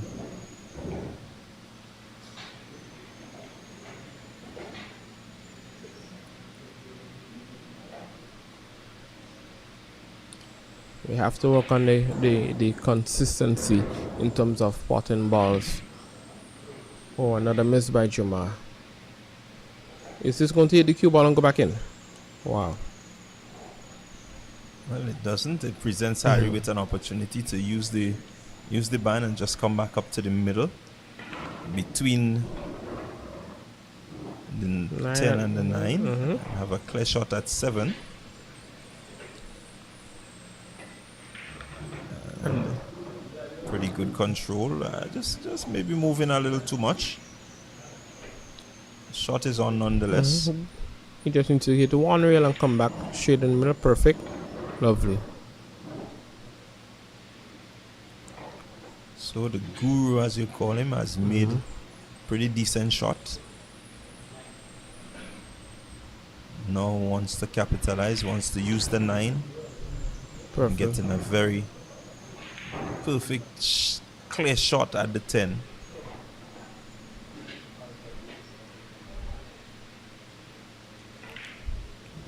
I don't believe Game on. Jumar should have missed that shot there. He has to be able to know when to just playing an experienced player as Harry. He will slow you down. You have to slow him down as well. Take your time, walk around the board, and make sure that once you lay behind that shot, your breathing, everything has to be perfect. Any slight movement can show you off the simplest shot. Well, I think you will know all about that. Yeah. And so it's good when you can really explain the game to that level. Any slight movement can just show you off. So Because I, as a player, I may play a shot and someone on the other side, like Peter Noel, one of the most experienced players, the pro player on the island.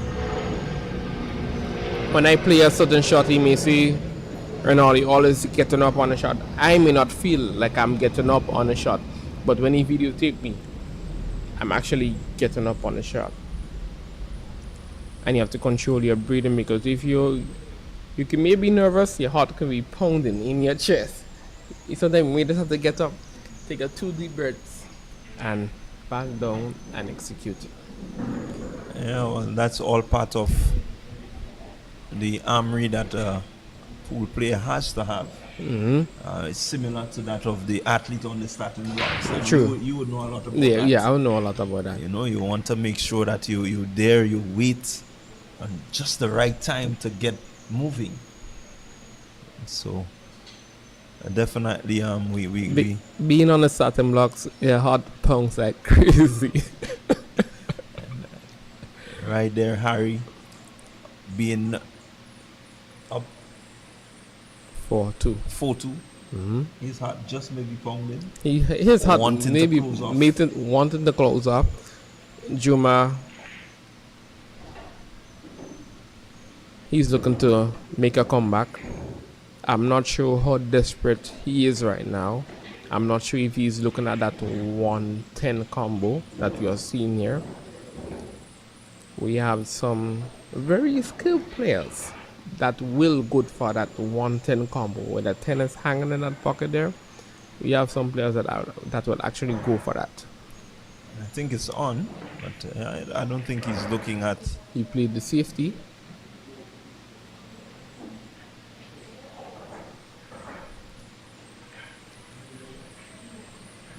There's pretty decent safety. Harry will again want to just slow it down a bit. Maybe look to play the safety also. Although he's up 2 games, he could at least play the safety as well. And he actually tried to go for the safety. That 1 ball wasn't actually meant to that 8 ball. But the idea is there, and so Jumar now has pretty difficult option. Option is half to the half, or playing a safety.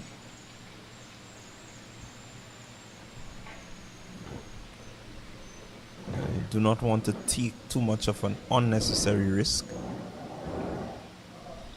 And he's actually going for the 10 now, which I thought he would have done earlier. Trying to get the 110 combo. Let's see how he works.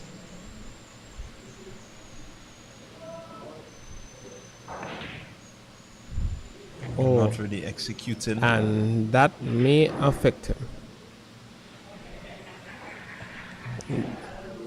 Coming up with a scratch. Coming up with a ball scratch. in hand for Harry. Ball in hand for Harry, and the 1 is hanging in the pocket, and the 2 is right for the 210 combo.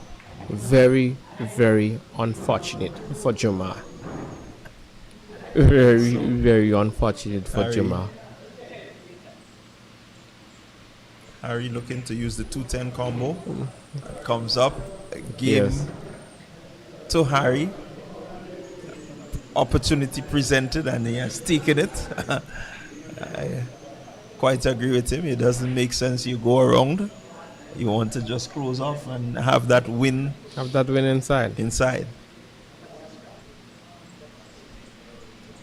So that's the end of this match. Harry coming up trumps 5-2 over Jumar. And so the referee just doing his bit. A very interesting game, very interesting. Jumar was able to come back into the contest somewhat. Make it 2-2 all. I still feel like Jumar could have made the game 3-all. Yeah, he just needed to keep his composure a bit on that 6 ball that he missed earlier, and he could have been able to make that game 3-all to make the competition a little more stiff for Harry. Just keep him under that pressure. That's all you need to do. Keep him under that pressure, and opportunities will come.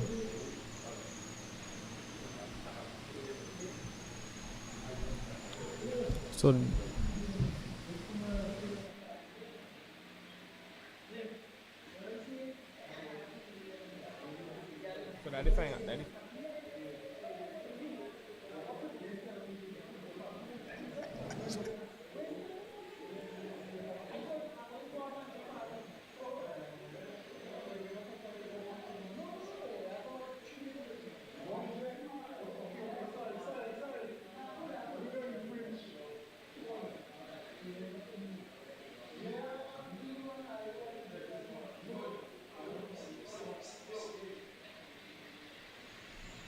Harry, hold on. Look.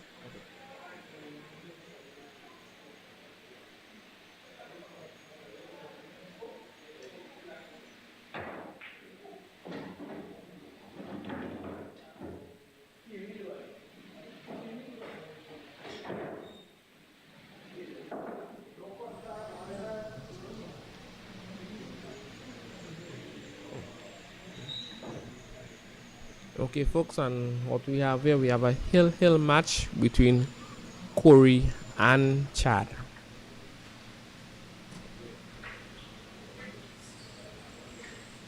And the score will be Hill. Yeah. Okay. Yeah, four apiece. 4 apiece. Mm-hmm. So And once you get to 4, it means that you're on the hill. you're on the hill. Yeah, on once the you hill. get to once you get your last point before your winning point, you're on the hill. Hill. And I must say, I'm feeling proud right now because that's two of my players again, Corey and Chad. They as well contributed big in winning our team tournament last year.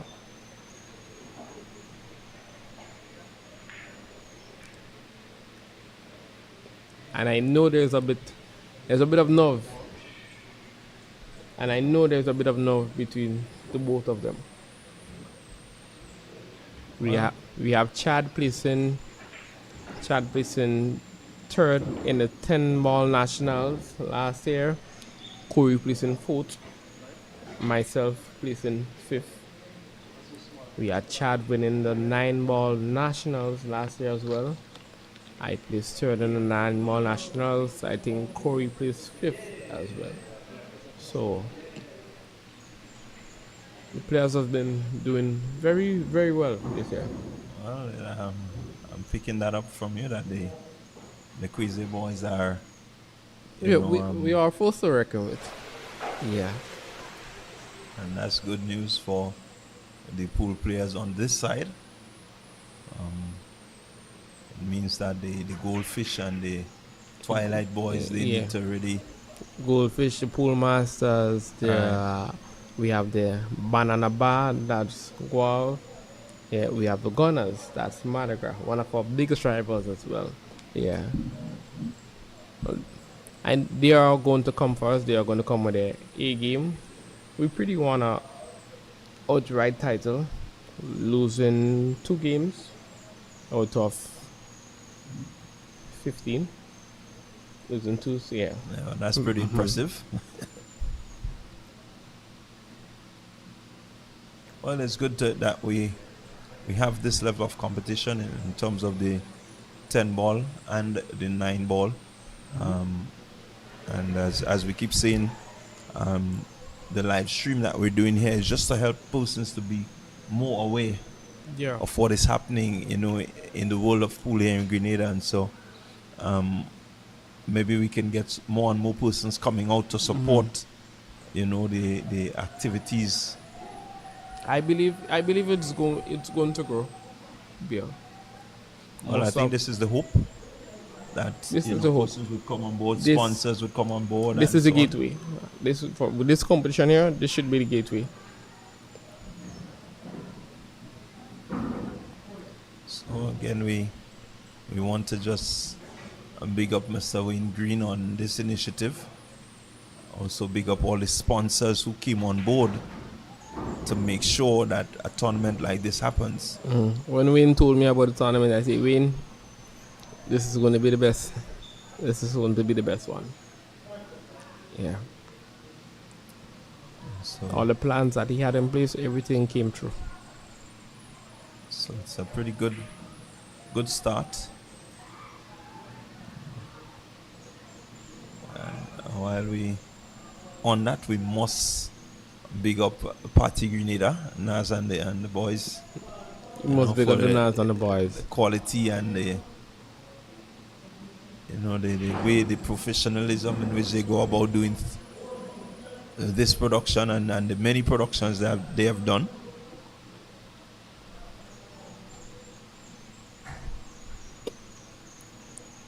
I must also highlight the efforts of the Quazya Sports Bar, Twilight, Goldfish, and all these guys in terms of trying to make sure that the pool, stays alive in Grenada. Yeah. I remember when the Ponderosa, you may not know about that.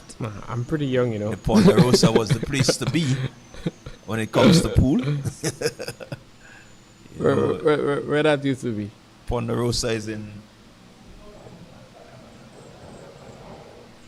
Ponderosa is just Budgrove, more or less. Right? As you enter Budgrove, there was just a big bar right there, man. Pool galore. The best of the best would gather there. Yeah. Yeah.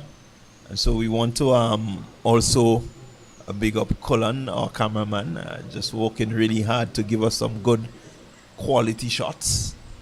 I think he is one of the best that Well, we well, would ever getting meet.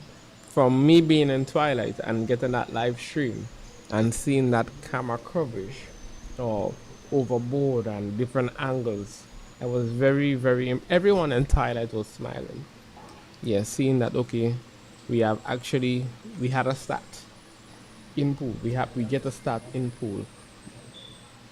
It was really, really. Most of us was feeling very proud. Yeah. Well, it's a proud moment, I think, for the Pool Players Association. It's a proud moment. Everyone can, really feel good about, having a tournament like this broadcasted, just to be able to showcase the talent of our pool players. Oh, While like they're you boss sees behind the ten. while there, yeah, I was just about feeling it for him, but the cue ball stayed on board.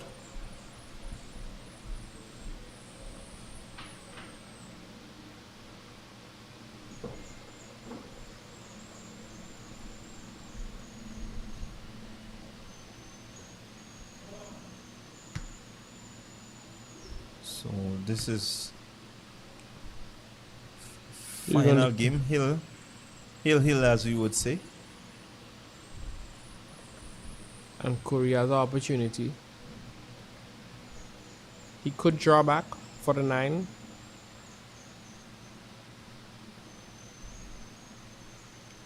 You can also just use the reel and come over. He's going full tops. Oh, lovely. That's what I'm thinking. With that comes an opportunity to still reverse the cue ball a bit and get himself a clear shot. At Not the 10. much, just a few inches he needs.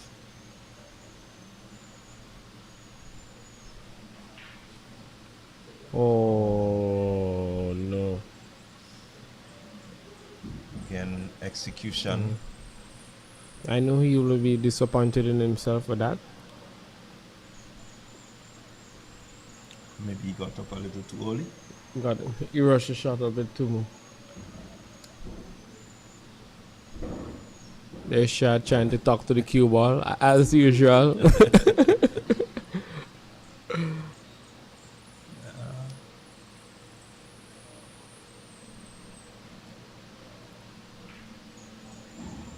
And that's it. And that's it. So Chad has come up trumps and has taken this game 5 games to 4. And this will stick with Corey for a bit. Knowing Corey, as you can see, he's going to do over that shot for about 10 times. This will stick to him. But today has been a good day. The competition has been, well, not the best of accuracy, as we may see, as I may know.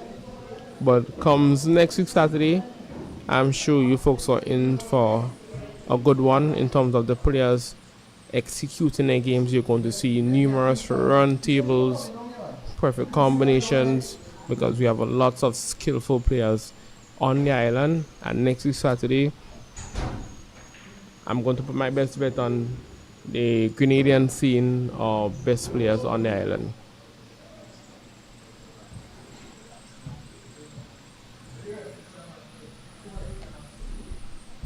Yeah, so we definitely will be looking forward, as we said. Coverage will be over the next 3 Saturdays, and so we can expect a lot. What we're going to do is we're going to just give our sponsors a bit of a big up before we wrap. And so we want to say thank you to Stag, Stones. We also want to say thank you to Taxi and Tours by V, making this tournament possible. Tropical Catering Services, a special thank you to you also. Dark Blue Energy Drink, when you need energy, the Dark Blue. Yeah, you need it to play pool, man. We also want to say thank you to Bar Masters Bar Management Services, the Boss Mini Mat and Bar. Special thank you to you. Daikin. Again, Without you, this would not be possible. And what you're seeing here is the Grenada Premier League Pool Tournament. Remember the finals at Lavo Lanes. So there's a few weekends to go before we get there. We also want to say thank you to Imperial Cuts Barbershop and Salon, Marcusson Stout, Sam Tech Welding and Metal Fabrication Services, Sandals Resort, Best resort on the island. Smirnoff Vodka. We want to say thank you. SP's International Trading, Streamy, Saint Remy. Saint Remy, Yeah, sorry. Saint Remy. Saint Remy. Wow. Right, Saint Remy. That's yeah, I got a taste of that. Yeah, that's the rum. Yeah, that's the right. rum. Yeah. So next Saturday, don't forget, we'll be at Twilight Bar. We'll be bringing you live stream from the Twilight Bar. So a lot to look forward to. Come next Saturday. The Beast has promised to bring his Beast game. I'm going to bring He my was Beast down game. this week, but hoping to bounce back. He has a few Saturdays. You know, this is only the Prelims. the early rounds, right? The preliminary rounds, and so we wish him all the best. It was a pleasure having you, Beast, and It was nice for you having me as well, sir. Okay. we look forward to seeing you in action come next week at the Twilight Bar. So from Naz, Cullen, and the crew, we want to say this is a wrap. This is CR John. We're out.